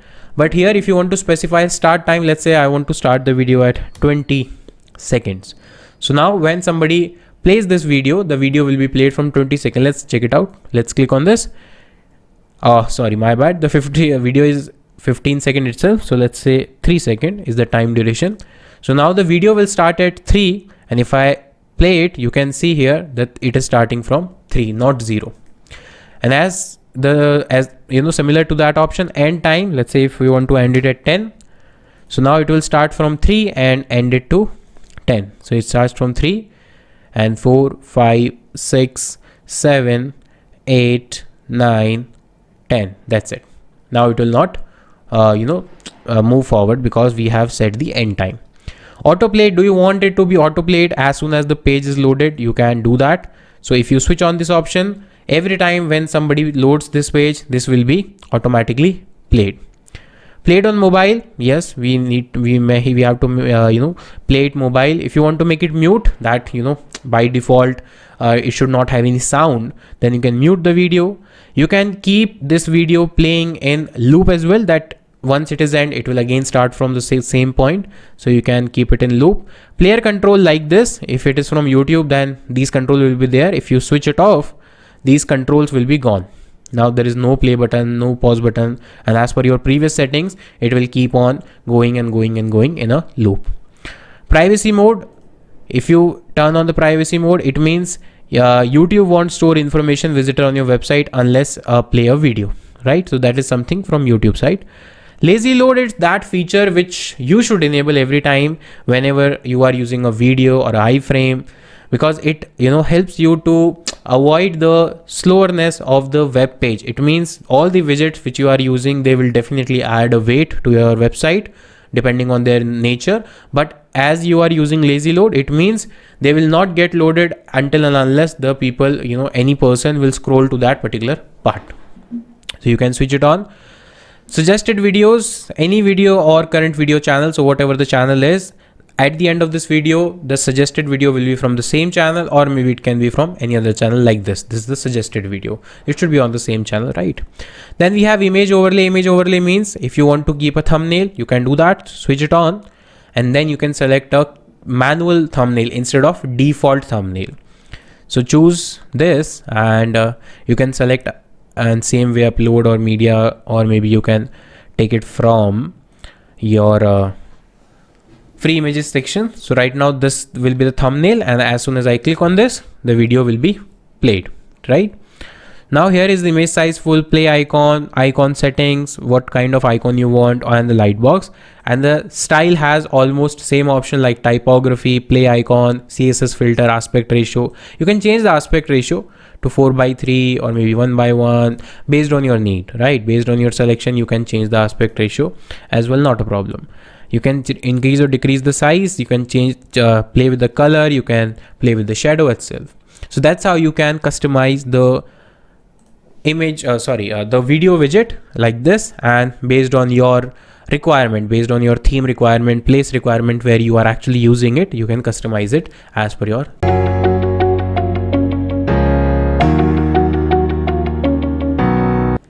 Hey guys, thank you so much for joining in. Guys, in this video, we will understand the third widget, that is text editor.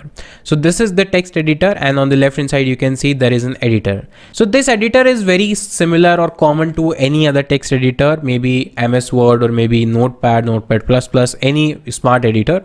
So this is almost same, and the options are very similar. Let's see what are the options. So here is the window where you can type the text, right? And you can play with the different roles. So let's say if you want to make it in paragraph format or heading format or heading 2 format or pre-formatted format, you can do that like this. So this is based on your requirement, that which kind of presentation you want for your text. Then we have boldness. It means you can select any text and you can make it bold, or you can make the entire text as bold as well. Italic also. If you want to make it underline also. If you want to add a bullet point, bullet list, then you can add the bullet list. Or if you want to add a numbered list, then you can add a numbered list as well. If you want to add a link, let's say if somebody wants, if somebody clicks on this particular highlighted part, they should be redirected to somewhere else, then you can link the URL with this. So I'll just say google.com and I'll link this to this particular text. So that's how you can do that. This is the full screen mode. It means like this, you can see the text properly, so that you can type and you can visualize what you are writing. And here is toggle options. You get more options. This is strike through. So for example, if I select entire text and I click on this, there is a horizontal line on the entire text. Here is horizontal line again. So this is something, there is a separator. You can call it as a separator. So this is, let me just Control Z. Yes. So if I want to enter this, there is a separator line. You can add this. Now here is the text color. So if you want to change the text color, you can do that. Like for example, this one or maybe this one. You can select the text and then you can change the color. Here you have paste as text. It means, let's say you have copied the text from somewhere else and you want to paste it, you can do that. Then you will say clear formatting. Let's say if you have copied some text, text from somewhere. So there is a chance that you might have copied the format as well. But if you want to clear that formatting, you can do that. Then, quotes are there, alignment is there, special character is there, the indentation is there, decrease or increase indentation, undo, redo, and question mark. So these are the, very typical option which comes with the text editor, and you can also add a media in this. Now, apart from this text editor, here you can say columns by default. How many columns you want, let's say you want 3 columns, so the text will be divided into 3 columns, or if you want to make it 5 columns, the entire text will be divided into 5 columns. So by default, I don't want any column. And column gap, if you select columns, then you can increase or decrease the column gaps. And here the styling, alignment, text color, typography, text shadow, we have already discussed in previous 2 widgets. So I think that is the same option. I'm not explaining the advanced option as of now, because that will require a separate video altogether in order to get these concepts of advanced settings clear, right? So these were the 3 widgets which we understood in this in this and couple of previous videos. So I hope you have understood the logic behind using Elementor. So guys, that's it for this video.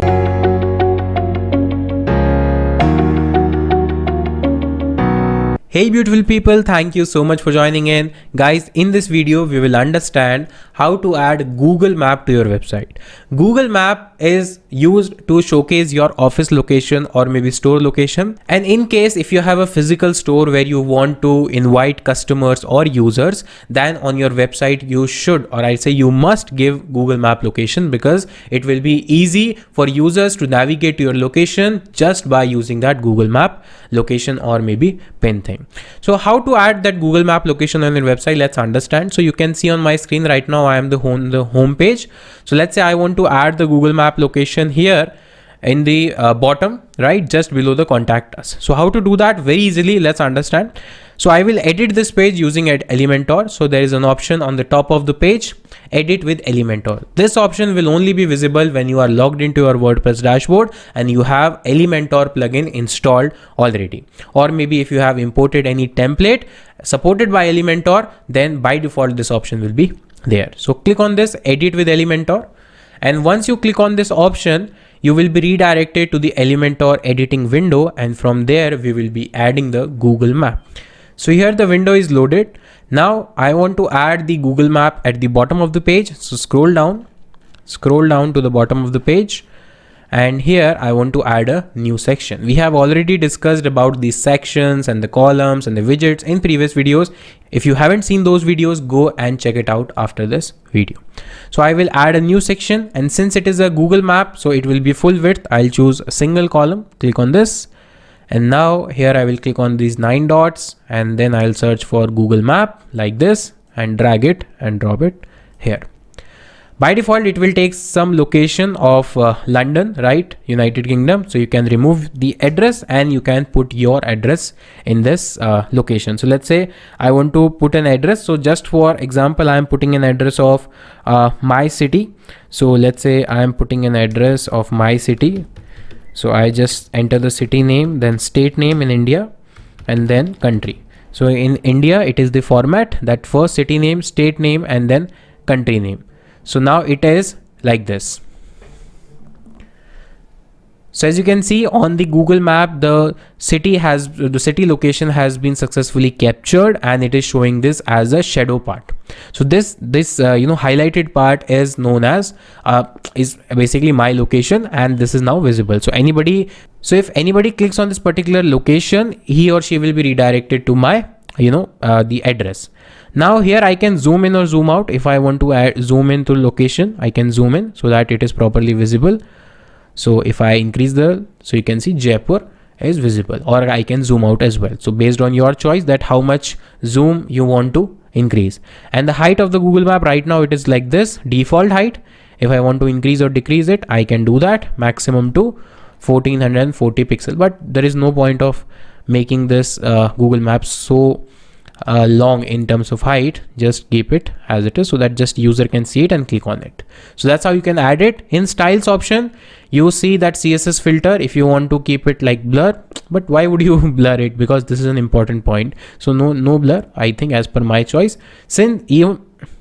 But even if you want to do that, you can explore these options. But I think that this is pretty much it by adding the Google Map. Let's update it and let's see the preview. And in order to see the preview, just click on this preview changes and it will open the same page where you are working on in the preview window. And this preview window will show you the exact user interface that will be visible to the users. So here the Google Map will be shown like this. Right now it is not in full width. There is a space on the left side. There is a space on the right hand side. Let's remove the space, come on to this, edit this particular section and click on full width. So now it will be in full width. Update it. And now in order to see the preview, go back to that window again. This will automatically load in order to show you the latest preview. Scroll down to that section and now you can see there is no space on the left and right side. It is in full width. So that's how you add Google Map in your website. And Google Map is very, very important part when it comes to any other, any location or any store that you have for your business. You can invite people and you can help them just by putting the location on your website.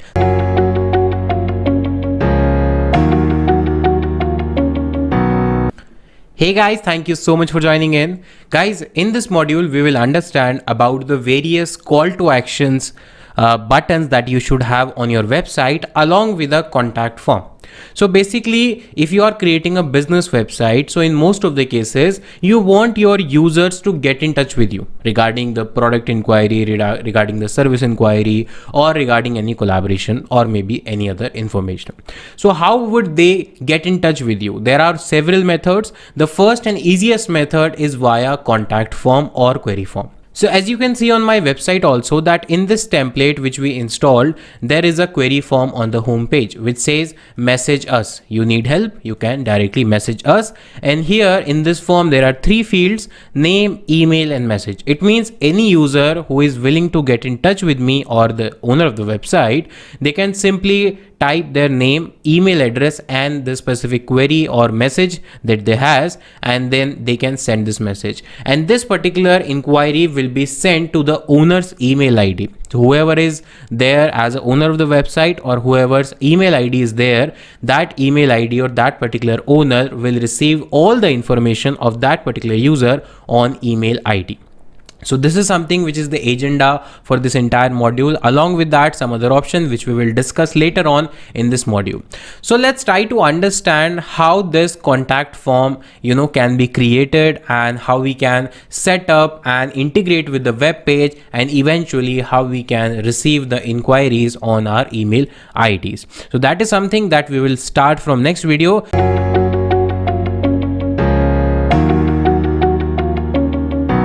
Hey guys, thank you so much for joining in. Guys, in this video, we will understand how to create contact form or query form just like this, as you can see on your screen. Maybe we will add a couple of more options in this query form. So we will come to our WordPress dashboard, and here there are certain plugins that are available in order to create query form. One of the plugin is WP Forms, which is by default installed when we install the template as well. And there is another plugin, that Contact Form 7. Both these plugins are available. So if you want to see them, you can go to install plugin. If you have installed the similar template, then you will see these both plugins. But if you have installed any other template, you might see some other plugins. I'll tell you how to use these plugins. So this is the first plugin, Contact Form 7, and this is the second plugin, WP Form Lite. But I will also show you how to add these plugins. So click on add new, In order to install any of these plugins, because you don't need both plugins, you can use either of the plugin in order to create the query form. So I will recommend contact form 7 for the same, because it is absolutely free of cost. There is no hidden charge, whereas WP Form Lite has a free version, but most of the functionalities are not available, and that offers that those are available in a premium version. So this is the contact form 7. You can see the symbol. It has more than 5+ million active installation, and you can simply install it and activate it. Once it is done, you will see an option called contact on the left hand side. Once you see this option, click on this, and by default there is a form which is already created. So by default you will see a contact form 1. This is the by default form which is already there when you install plugin and activate it. So either you can use it or you can create a new form by clicking on this button. So what we will do, we will just delete this and we will create a new form so that I can show you from scratch how to do that. So it is now gone, and I can now click on add new, and I can create a new form. So first of all, I need to provide a name. Don't worry, this name will not be visible to the user. This is only for your reference. So I will say my first form. I will say my first form. This is something I want to give it a name. And here you can see there are a couple of options: form, mail, message, additional settings, right? Conditional field is something which is there because of a plugin that I have already installed, but you will see only these 4 options. Now here under the form settings, you will see multiple tags. These are called tags: text, email, URL, tell, number, date, text, and everything else. These tags will help you to add more and more fields. So just like this form, this is name field, email field, message field, or you can say the tags. So here these tags will help you to create these fields, and by default if you see, there are certain fields already available. The first field is name, second is email, third is your subject, I mean what is the line, what is the context of the message, and the last one is your message. So let's do one thing, let's keep this as it is and let's try to integrate with the web page, and let's see what happens. So we'll not change anything, we'll just go down and we will save it. And as soon as we save it, now there is a short code. This is called short code. This is something like this, that contact form 7 ID and then title. So this is that code which will help us in order to integrate this form with the web page. But before that, we need to see some other settings as well. Second option is mail, and this is very much important because, as I mentioned in my earlier videos, if you want all the details on your email ID, you need to set this up. So first, here is the 2 option. It means on which email ID you want to receive the emails. So you by default the site admin email ID is mentioned. You can remove it and you can mention your email ID. So let me enter my email ID on which I want to receive the mails.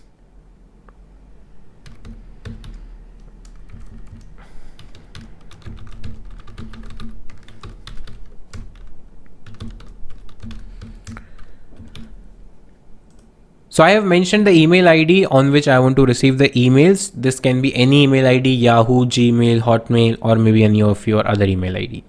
Then here is from. It means from which email ID it will be sent. By default, it is related to your domain. So you will see something like WordPress @ your domain name. You can keep as it is, no problem, not at all. Then subject. Subject is something which will be the the subject title of your email that you will be receiving. So by default it is site title and your subject, but we want to give it a easy to understand name. So we can say new inquiry from website. So this is easy to understand when we get any email note. Additional header you can keep as it is, not a problem. Message body is something which you need to customize. So delete all these things and just copy these 4, 5 or 6 whatever tags are there on the top. So just copy these tags like this and paste them here and just enter one by one. It means in a line, in a single row, there should be only one tag like this. So now in the message body or the email body, we will see name, email, subject and message one by one. Not a problem, easy to understand. And now let's just save it. Let's just save it, and these are the bare minimum settings that you need to follow. So now our contact form is ready. Now the next step is to integrate with the website that we will understand in the next video. Till then, take care. Bye-bye.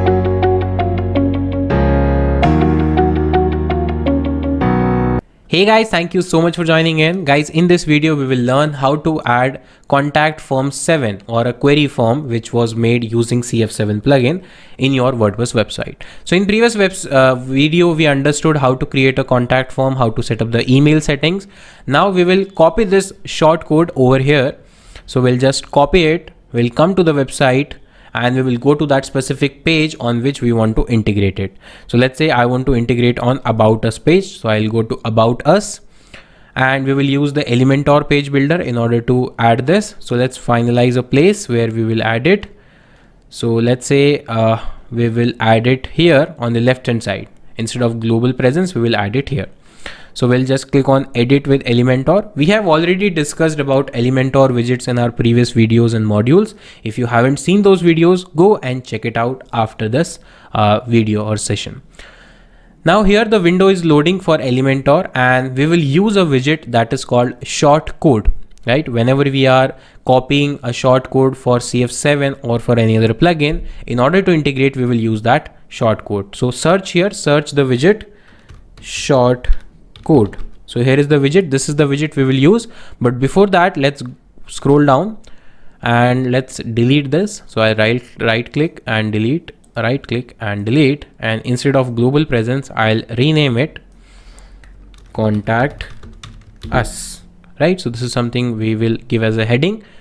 Come back again, search for short code and drag and drop it just below the heading. And now here we can paste the short code that we copied. And if we click on apply, you can see the form is there already. So let's wait for this to be loaded. And now you can see here, the contact form is there, the name, email, subject, message, and the submit button is there. Let's update it. Let's save the changes and let's preview the page.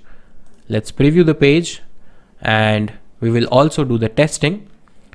So here the contact form is successfully integrated, name, email, subject and message along with the submit button. So that's how you can integrate your contact form in your WordPress website on any of the page. And in the next video, at last, we will see how to test it and let's see whether we will receive an email notification or our email ID or not. So I'll catch you in the next video.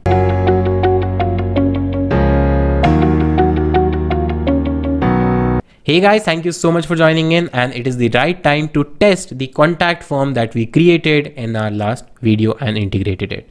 So if you remember, we have a query form that we created and integrated on About Us page having name, email, subject and message as a field. So now let's try to fill it as a user and let's see whether we receive any email notification on our desired email ID or not. So we'll just type it demo. So you can type anything.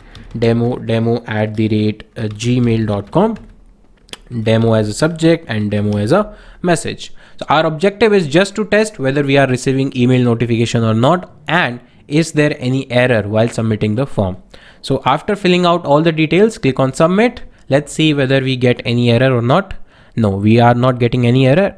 It is thank you for your message. It has been sent. So there is no error. The message has been sent successfully. Sent to whom? Sent to the owner or the admin of the website.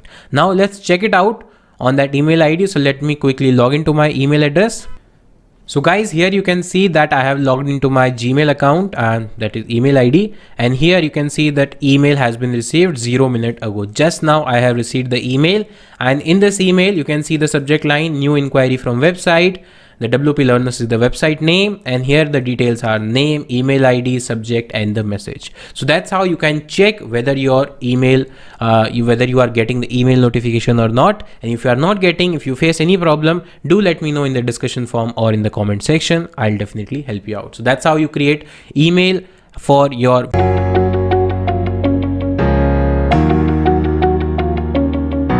Hey guys, thank you so much for joining in. Guys, in this video, we will learn how to customize the contact form fields. Like right now we have created a form having 3 or 4 fields: name, email, subject, and message. But how to customize or how to add new field or how to remove these fields? Let's understand. And the plugin that we are using is Contact Form 7. So we will understand about this. So this was our form which we created, and this was the output: name, email, subject, and message. Now we want to customize these fields. So let's try to understand. As I mentioned in my earlier videos, that these are the tags which will help us to make the fields. So let's use them.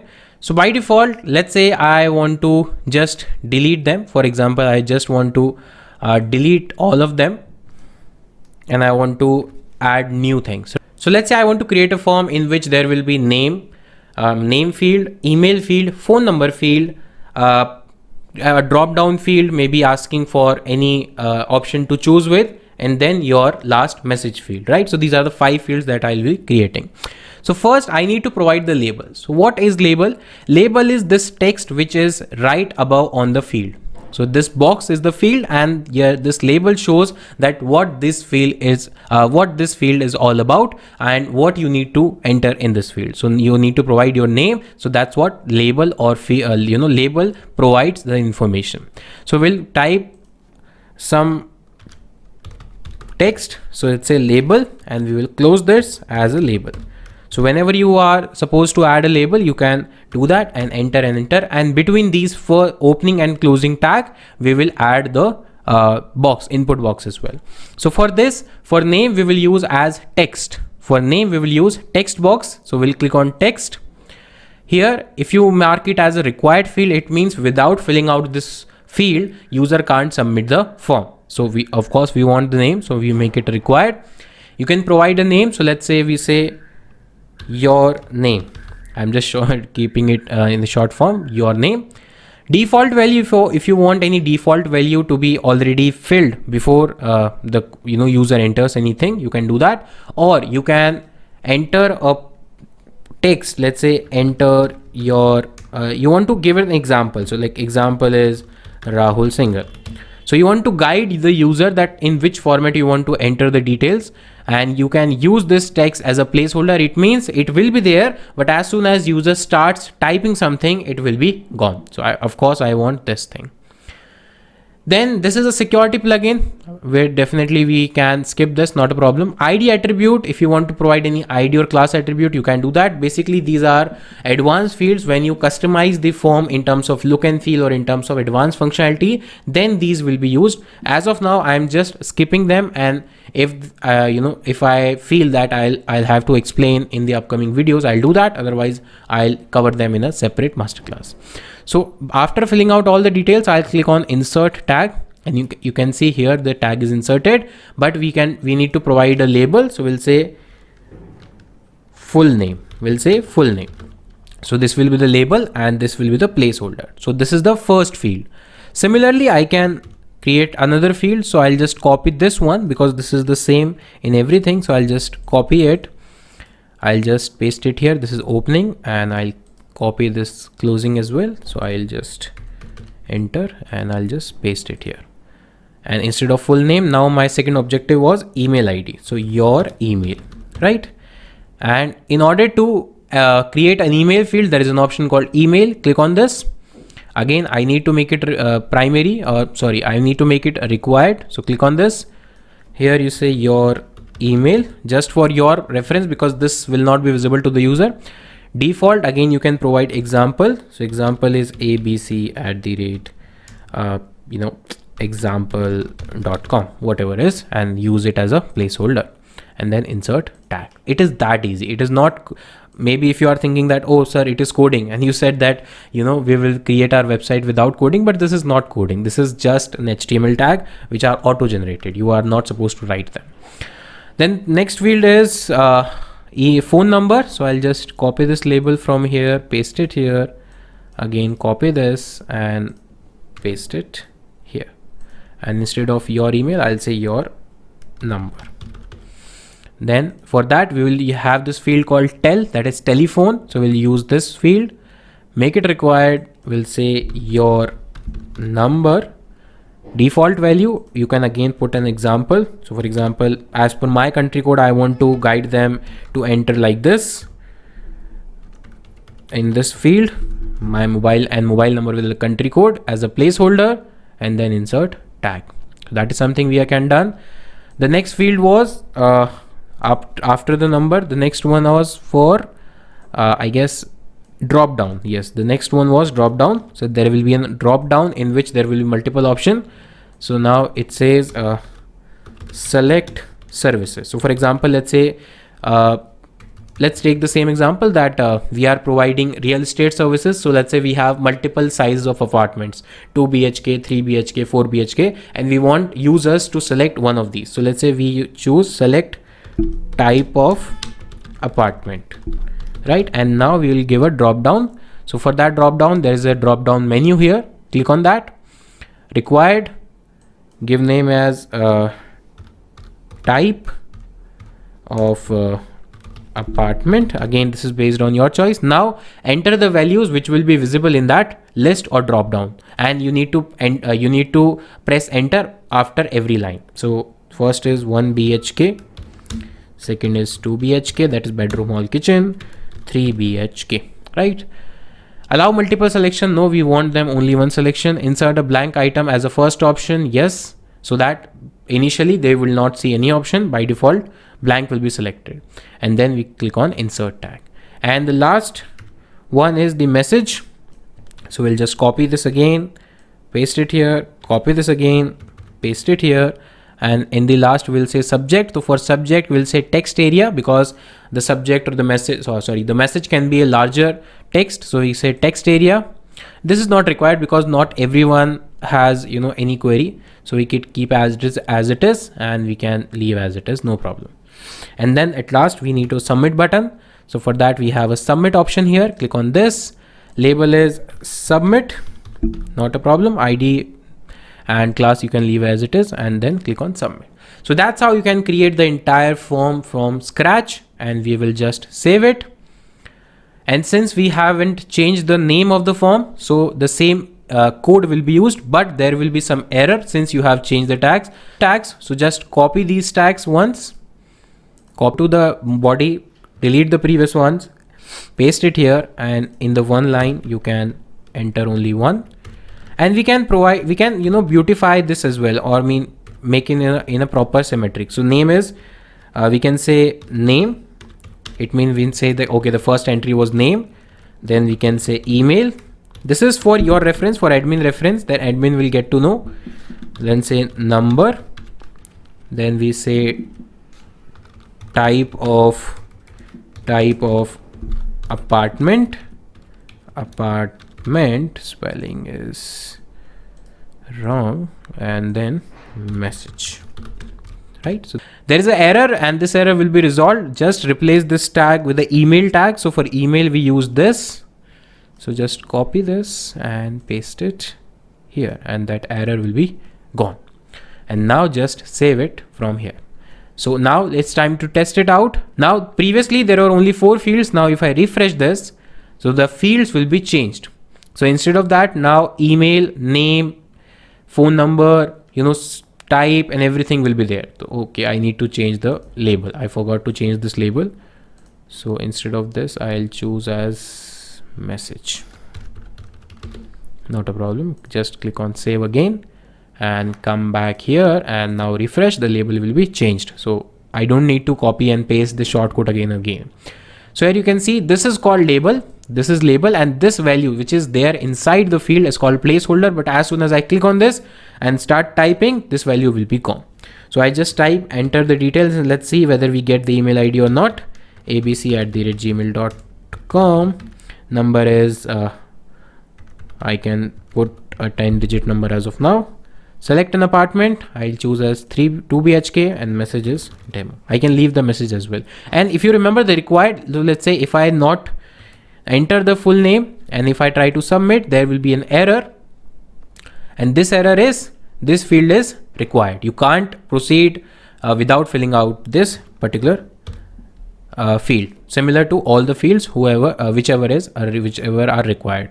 Now click on submit. Now there should not be any error. Thank you so much. It has been sent. Now let's go to the email ID and see whether we get that email notification or not. So guys, we have received the email notification, and as you can see on my screen, the email body has been changed. The previous email, let me show you, the previous email was this because there were 4 fields, but now there are 5 fields in total, and name Rahul, email is this. So that's how you can create an entire contact form from scratch, and you can integrate and test it out whether it is working or not. I hope you liked this video of creating contact form 7 by yourself. I'll catch you in the next video.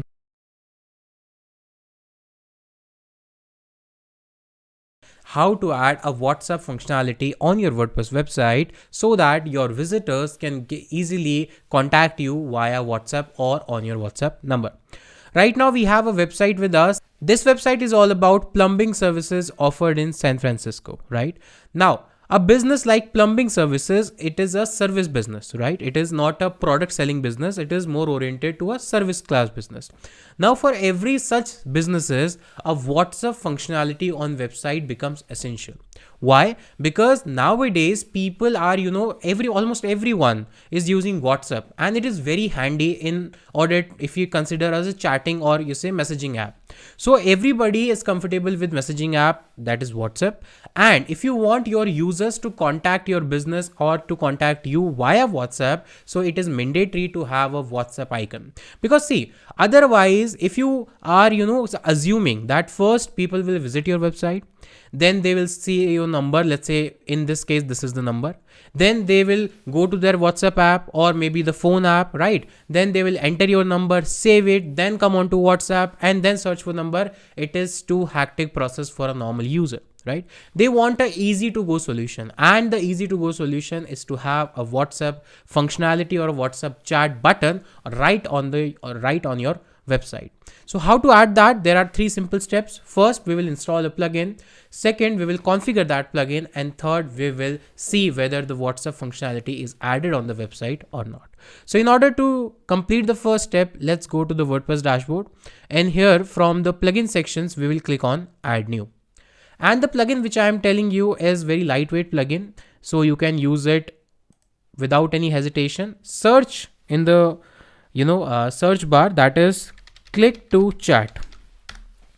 If you search for click space to space chat, the plugin will appear here. So there will be multiple plugins like click to chat, holy themes, click to chat app, widget click to chat, others. So you can use any of the plugin which you want, but whatever I am, sharing with you in terms of plugin details, these are very lightweight plugins. So we'll go with the first one having 500,000 plus installations. So let's click on install now.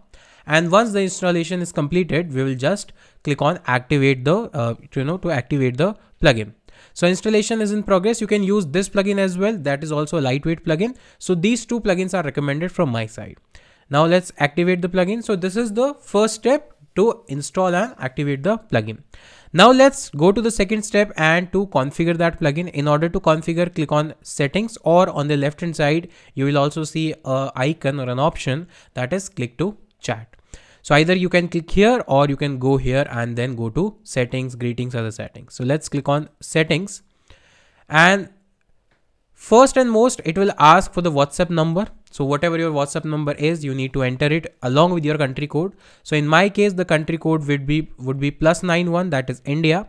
So I will simply search for +91, and I think here it is +91, and I will simply add the number. So let's say I am adding my number, right? So let's say this is my WhatsApp number.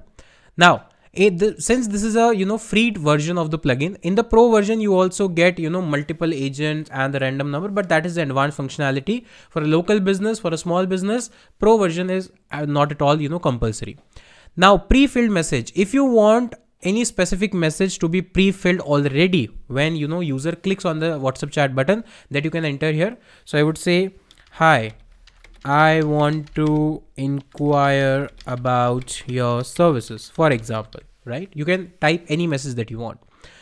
Then call to action, it means when the WhatsApp button is appeared on your website, what is that call to action that will motivate or that will excite user to click on this? So let's say WhatsApp us, instead of we'll say chat with us, right?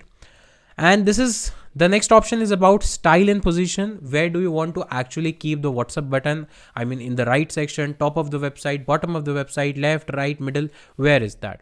And there are some styles option also. So whatever style option you like, you can, just experiment with that, and whatever you like and goes with your theme, you can just simply keep that. As of now, we'll just keep it as it is. Position is fixed. It means it will be constant at one position. Right now the position is bottom right corner, right? So it means it will be visible somewhere in the right corner of the website. Now if I keep the settings as it is, and if I do not make any changes and simply click on save changes, because these are bare minimum options that you need to select.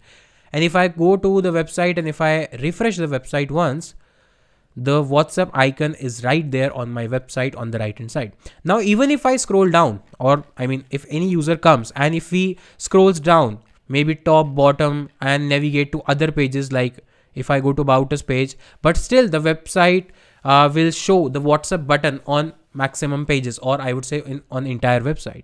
So from any page that user visits or opens up, he or she will be able to, interact with me on my WhatsApp using this only simple button. So as soon as I click on this button, if I am using a desktop, it will redirect me to WhatsApp web, and if you are using inside your mobile phone, it will redirect you to your WhatsApp application. So it means users are not required to copy and paste or save the number first. They can simply hit the button and you can say the handle name, the name of the account. In my case, it is My Online Master, and the pre-filled message, hi, I want to inquire about your services. So as soon as I will click on click on this button that is continue to chat, I will be redirected to my WhatsApp web, or in mobile application, WhatsApp application. So that's how you can allow users to interact with your business by simply clicking on a button. That's how you make your visitors' job easy to get interaction with you, and hence they are interacting with you on WhatsApp. Their mobile number is with you now. You can chat with them, you have their number, you can send them, your offering services, you can tell about your businesses, and then you can take the conversation further.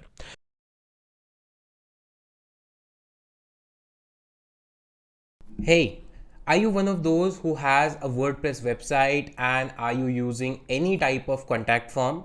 But as soon as someone submits that particular form, you are also getting this kind of error. And if answer is yes, then stay tuned, watch this video till the end, because in this video, I am going to tell you how to resolve this error and how to get email notification when someone submits your form on the WordPress website. Guys, as you can see right now, I am on the website, and just like you guys, I also have a contact form which have name, email, number and message field. But the problem is same. If someone fills this form, I don't get any email notification, and the error, it shows is that there is some error in sending email. Please try again later, something like that. And guys, this problem does not occur only with the contact form 7, but if you are facing with any of the plugin, the main reason is that your hosting provider does not support the default email function, which is supported by the PHP, language. And since the WordPress is built on PHP system, so it uses the default mail function, and if your hosting provider does not support that, then in that case you will not get email notification. But don't worry, there is a quick hack to solve this, and for any plugin this will work. So stay tuned, watch the video, and in order to solve this problem, all you need to do is you need your website and a Gmail ID or Gmail account. These are the two things that you need, and you will be sorted. So first step is to come to your dashboard and go to plugin section, click on add new plugin. Here we will use a simple plugin that is called WP SMTP, or you can simply search for SMTP. So search for SMTP. Once you search for SMTP, you will get multiple plugins, but you need to install the first plugin, that is WP Mail SMTP by WP Forms. Click on install now. And once the installation is done, click on activate. Installation is done. Now click on activate. So this was our step number 1. Now step number 2 is to configure this plugin and to create an SMTP API using our Gmail account. So once you activate this plugin, it will show you this kind of setup. Just click on go back to dashboard, and it will take you to the dashboard again on WP dashboard. So here you need to enter the mail ID which you will be using. So by default, I'll be using this mail ID. So I'll just enter this email ID, and I will paste it here like this. And after that, scroll down and choose Gmail as the mailer option. Once you select the Gmail option, it will ask you for the client ID, client secret, and authorized redirect URL it will be providing you.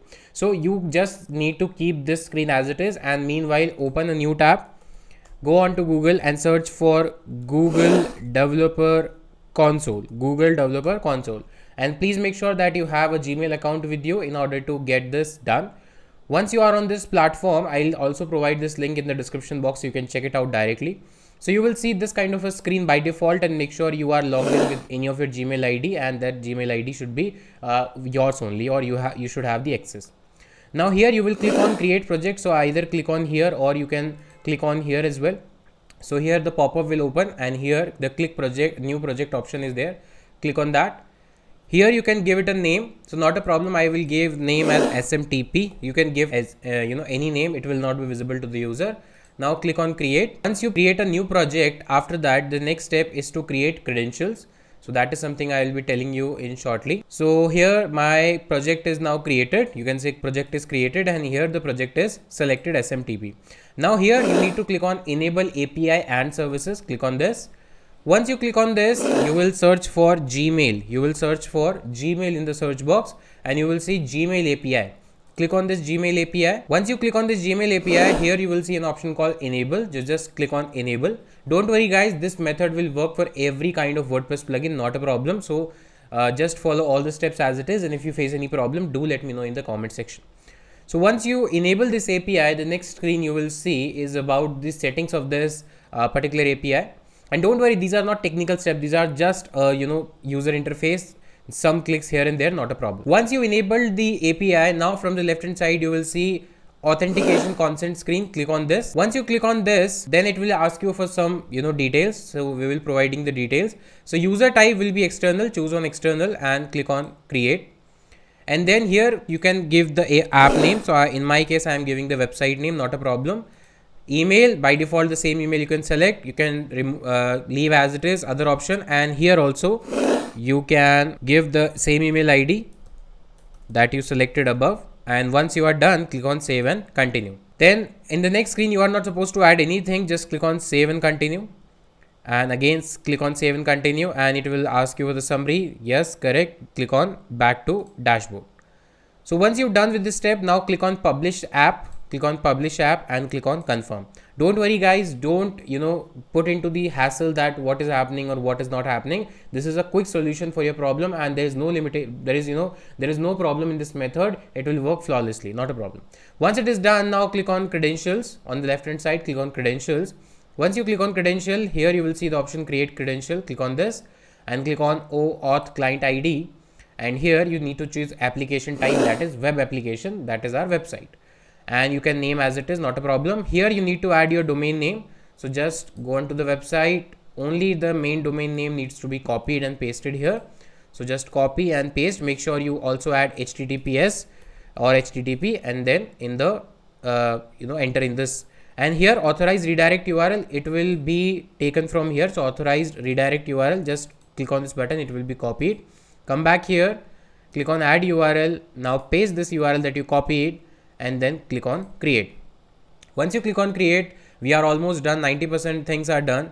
Now you have a client ID and client secret. So just copy this, come back to the dashboard, paste it here.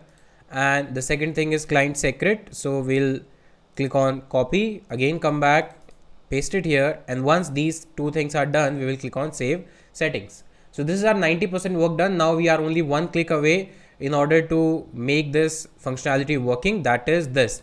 Allow plugin to send email using your Google account. Yes. So click on this, and you will be choosing your email ID that you use to set up this entire thing.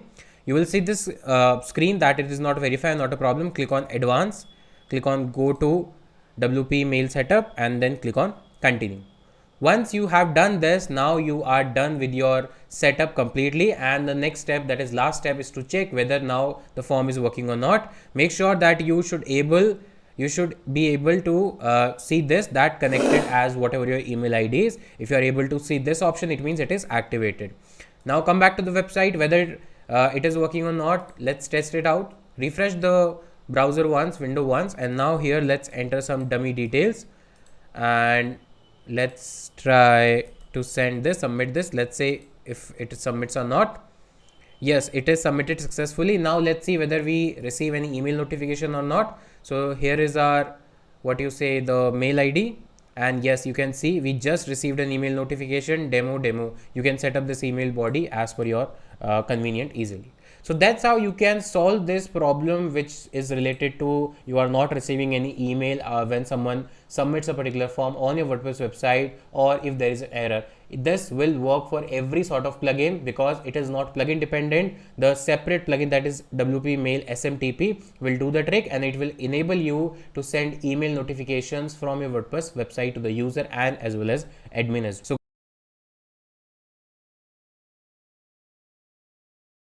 we will understand a quick but simple concept, how to change the admin email ID. Initially, what happens when they install WordPress? So it asks for an email ID. If you have already provided your email ID, that is absolutely okay. But in case the developer or the freelancer or the agency has inserted their email ID, so it is important to change that email ID, because that admin email ID is used for a variety of purposes. First, if you have forgotten your password, then in order to reset the password, the mail will be sent on that email ID. Second, for the verification purpose. Third, for any kind of updates purpose. Fourth, if you are maybe hosting provider wants to contact you, or maybe there is a plugin update or theme update, then WordPress will automatically send an email to the registered email ID. So it is very important to have your own email ID to keep a track of everything. Now, how to change the email ID of admin of any user? So for that, we will come to our WordPress dashboard. Once you are in your WordPress dashboard, you will go to users and click on all users. So once you click on all users, you will see all the users available. Right now, by default, we have only admin user. Now we'll click on edit button. We'll click on edit button and we'll scroll down to the email section. Now here in the email, you say that it is a required field. So it means you have to have an email ID. So right now I have an email ID which I need to change. So what I'll do is I'll just remove this email ID and I'll just enter my new email ID. And as soon as I enter my new email ID, I'll just scroll down and click on save changes or update profile. Once I have updated profile, now it says the email address has not been updated yet. Please check your inbox for a confirmation email. So I need to go to inbox of my new email ID. So I'll just go to Gmail account of the same email ID that I have updated just now, and you will see that there is a email change request. So I'll just click on this.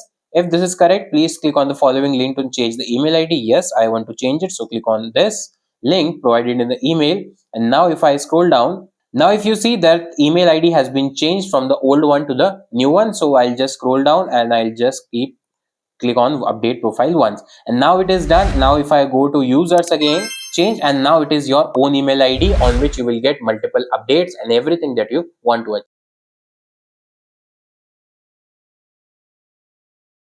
Series, we will understand how you can add a beautiful interactive circle kind of a section on your WordPress website so that you can show information to the user in a very engaging manner. So in order to implement this functionality, we will use two plugins. Number one, that is Elementor Page Builder. So by default, we are using Elementor as a page builder for our entire website. And the second one is an add-on plugin for Elementor, which will provide you 50 plus free widgets absolutely without any problem, which are usually covered in the Elementor Pro version. So in order to have both the plugins, let's go to our WordPress dashboard and come into the plugin section.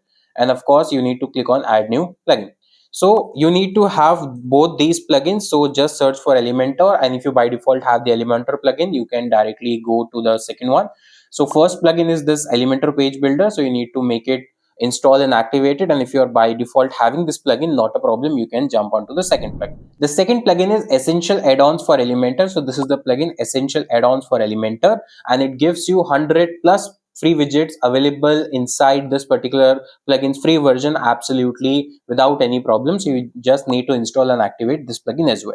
Once both the plugins are activated, then you will see an option called Essential Add-ons on the left hand side. Just click on this and make sure you come on to elements and enable all the elements from right here. So just click on this button, and once it is done, click on save settings. So this will make sure that all the free widgets available in this plugin are enabled by default, and once it is done, you need to simply save the settings. Once everything is in place, now come onto your WordPress website front end and choose the page where you want to add this particular section. So let's say I want to choose an on services page in order to show my services, and I will click on edit with Elementor. Now Elementor widgets have more widget as the part of essential add-on. So we'll just simply search for circle. So we'll just search for circle, and here is the option interactive circle. So we'll just scroll down and I will add it here in the bottom. So I'll just add a new section which is in full width, and I will just drag that particular widget that is called interactive circle and drag and drop like this. Once it is done, now you can see the layout, and there are four preset in this, in total free version. So how this works, so this is item 1, description according to item 1, item 2, the description according item 2, item 3, item 4. So this way you can add the items and relevant descriptions. The preset 1 is like this. Preset 2, you can make it like a half circle, so it is 2, 3, 4, 5, and you can change the content accordingly. Preset 3 is this kind of a layout. Preset 4 is this kind of layout. So based on your choice, based on your need, you can choose any of the layouts. Let's go with the, for example, preset 1. All right, the whole circle. And show icons, there are icons as well along with the title. So if you want icons to be hidden, just off that, and you will only be left with the title. But we want title and the content to be shown. Let's say you want to show only icons and not the title, you can do that accordingly, but we want both the things to be shown. Now if I talk about the content, click on the content. Circle limit max, this particular preset has 8 circles limit, so 8 items you can add at once. And now you can see there are total in 6, you can add 2 items as well. Now if I give you item 1, so by default the item 1 is this, and this is by default active. You can make any other item active as per your choice. You can change the icon from here. So let's say if you want to change the icon, for example, I want an icon of search, I want to show SEO, for example, I want to show my services. So first one will be SEO, so I want to make it like SEO, so I want to provide SEO services, right? And the button, and then content, the content will be according to SEO. So I'll say this is SEO content, right? And of course you can add images here as well. And then of course if I talk about the style, so background color, in terms of background color you can choose that, but if you are using circles, by default background color will be better. So SEO, let's say in second I want to make it PPC. So PPC means pay per click. So I'll say, is there any Google icon? Yes, there is a Google icon. So I'll just use the Google icon to show the PPC. Then I can say social media. So for that I can say Facebook. So I'll choose for Facebook. So I can say Facebook ads or meta ads. So similarly, you can modify all these things, and you can see that by default side by side it is showing. And if I change it, so of course the content is also changed. Once it is done, now click on additional settings. By default, it is kind of a rotating animation, it is off. So click on rotate animation, yes, and by default it will start rotating, and it looks very beautiful, right? Rotate speed, you can control pause on hover, yes. So somebody, as soon as somebody pause on it to read it, so it should be stopped. Mouse hover, mouse event, that is click or hover. So I won't say hover. Animation, if you want say bounce in animation like this, right? Or maybe rotate animation like this, or maybe spinning animation like this. So there are multiple types of animation available, you can choose accordingly. And autoplay, of course I want yes autoplay. And interval, there should not be any interval, the continuous rotation is okay. So I'll say bounce in animation will look better. And once it is done, now click on publish the changes. And once the changes are published, now click on preview the changes. So now let's see how this section looks like in our WordPress website, and it is amazing, beautiful. And of course it will start rotating, and you can see that it is auto rotating. The rotation of individual icons are there. So once it is on meta ad, then item 4, then item 5, then item 6, and the content is accordingly changed. So this is how you can add a interactive rotating circle on your WordPress website without any paid plugin, without any hassle, step by step, in just couple of minutes.